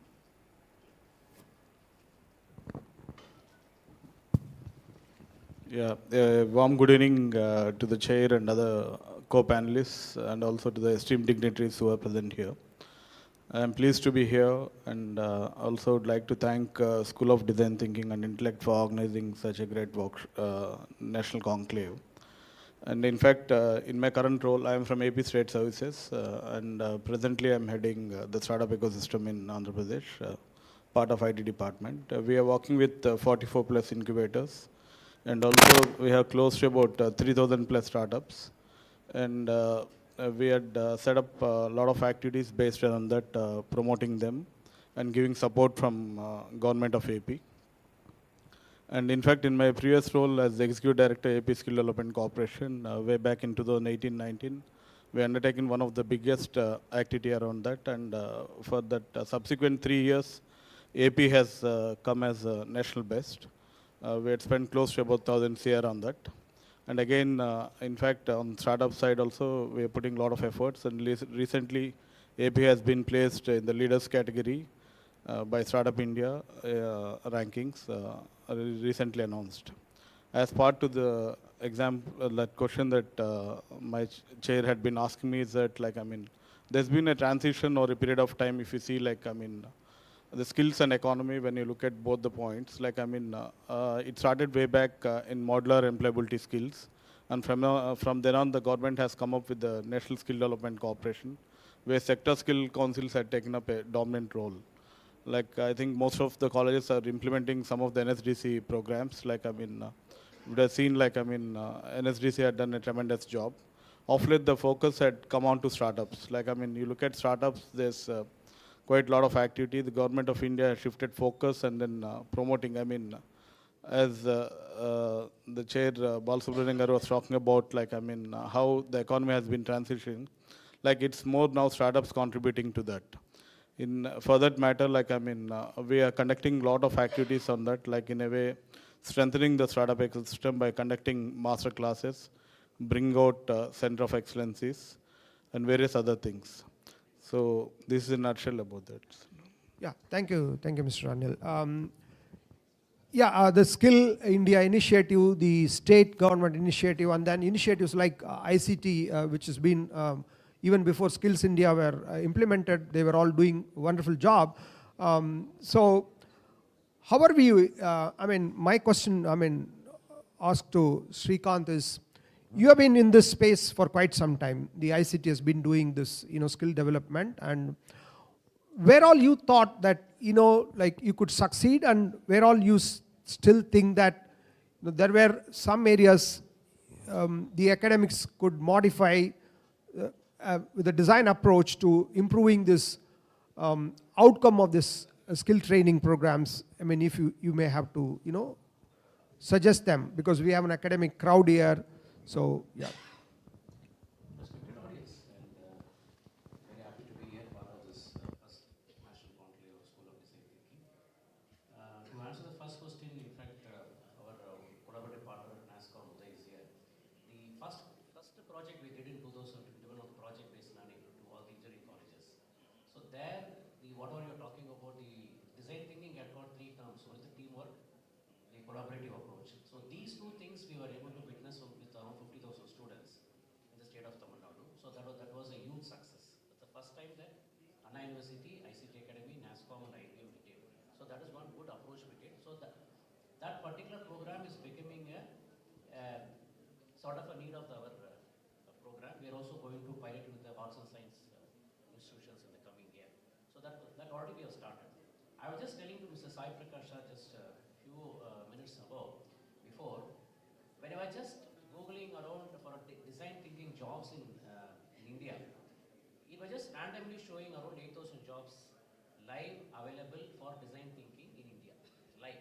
I was just seeing that.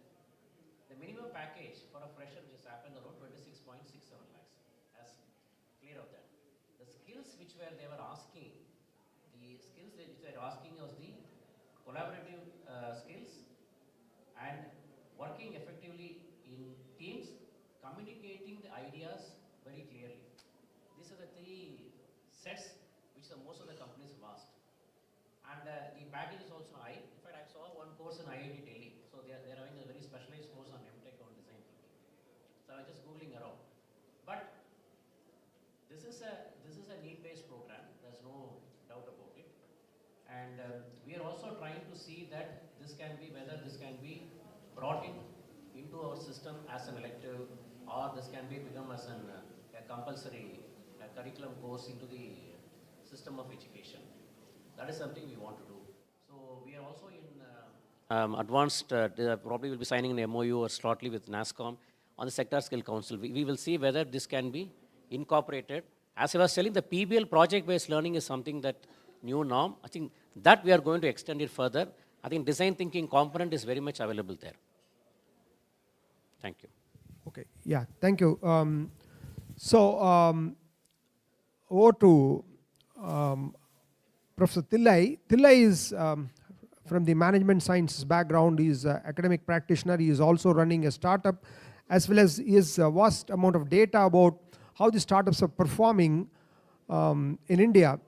Now, my question, my prompt to you, Professor Tillai, is based on the data that you have dealt with, how much is the impact of skill on startups' growth in specific geographies or some kind of domains that you can highlight us, emphasizing why skill is important in the context of startups.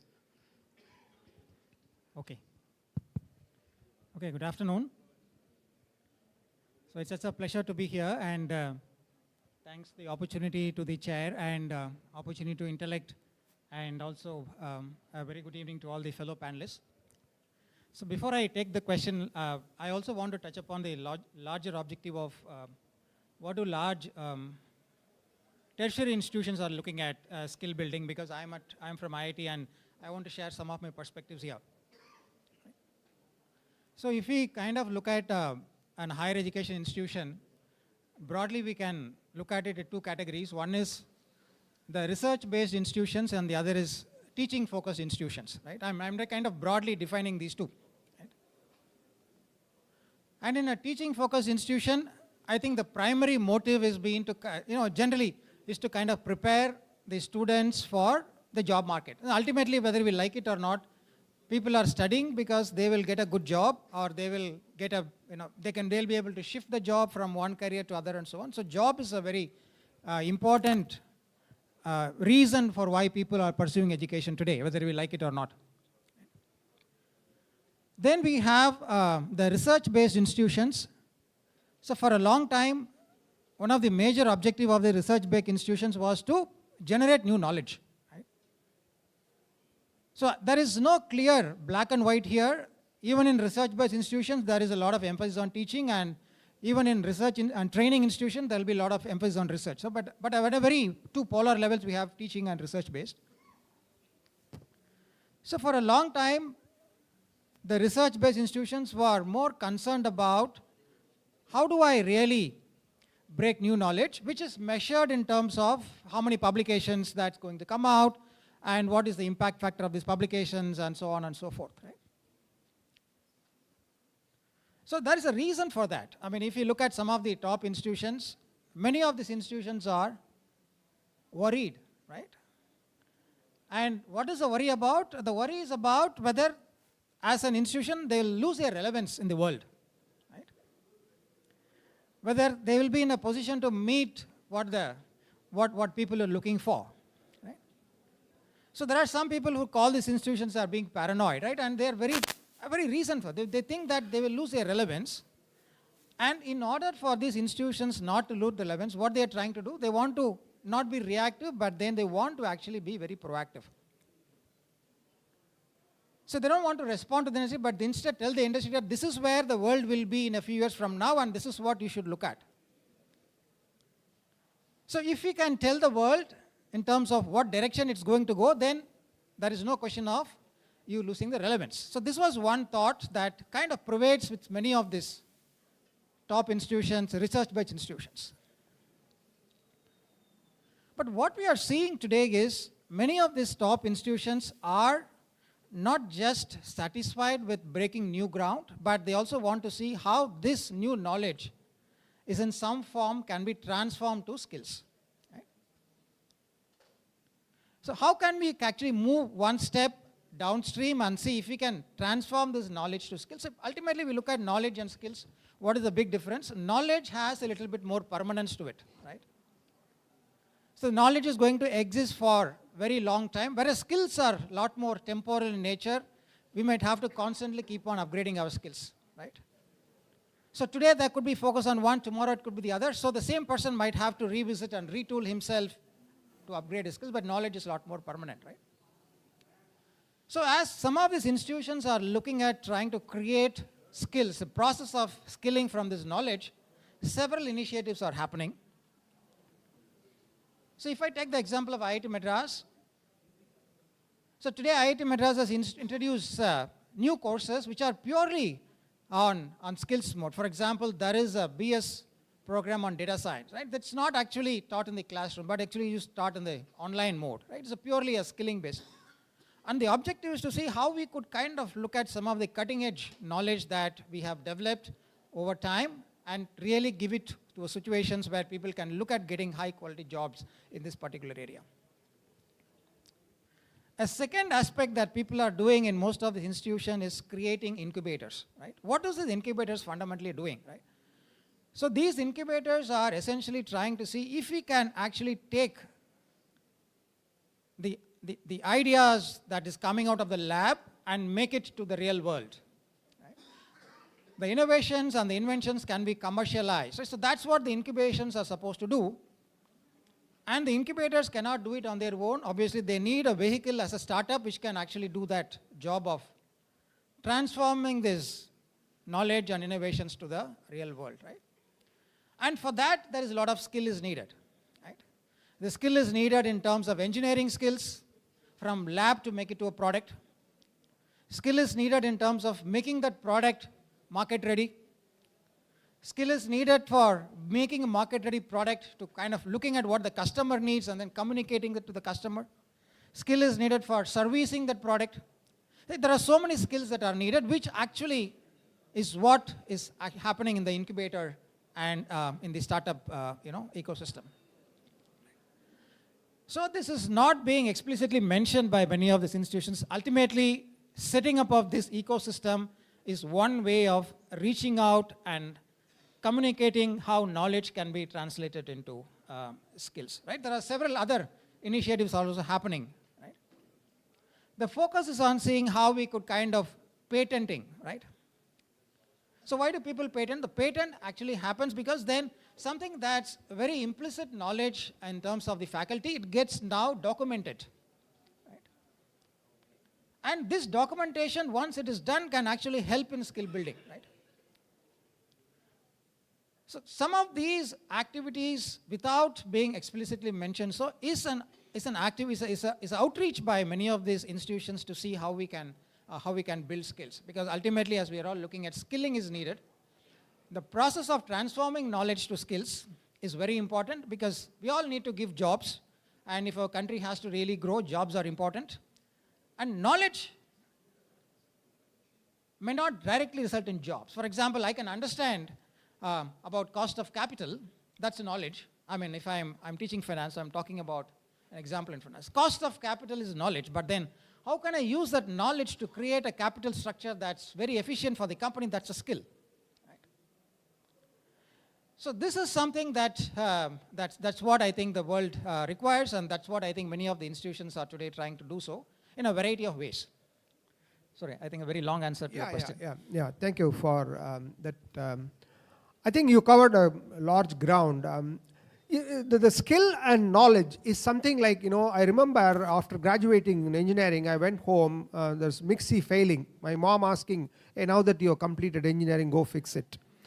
Now, I was just wondering, I don't have the tools. I mean, obviously, I didn't know how to fix it, but I went around, took it to a mechanic shop where, my friend, farmer, he dropped out of school, so he set up this Mixie servicing unit. He could repair it in no time, but I was trying to understand, the motor is failed, I think some brush is worn out. Now, he was not even able to clearly spell the name of the component, but he was able to fix it. Now, skills sometimes, if you emphasize too much on skills, especially on the low end, sometimes we lose the potential to design, which is higher value adding. Now, which we can see from what's happening in Silicon Valley.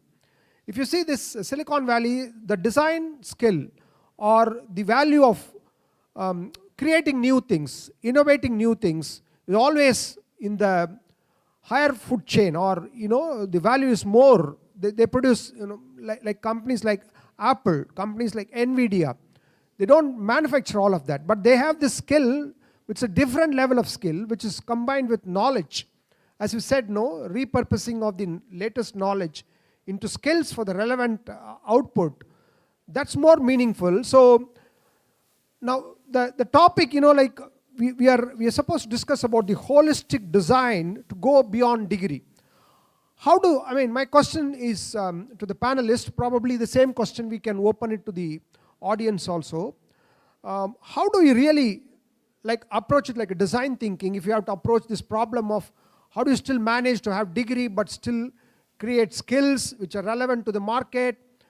Now, what are your takes? I'll start again with Akila. What? Basically, there needs to be.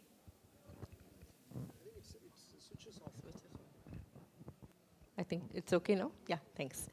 So there needs to be definitely some foundation for us to sort of stand on and then look at the world. So for that, the basic education is required, right? And of course, as mentioned by AJB, there are a few outliers who can actually go and invent something or create successful companies even without a degree. But they're all outliers, if we may call them so. So one thing is, whatever skills we possessed or even 1 year ago, those skills are not relevant even at this point. So in fact, one of the slides, Arunji also mentioned about this quote from Alvin Toffler, which is, like the illiterates of the 21st century are not the people who cannot read and write, but the illiterates of the 21st century are the people who cannot unlearn and relearn. In fact, in his book, which he wrote in 1970, Future Shock, Alvin Toffler was able to predict the 21st century because what was true then continues to be true now. So that is one thing. The other thing is we need to realize that whatever skills we had and whatever knowledge we possessed got us here will not take us far. I would like to borrow the word from Marshall Goldsmith, what got us here will not take us there, right? So that is where this unlearning and relearning becomes extremely important in terms of acquiring the relevant knowledge that is needed for us to build the future. That's why, like I was just going through the brochure that was handed over to us, and the School of Design Thinking had the tagline of human-centric with future focus. That's how I think the skills need to be acquired in terms of having that human-to-human approach, because as I mentioned earlier, that is the key differentiator in a world that is going to be governed by AI and other digital transformation things. This human-to-human touch with the human-centric approach that we are going to take on in spite of all the technological changes that are happening around us is going to be the key differentiating factor in terms of every individual, every institution, every organization, every company building a great future for themselves and building talent again. I hope I answered your question. Thank you. Yeah, to the question that you asked, sir, I think it's a very important one. Going beyond the degrees, in the experience that I had in both the stints, in fact, in between I did one role as CEO AP IT Academy. We had one typical situation wherein on the way to become unicorn startup had come up to us and asked for a recruitment of close to 3,000 plus engineering graduates. I was very shocked that then what they're doing was that its name is DLT Labs, and then they're using blockchain for logistics. They got a work order from Canadian Walmart, and in fact, they immediately wanted to recruit from AP. I sourced a lot of people. At that point of time, we were working with 254 engineering colleges directly, and then we immediately did a drive. They were doing I went to Hyderabad where they're stationed, and in fact, I could see that after 6 months of training, the typical starting salary is about 4 lakhs, they made it 8 lakhs, and then that's what I found is that skill gap analysis has to be done. And in other roles also, for example, Visakhapatnam Port Trust, there's a lot of job opportunities for a fire safety officer. For that matter, going forward, cybersecurity is going to be the prominent thing, and tomorrow, instead of COO, we'll be having a chief cybersecurity officer or something like that.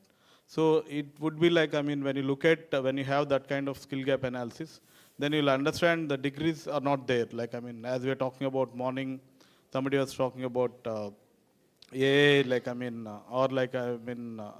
ones on the chat GPT. So who can be a prompt engineer will have a long stay in the future market.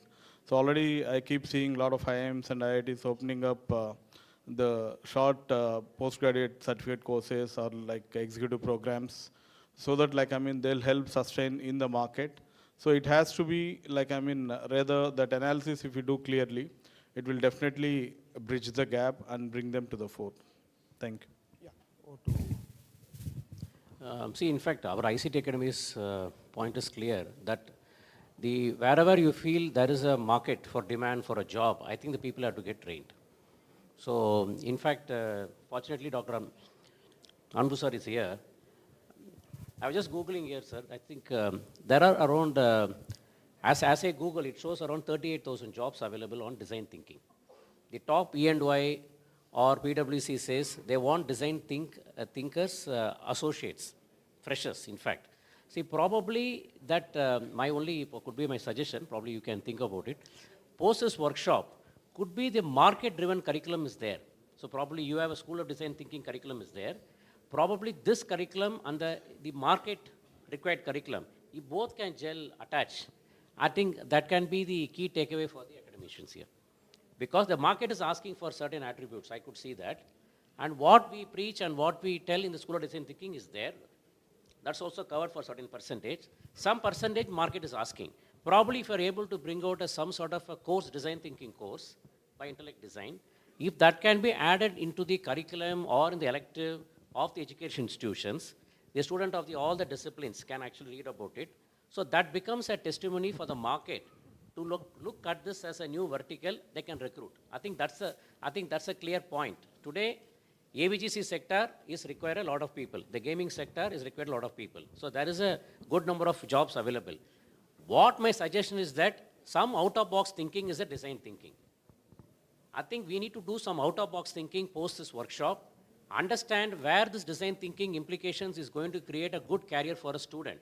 I think that's something that we need to get into action on that. I sincerely, I think there is a market available for jobs. I think there is no doubt about it, because so far, at least for another 45 minutes, I was actually able to Google, get a very valid data. In fact, I'm not taking invalid data, very secured, valid data I'm able to see.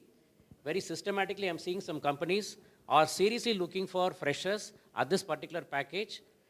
There are jobs available in Chennai, there are jobs available in Bangalore, there are jobs available. Probably we can see. My only final suggestion is that integrating the course of intellect design, the School of Design Thinking, vice versa, with the course what is required in the market. Both can gel. Even ICT Academy can become one of the biggest evangelists for you. In fact, I saw in this course of IIT Delhi.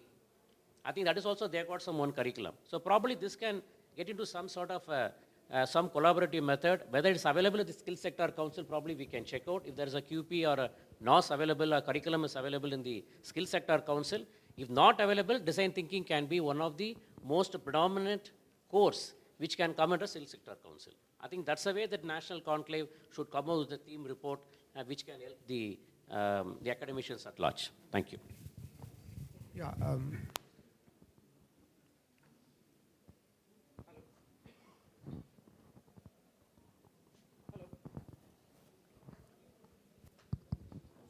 Okay, I don't know how many of you here. So it's a question of skills versus degrees. So if we kind of ask this question, would you like skills or do you like a degree to a prospective student? What do you think will be the response? Okay, I can tell you our response in practice, because I'm seeing it in every application cycle. I think they will close their eyes and then say that, we will need degrees. Degrees, because the perceive, I'm not saying that it is right or wrong, but this is a perception, right? The perception is that degrees gives a certain amount of respectability, which many people are today seeking for.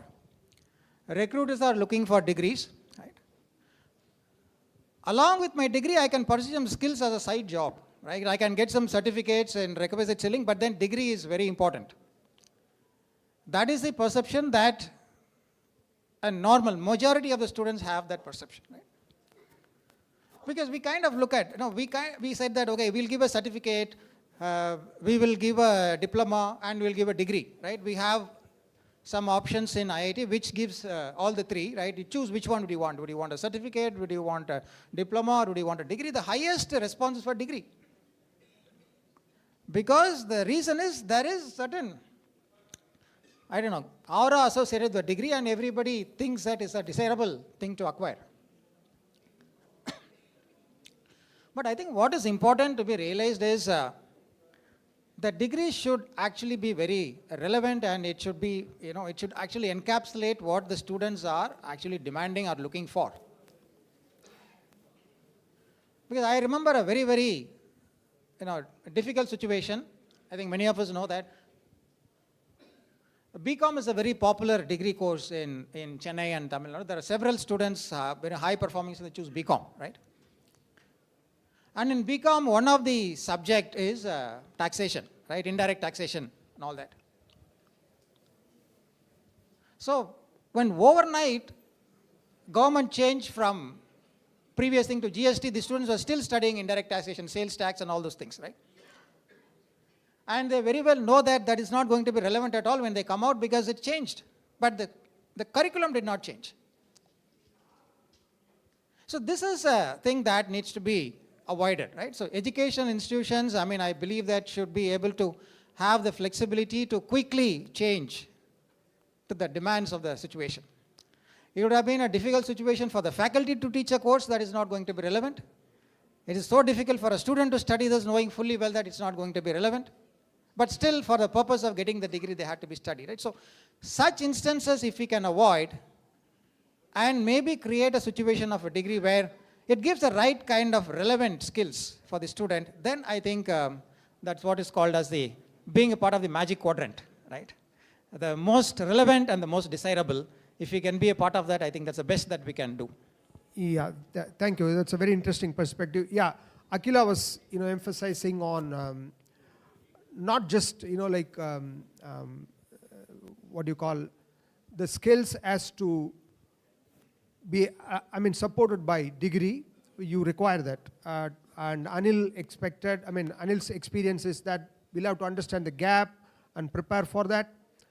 And Srikanth was telling us courses like design thinking courses can be readily, curriculum can be created and rolled out. And what Tillai was telling is people prefer degrees over skills, but I think we should be able to respond faster. But the larger problem is there is something, a word I've heard years before, there is something called an academic lag. The academic curriculums, they start and then they run a program. By the time the program ends, what they started with becomes irrelevant by the time, because the change at which the requirement changes in the market so very fast. So they are not able to match to the speed of the requirement. Like post ChatGPT, suddenly lots of skills which were thought as premium skills have become irrelevant, and suddenly the new skills which are like prompt engineering become very, very hot. And here the big challenge is for the institutions to get ready with the curriculum, get ready with the teaching faculty who can handle that, get ready with, even as you said, no students, they don't care about the skills, they want degree. So as long as you give me a degree, I'm fine with that. So how do you manage this dynamic situation? This is a big challenge. And I think what I am noticing now is increasingly, at least in the engineering college, they have opened up this internship program, which is considered as part of the core program. When I was in college, we used to have this final year project, which we used to do, and then, part of the program requires the completion of the project. Now I think the AICT and then universities have become lenient to permit students to go and work in companies to catch up with what's happening in the real world, so that they become more employable. And companies are happy because at least they trained for about 3 to 6 months in their company, so they become more relevant to be deployed easily. But this is not going to change. Like Akila was mentioning, the unlearning part is important. Relearning part is also very important.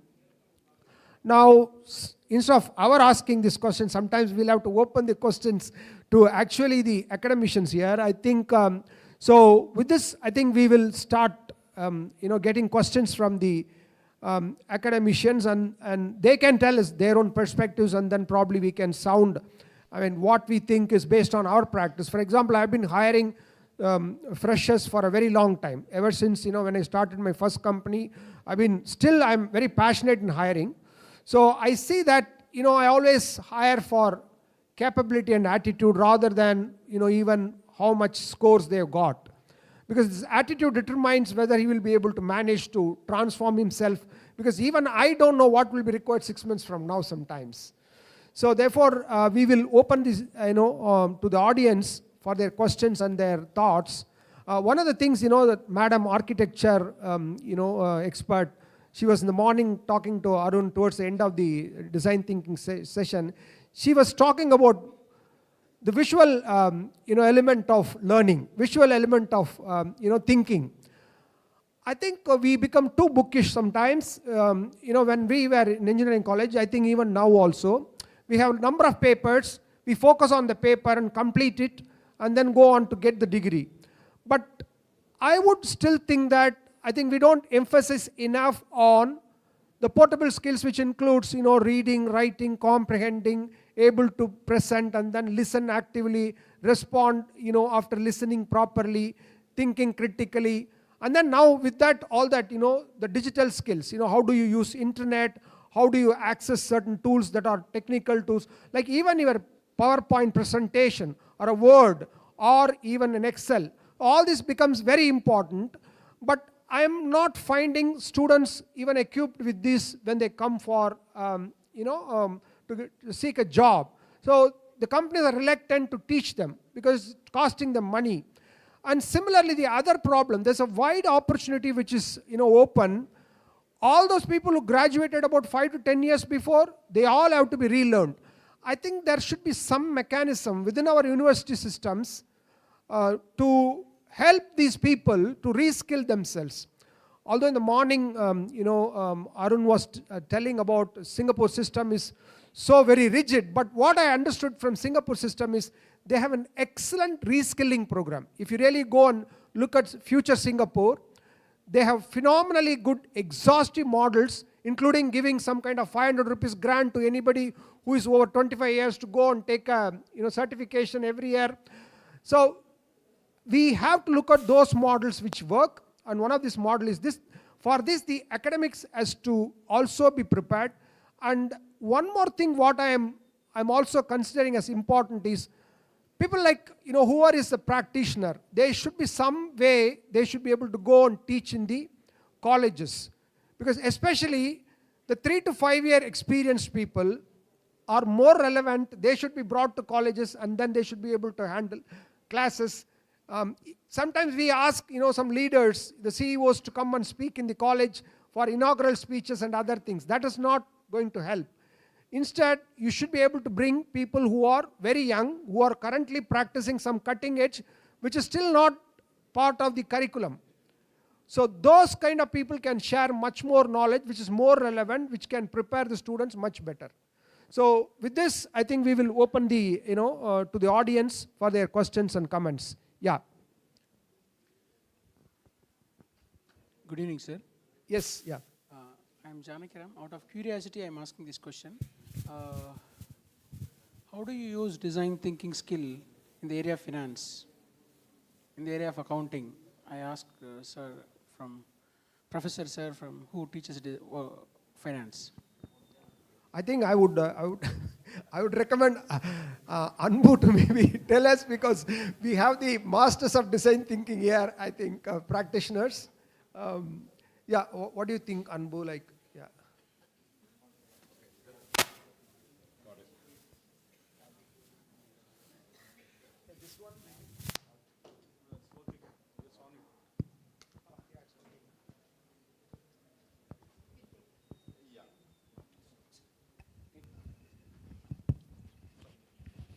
Okay, that's an interesting question. So a quick answer, right? You would have heard Arun mention about, right here, he is here. I think you passed it to me, I'm going to pass it to Arun. Just in time, Arun, right? He's a financer. No, the question was, Arun, how is design thinking applicable in the finance sector? Completely, right? One thought that comes to my mind is the cartographic view of your entire finance system, right? The L0, yeah? Cartographic view of the finance system is one that gives you a good view of what am I dealing with. Or more importantly, the moment you come up with that, it also helps you to identify what am I missing that I should have been focusing on, right? That's one quick answer to your question. Would you want to add? Yeah, so I think you're on the right track on a cartographic view and a 1,000-gram view. Both view, if you combine, like when we manage our cost budget, finance management is three things. One is balance sheet item, second is a revenue item, and third is a cost management. So if you look at it, three major block, A1, A2, A3. Within revenue management, you have a multiple line of revenue. We can break down the revenue streams, what the source of revenue is there, and start looking them. Cost side also, in general ledger, you have hundreds of ledger. You can't make any sense out of it from a business decision point. In intellect, what we have done in financial management is we look at it, the cost element. There are 8 types of cost. Employee salaries, Indian salaries, global salaries, infrastructure management, C3, C4 is my business development, C5 is my consulting, C6 is my travel, C7 is my HR cost, C8 is my third party cost. So now if these are the C1 to C8 and it divided into who is the authorized person, so as soon as I simplified those costs into C1 to C8, our budget accuracy in last 2 years has moved to 99.5%. So on a budget of 1400 crore or 1500 crore expense budget, my differential is not more than 10-15 crore for the annualized basis.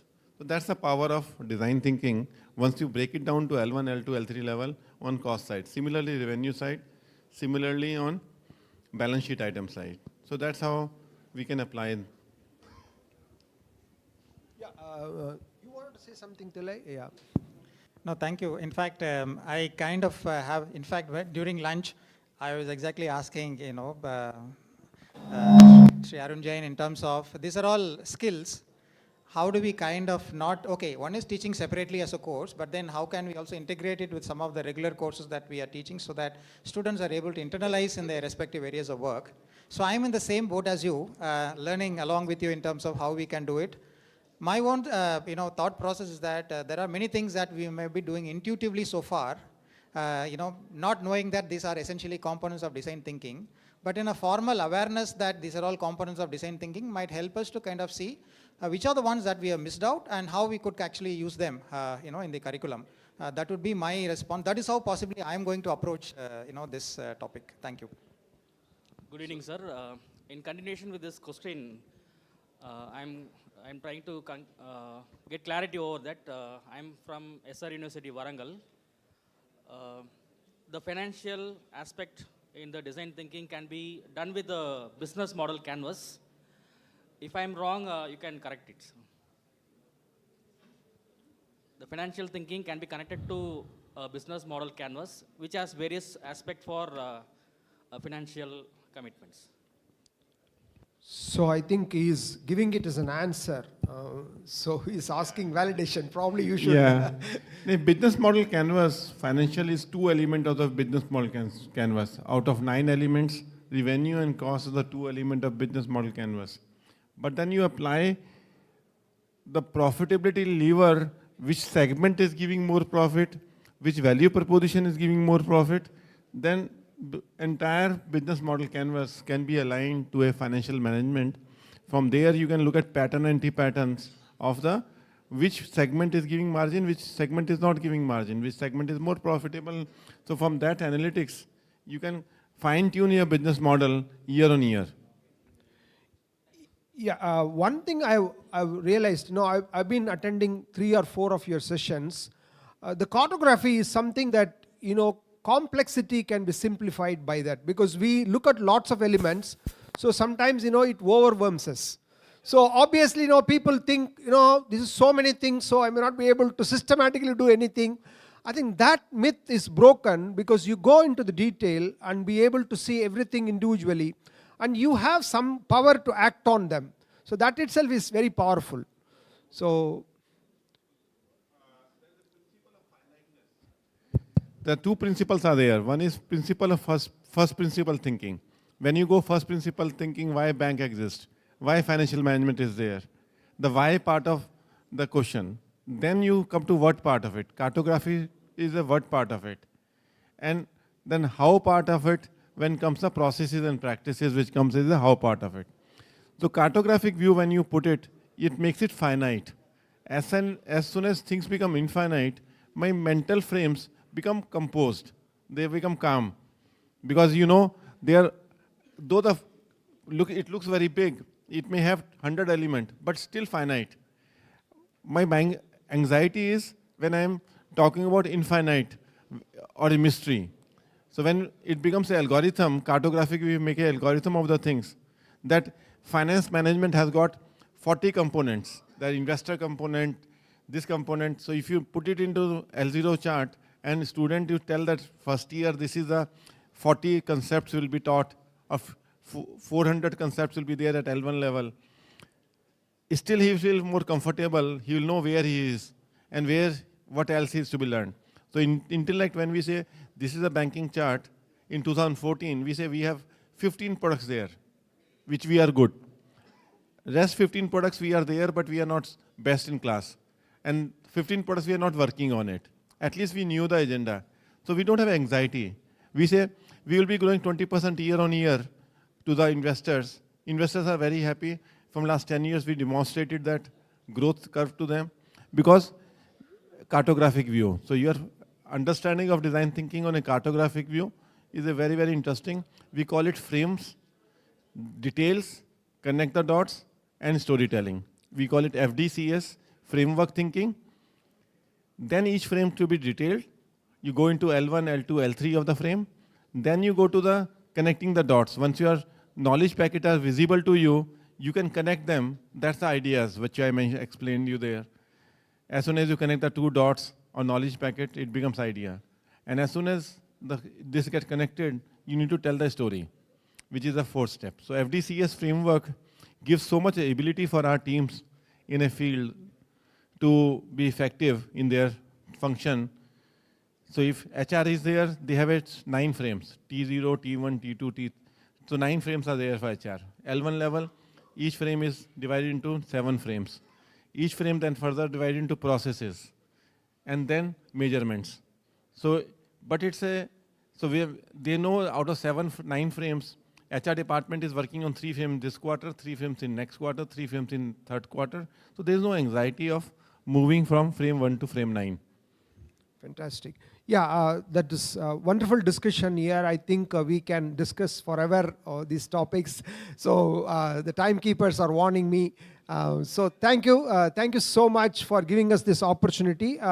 Yeah, looking forward to connecting again with all of you. Thank you.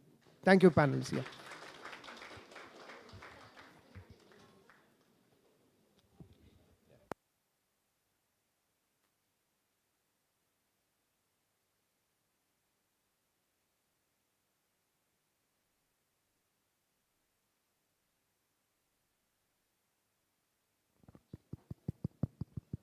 That was a wonderful session that revealed the mindset and approach for a holistic design in the era of the skill economy. May I invite Mr. Arun Jain to honor the panelists.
Thank you so much, panelists. Thank you so much, Arun sir.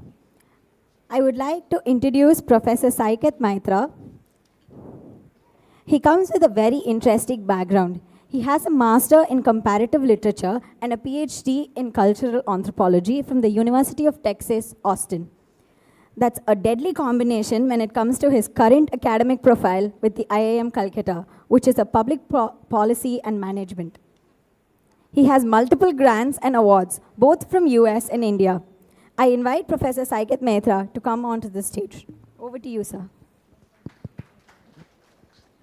Thank you so much. Okay. Thank you so much. Extremely honored and enriched. I've learned so much to be in this very, very august company. Can't thank each of you, Arunji, my very, very dear friend, if I may say so, Dr. Anbu, everybody, all part of the team. I mean, of course, we have gone through several very interesting sessions, and we're coming to the end of the day. So I don't want to be too long because, of course, the topic that I have been given to talk about is almost an endless, thing. One can go on for so long. But just to start on a more, not a very serious note, today is one of those days when I feel a bit bad about not having learned engineering, not having listened to my parents when they are insisting that I be an engineer. So it is one of those days. But anyway, I can still, maybe have something important to say. One of the things, as a faculty member in a management institution, one of the things that actually many of the faculty members tell the students is that the students need to think about how to leave a footprint beyond the classroom. I think one of the problems of generally, Indian academia has been that students tend to be, even some of the most elite institutions has been that they tend to still think in terms of very, kind of disciplinary silos, and they want to get into the very easy world, the predictable world of a good job, a good employment, and they don't want to really take the kind of necessary, steps, sometimes maybe very bold steps, that might help them to leave a footprint. And in this case, I think management as a disciplined institutions like IIM Calcutta, and definitely a very, very powerful tool such as design thinking can help students to leave a footprint outside of the academia. And in this regard, I think very important things need to be done in redesigning and shaping the curriculum so that we can have a much more powerful social outreach, which goes beyond the immediate confines of the classroom. Now, quite fortunately, a lot of the discussions today have been around the idea of skill. And this is one area in which I have been interested both as a researcher and also somebody who teaches. Maybe one of the very few IIMs in the country, maybe the only IIM Calcutta, where we have a full-fledged course on skill training. And also a lot more emphasis on education in IIM Calcutta. And one of the things that I found today very interesting was this kind of, uncertainty about the relationship between skill and education, knowledge and skill. What is required? What is the way forward? And how can we actually best integrate, both of them so that we can have the best of both worlds, both in terms of the skill and in terms of education. And in this regard, the National Education Policy 2020 is an extremely serendipitous document because it really provides a very, very important, extremely powerful, though very nuanced pathway for the integration of vocational education and formal education. For a long time, there was this strict hierarchy in terms of vocational education, ITIs, polytechnics, somehow considered way below, or skill training generally considered way below formal education, hence the continuing, desire of students to have the degree rather than, going in for skill training. But now we see that that hierarchy has been finally, and in my opinion, in my honest opinion, extremely timely, has been kind of moved out.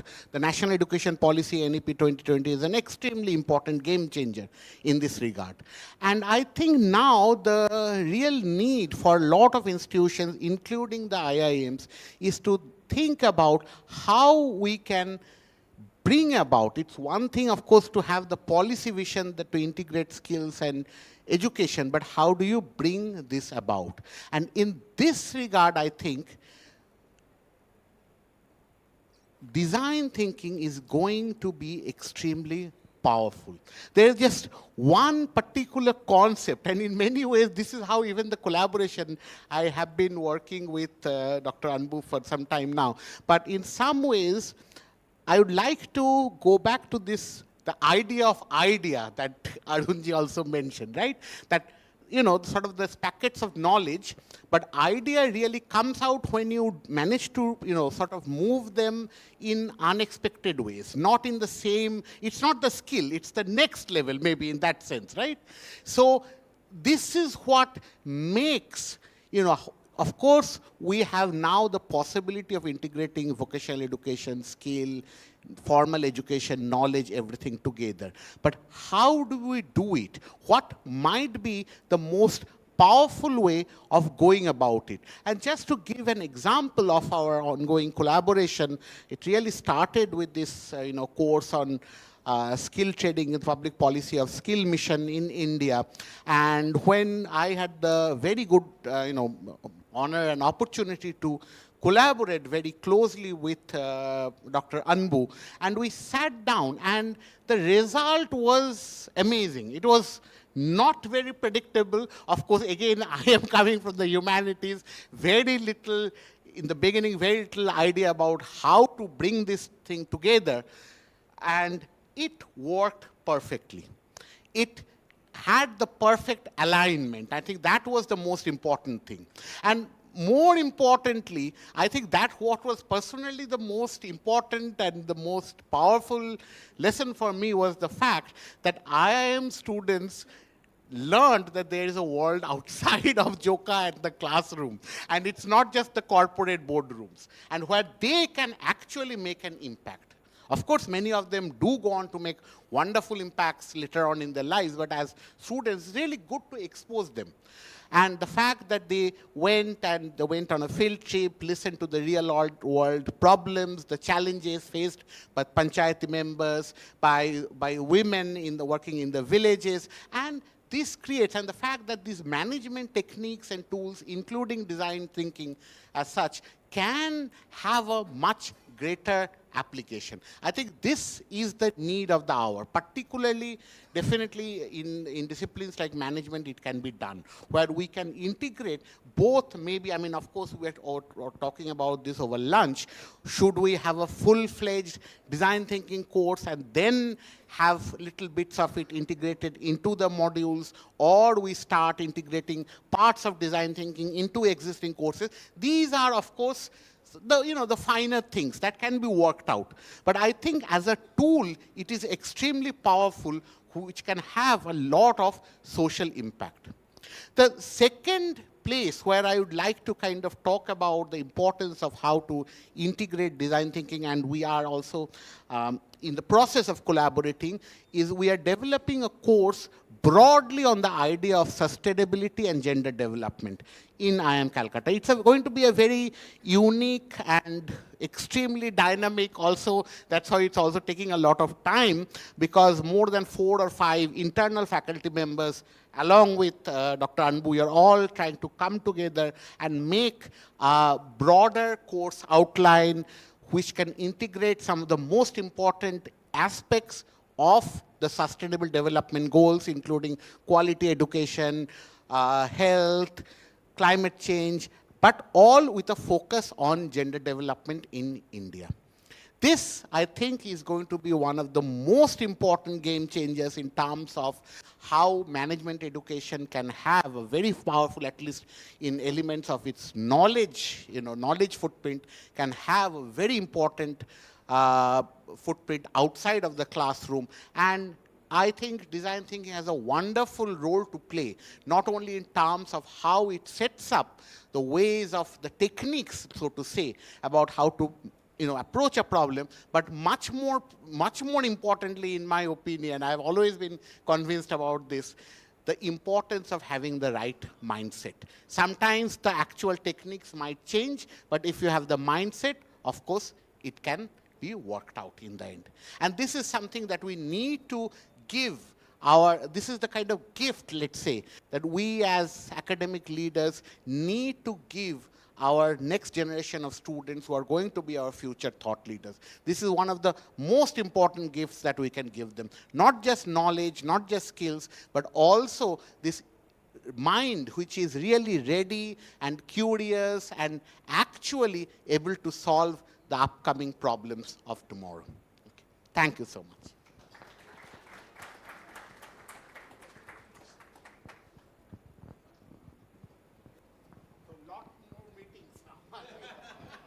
Thank you for connecting the dots between skill, knowledge, and design thinking with beautiful anecdotes, sir. May I request Manju Jain ma'am to give a memento to Mr. Saikit.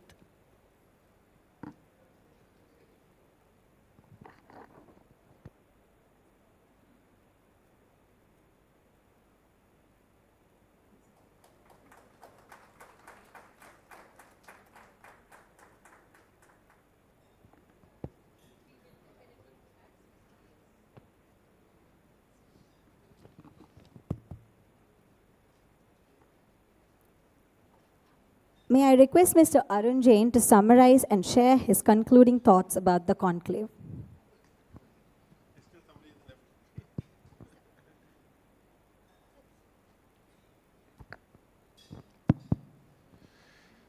I must thank you that sitting with academic leaders in a single hall, the potential knowledge power instead of horsepower in this room could be in thousands and thousands of megawatt knowledge power could be sitting here. So many directors, deans, experiences which is there in this room under one roof. I have not experienced so many academic leaders coming in I'm from varied communities in a one single place, and we could able to exchange different thoughts in humanities to engineering to management into the same hall here. And if this has to continue, we need to look at some task forces maybe to look at it. Because to me, it can be changing the Indian education framework if you say holistic and interdisciplinary and impactful social impact or impactful outcome, then we need to connect the dot. NEP is giving a guideline. It's a policy level. It's not a practice level. We need to bring that at a practice level for NEP. And we need to recommend some recommendation to AICT, some recommendation to all of us as a community. So if now we have 140 colleges which came together, if we form a community ourselves as a one action item, Dr. Anbu, if you create some group, a common group in some shape and form, where the industry needs can come from, TAI industry needs can come from NASCOM, industry needs can come from ICT, while the educational needs come from the management, from the engineering. Somewhere we need to create some sort of a forum where we can have some communities of working together. Different states are there. So what I found is when we need a sounding board for each other. Sometimes we have an idea in each institute. If we have some counterpart in some other institute, you can share the one-to-one counterpart. So this forum creates a networking opportunity across one college to other college to third college. Sometimes that opportunity is not available because you start knowing each other during this networking session. Second thing which is there is, like I said that there's a task force. If we want to look at 4 task forces to be done, we can have one task force for integrated and contextual curriculum. How do we design a curriculum where we can bring a humanities element, art element, management element together? It's not that engineering cannot, some basic principle of management cannot be taught in engineering. A 4-year engineering course is there. We can have 2 electives of management in that, and 2 electives of art can be there, reducing the two element of, so it becomes holistic for the industry because he is able to talk on day one when he joins the industry.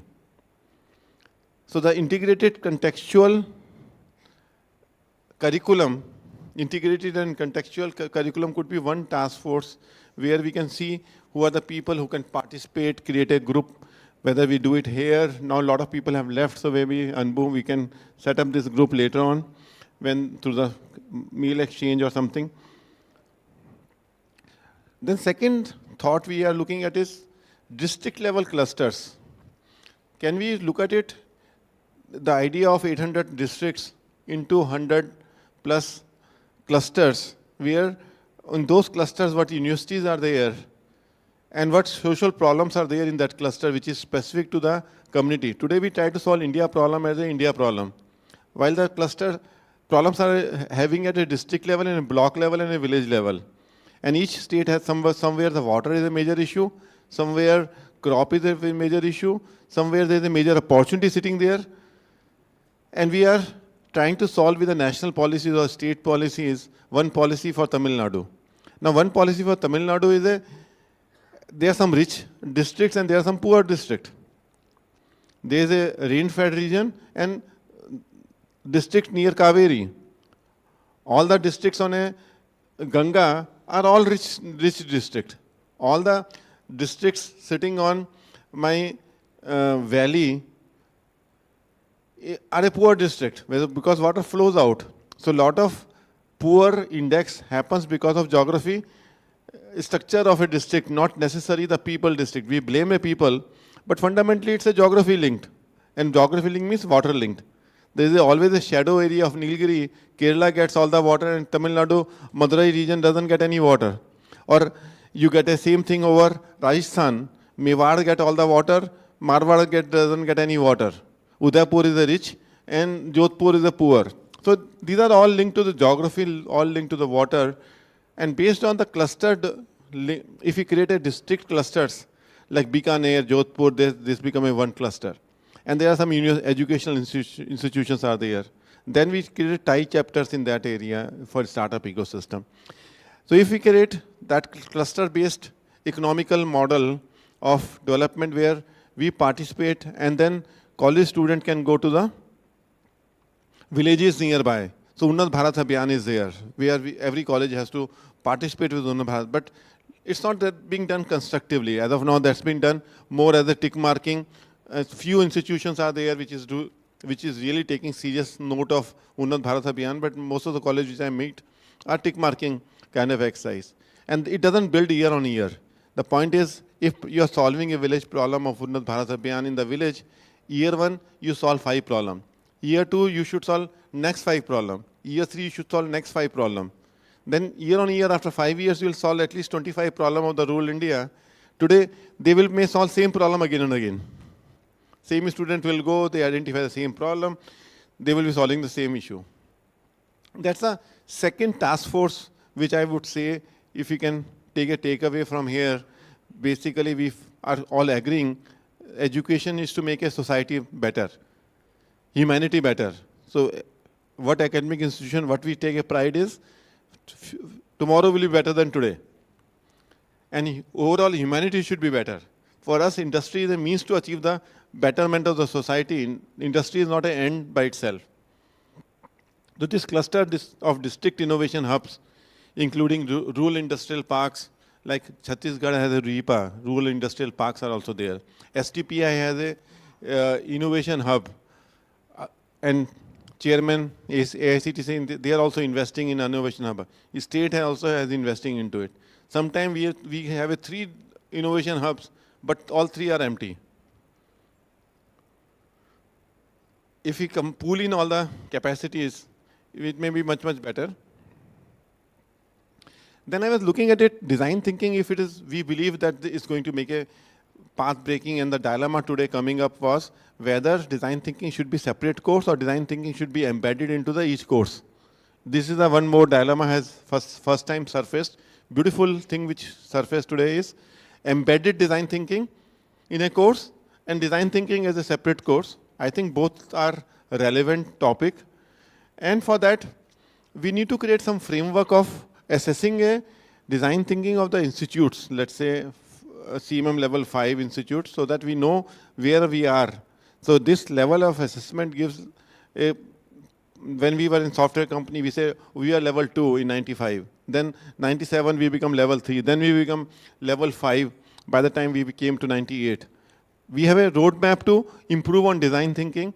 So like embedded in design thinking is, to me, is a level 5. Introducing design thinking as a course is level 3. or level 1 is introducing the course, or level 2 is introducing the design thinking course in curriculum. Then students become innovators. Then level 3, then the whole management start thinking to design the program in a design thinking way. It's a level 4. When you start embedding a design thinking in every course itself, then you are level 5 design thinking institute, where every course has been contextualized, cartographic view is there, knowledge packets are shelved, knowledge packets are zip coded. It could be level 5 of the design thinking. So could there be a framework we can design together where we can create a task force between management schools, IITs, and all the various humanities to say what is the level, how do we design a framework, one common framework. SOTT can anchor the design of framework. And then we can give this framework to Big Four any consulting organization who can go and assess the various institute on whosoever wants to sign it up. It's not necessary that it's a compulsory government policy. It's a self-rating, self-assessment, the way ISO moves or CMU level 5 move over the period of time. You'll see the change start measurable. Fourth is looking at, on one side we are looking rural India, another side we need to look at cutting edge global. The cutting edge technology in biotech, cutting edge technologies is required in healthcare, pharmaceutical, the research part of it, the deep research part of it. We just started the journey of research. We are just documenting what patents means. But really, IIT Research Park has done a phenomenally good job. Many other IITs are doing a good job in research area. Now this research has to be converted into a business outcome research, and more college has to get into research mode. Still today, elite college can get into research mode. Not many other engineering colleges are getting into research mode.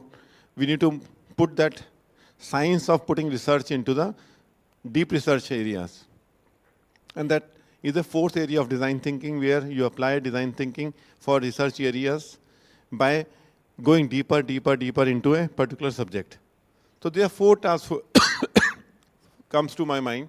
One for the global needs, one for the rural needs, one for assessment, measurement of the where we are, and one for curriculum design. So there are four kind of a thinking which came to my mind during the session. I would like to invite any other thing which we look at it for session to be more effective.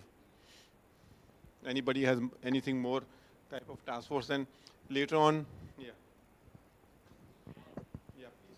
NEP 2020 talks about these clusters between schools, colleges, and also between university colleges. So I think their design thinking, again, I mean, can have a very powerful institutional level. And there are, I'm sure, lots of different kinds of blockages. Yeah, I think school level is a very important point at design thinking. They are looking at standard 6, 7, 8, 9, 10, 11, 12. So that is the fifth task force on how the school level design thinking can be contextual. Thank you. Anybody else? We are doing a lot of challenges. Innovation challenges, yeah. Yeah, it's working. Yeah, we are doing a lot of innovation challenges. Problem statements are being taken from the government, and winners, we are getting them, again, work with government. So that way, I think probably on the challenges side also, they should have some design thinking being integrated to it. Good point. I think Anbu, the question he is making is design. The problem statement we are coming from government. To me, if there is a cartographic view of the SDG goals, so SDG goals become my framework. SDG 1 to SDG 18 are the 18 framework. Poverty is not a part of the problem because that's the outcome. Poverty. So SDG goals are not well defined to my mind, because no poverty means is the outcome of something else. By itself is not a goal, but those, if we take a framework and then put some initiative there and then build innovation challenges, if you wire cartographic view to the innovation challenges which is happening in the university, and we have some method of recording and tagging the change which is happening, maybe we'll able to get a much better output than government publishing the problem statements. In AP's case, Yeah. we had done we ran a fintech challenge last year with STPF FinBlue here. And in fact, Vikas also joined from Design Thinking. Yeah. We kept 50 lakhs as prize money, and it went pan-India. That was published in Startup India website, Mighty Startup Hub. And what happened was that the winners out of the 14, 5 are now working with APCFMS. Again, now we are doing a cybersecurity challenge with the Data Security Council of India. So the problem statements were taken from the police department. An additional DGP rank officer was put in charge. So whatever they are facing, the other enabled payments or deep fake. So all these things now we are trying to put back.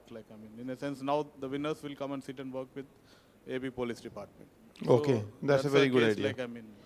That's a good idea. The state government, yeah, please, Ms. Satyanarayana. Just to add to this, I think when they float these challenges, we could have an online workshop on design thinking for the people who are going to participate in these challenges, so they start thinking about how to address this, and that's one way to get the people to start looking at it from that lens. We can definitely do that. Yeah, business to government, I think, is a very good point. And what you're looking at it two ways. The point is fintech problems being solved. I'm running when I was part of FinBlue, or I'm running FinBlue, I'm finding 450 applications which came last time. I'm finding the fintech industry now is moving at a district level. So the fintech industry has two elements, I say two frames. When I analyze the problem after FinBlue, judge jury, we were sitting and assigning 20 people. I found that there is one fintech which is very well-funded fintech. And some of them are spoiled funded with fintech. So within that, there is a spoiled funded and there is a properly funded fintechs. And then there is a category of district level fintech. Now, to me, after that session in FinBlue, I found that we need to have 10 fintechs in every district. They will not be scaling up. They will not be saying that they will become a 1,000 crore company tomorrow. They will remain at 5 crore. But they are SMEs of the fintech. Like automobile sector, there are companies which is 2 crore company, 3 crore company, 5 crore company. Why can't there be a 3 crore company and 5 crore company in fintech space, which is catering to the last mile working capital needs of a local farmer, local SME? They know that industry well. So if I look at it, there's an opportunity of 8,000 fintechs. If 800 districts are there and every district has 10 fintechs to solve the problem, and we have some cartographic view of what kind of a problem state has having. And for each area, there is 1 or 2 fintechs to be promoted there. So that will be very different from 10 fintechs of 10,000 crore or 1 lakh crore each. So our mindset as of now is in frame 1. We need to get into frame 2, which is and those fintechs will be very useful for state government like Andhra Pradesh. Every district, if you say, we need to set up 10 fintechs, it could be very different way of looking at it. Satyanarayana sir had just said, sir, in fact, when I met him in IIT Tirupati, he said he'll sponsor a logistics challenge because that is the most needed. We are coming up with 5 new ports, each built at the cost of 5,000 plus crores, and that's the way we're trying to take it up. We are also coming up with a petrochemical corridor. So there's lots happening on that. So we wanted to layer it on the Gati Shakti platform and take it to next level. So when we want to do that kind of challenge, as sir was suggesting, so we can have that resource mapping happening across probably the country, and then see from where we can bring in the money and do it. AP is very famous for aqua. So we can also have a aqua challenge, aquaculture challenge, like what's happening on that. The next unicorn would be from that field because we're working with one of them. So that sectors also you have to identify. That's right. Yeah, the growing sector or sunrise sectors. That's right. Yeah. Now, we need to identify those sectors, definitely. And but I'm saying more and more innovations, if it can happen, we don't consider SME sector as a startup sector. So suddenly the whole startup sector become unicorn focused, not focused on purpose. What problem they are solving? Unicorn becomes the only metrics, which is the wrong metrics for any startup system to happen, because financial is not an end goal. Financial is a means to, finance may happen. But not necessarily that should be the objective. When we set up Intellect as a company, say we want to be global company, we're not saying the global map that we are a unicorn. It happens to be we become unicorn, we are close to $2 billion market cap, but it happens in a journey. We become 15,000 crore market cap company. That's not, it's in my control. Somebody wants to buy the share, increase the share price, it's up to him to increase the share price. So the point is the focus has to be on what problem you are solving for the AP state and what are the problems are there in AP state. If we do a design thinking workshop with government department of all the departments can come for 2-day workshop, two representative from all the function and some district functionary can come, that what each district have a problem. Then we create a cartographic view of the state issues, or we can take district collectors and have a design thinking workshop with all the district collectors come in one room like this workshop, and every district have 4 people coming there. And if there are 30 districts, I don't know, Andhra has how many districts? 26. 26 districts. So 26 into 4, 100 people, if you can do a workshop around all of it and then identify what is the education need, what is the startup need, what is the healthcare needs. And based on that, if you can define a reverse mapping to educational institution that these are the problem statement coming up, and these are this district cluster 1. So 26 can be divided into, let's say, 5 clusters, and 5 clusters can have so that is one possibility. Then education institution can start solving those research problems. They start innovating those projects into that area. One last one is the women entrepreneurship. We got a very big women entrepreneurship. Yeah, okay. Very big accolades from that. And now we are working with IIM Vizag of late. Very good, excellent. So it's a huge program we planned out for them. Yeah. Sir, I'm Ravi Shankar from Amrita Vishwavidyapitham. Yeah. Sir, I just want to ask you, this curriculum can be designed, thought and produced. Why I'm asking this, the employability quotient, particularly in the rural side, is what is a big challenge actually. Yeah, it's a very big challenge. So the job descriptions that are prevalent, as well as the ones that are coming up, can this be cartographically seen?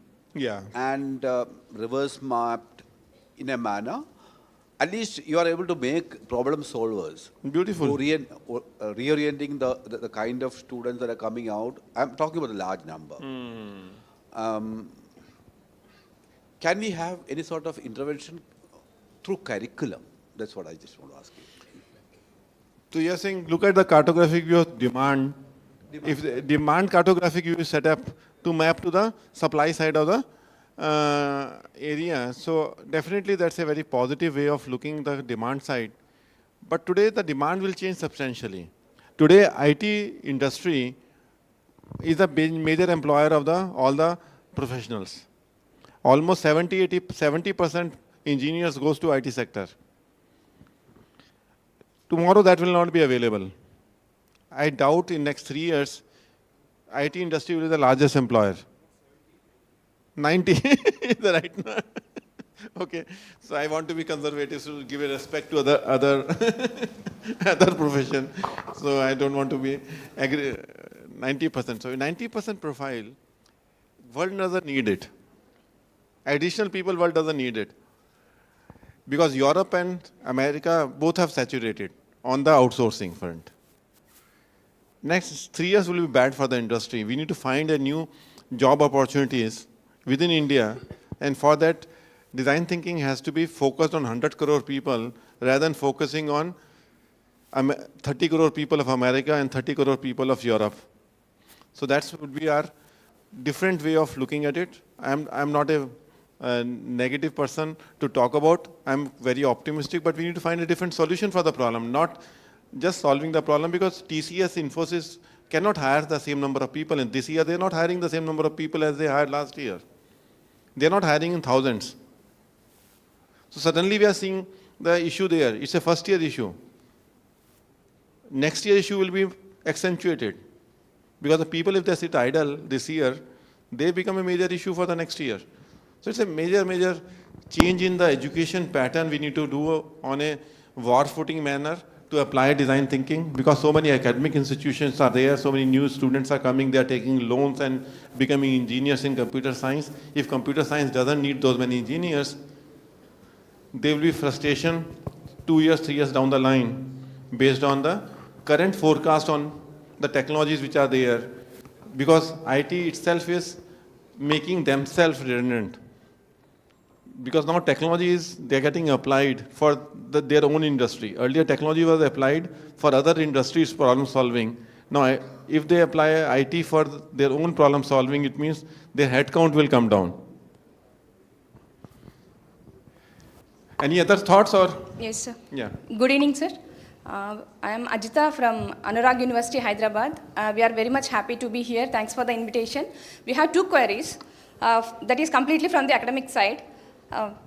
Can you give differentiation between problem-based learning and design thinking, sir? How can we differentiate these two? Because most of the colleges, they are applying both. But what is the major difference between project-based learning or problem-based learning and design thinking? Okay. To me, my design thinking language is cartographic way driven, not problem driven. Problem is only one subset of the larger context. So I want to create a context first in design thinking and then start solving the problem. While just problem solving is because it's product, it's not linked to the holistic impact what you want to create. You may not get a cumulative outcome.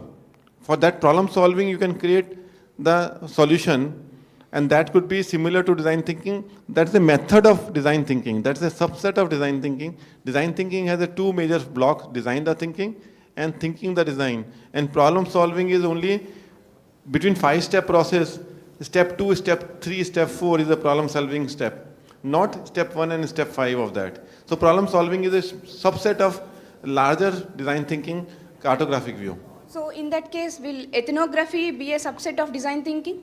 Yeah, obviously. The cartographic view, ethnography, all are part of design thinking.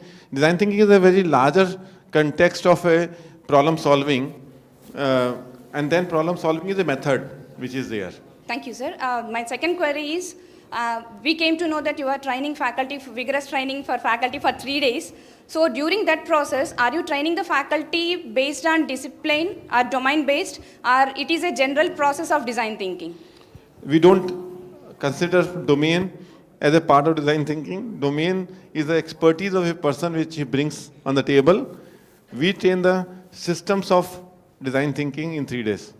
Okay, why I am asking this is when we conducted FDPs for our faculty, they are in feedback forms, they are giving us that it will be better if it is domain specific. Yeah, that's what. Because they know what they know. They don't know what they don't know. Yeah. Okay, sir, thank you so much. Yeah, good evening, sir. I have a question. Myself, I am Narasimha Raju from KL University. One challenge I am facing is about the cartographic view. Because cartographic view involves a lot of stakeholders to come together. Can we form forums on this, forming the cartographic view? Sure, I think that's very good. Based on the sectors or whatever you suggest. Because cartographic view is something which will be very challenging for an academician to get all the stakeholders together. So, and if some rigorous training can be done on cartographic view itself, because that is something challenging I faced when we all as a faculty faced. No, it's a very good point. Normally we do is when we do these workshops, at the end of the workshop we look at it, cartographic view should come out. Like when we did a workshop with the AICT, that outside when you are seeing the 24 officers of AICT when they came, they get a cartographic view of AICT on a single map. Then we did a workshop for Tamil Nadu, Startup Tamil Nadu. We created a cartographic view of Startup Tamil Nadu, and that helped them a lot. But they brought in all the officers. How many officers came from Tamil Nadu Startup Annu? 30 people were there for 3 days, and they look at it that when they want to launch startup system in Tamil Nadu, what are the problem statements they will have? Initially they identified similar to the problem of saying how many unicorn we can create. We asked the question, what is the objective of state government? State government objective cannot be unicorn making. State government objective is to service the citizens. So who is your customer? Is citizen your customer or your unicorn is your customer? As soon as we change the pivot, the thinking process, 30 people change. And suddenly you find very significant dialogue which is started happening on how they go to the various district level startup system. And it's a very comprehensive, I was very delighted after 3 days when I saw cartographic view of the startup Tamil Nadu, where you can just show it if you have it on a PC, Anbu or Ramki. Then, so that is a where we can have some faculty next training program, we can create a problem statement. In fact, we can conduct challenges on creating cartographic view. If we can come with some competitions for, I think that will be great. Very good. Because that's quite challenging. Do you need to have any special skill to design a cartograph? A cartographic view is only understanding a perspective. If 10 people are there, they will go to board and keep putting what is there, what is there, what is there, and then we combine them together affinity-wise.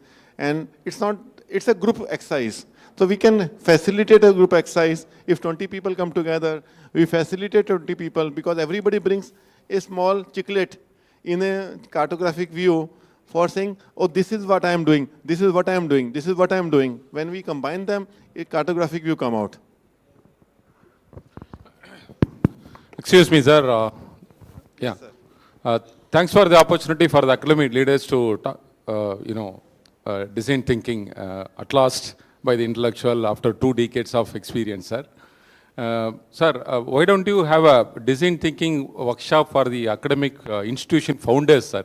Why don't you apply design thinking to the institution? Yeah, as like fintech. Then we want to invite founders. So idea was that it's step-by-step approach. It's bubbles up. If the demand and desire come from the founders, they will be coming on their own. If we want to push from our side, it doesn't happen. So we apply design thinking based on the desirability. So today we have met all of you. You'll go back to your institutions. You will talk within your own organization what you have learned or what you have experienced here. Maybe there will be bubbling demand which will emerge. So I don't want to accelerate or push the demand. We want to look at it the pace in which organization is ready for it. Like SRM in the morning, Shantanu was sharing. It took 7 years for him to convince the institution to have a first-year course compulsory. So there is no speed, because sometimes a policy can push the agenda, but it will not push the desire. Unless somebody is a founder interested in this institutions, then only I think they should come. Otherwise, it's a waste of time for us and them. Yeah, thank you, sir. One more connected question. We also started a humble beginning. We have introduced design thinking for our institution, Vivekananda College of Engineering, last year. It's a compulsory for all first-year students. And of course, women institution. We want to tie up with Intellect and as well as School of Thinking, Design Thinking for our curriculum framework and all that. Just have a simple, Anbu, whoever is participating, just have a one-page MOU that they want to participate. And if they are committed to the design thinking principles and participation and sharing the knowledge of all the MOU partners, we can create a small group of 20, 30 institutions, then it can grow year on year, who can sign up. But there should be some principles written, that these are the principles we'll follow from a design thinking institutions, that we are part of this community. And this community is a selfless community to share the data from each other. So from Amrita, we are ready. Pardon? From Amrita, we are ready for that. You are ready. Okay, thank you. So we can share that. Okay. Excuse me, sir. Anything else? Yes, sir. Thank you very much, sir. Because no one will do anything without a profit. But right from morning till this time, you spared a lot of things, like nice food and all these things, all arrangements. Sir, one thing I want to ask, sir, because right from day one, education, in academics perspective, studied in academic books and all. They will show a person with education, lifestyle will be like this. A person without education, the lifestyle will be different. So that's what we studied. That is why everyone wants to admit their words in well-cultured institutions. Mm-hmm. So that is why they want to provide good quality education. In the rat race, education institutes, they are developing curriculum and all. But actually it is not meeting the real standards. Nowadays, due to the employability, because 99% we are training our students in order to equip with the employability skills, not the all-round personality. But you initiated this. Please extend your cooperation to bring all the 4 stakeholders. Because everywhere in abroad, all developed countries, industries are closely working with academic institutions. But in India, unfortunately, all industries, 99%, they don't have a trust on academic institutions, whatever be the reason. But you can take the initiative.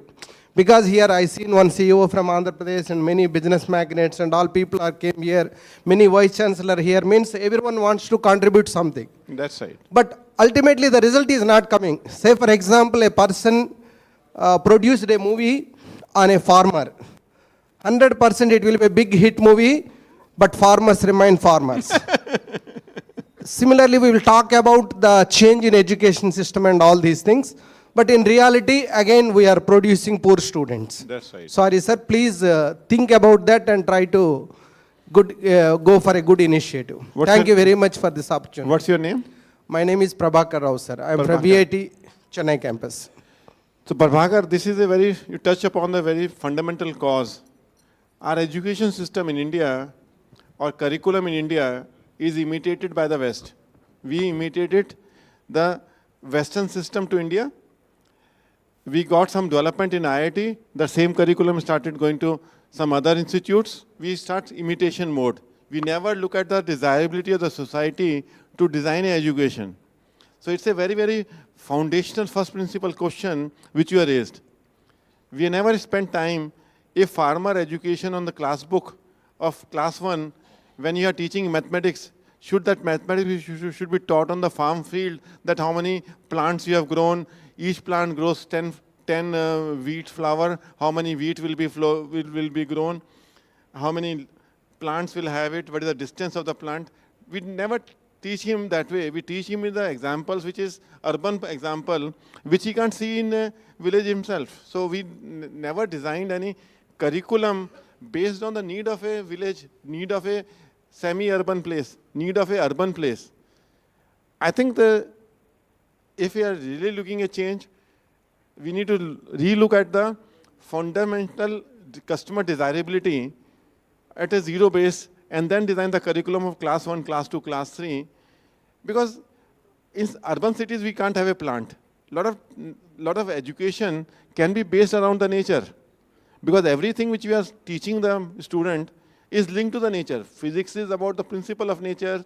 Biology is about the plant, living life.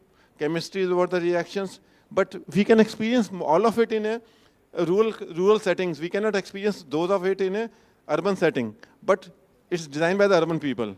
So it's a fundamental issue, but it's every step has a small processes.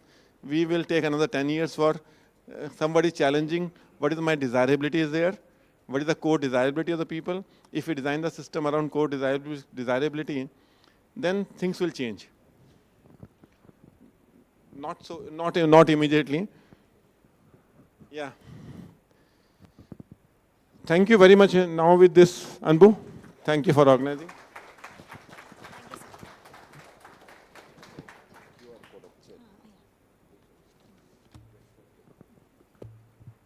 One announcement to make. Mr. Arun Jain is conducting a dedicated webinar for students on the 30th of March, this Saturday. The details for which is outside this wall and also on the screen. We request you to cascade the information to your departments and students. This is a free webinar. However, you would have to register mandatorily. You can scan the QR code to register. The same QR code is also outside the wall. Thank you, everyone. So, as we draw the first National Conclave on Design Thinking to a close, I thank you all for being with us through the session, and I hope you all learned and enjoyed this session as much as we put it together. Looking forward to your participation in the next conclave. Thank you, everyone.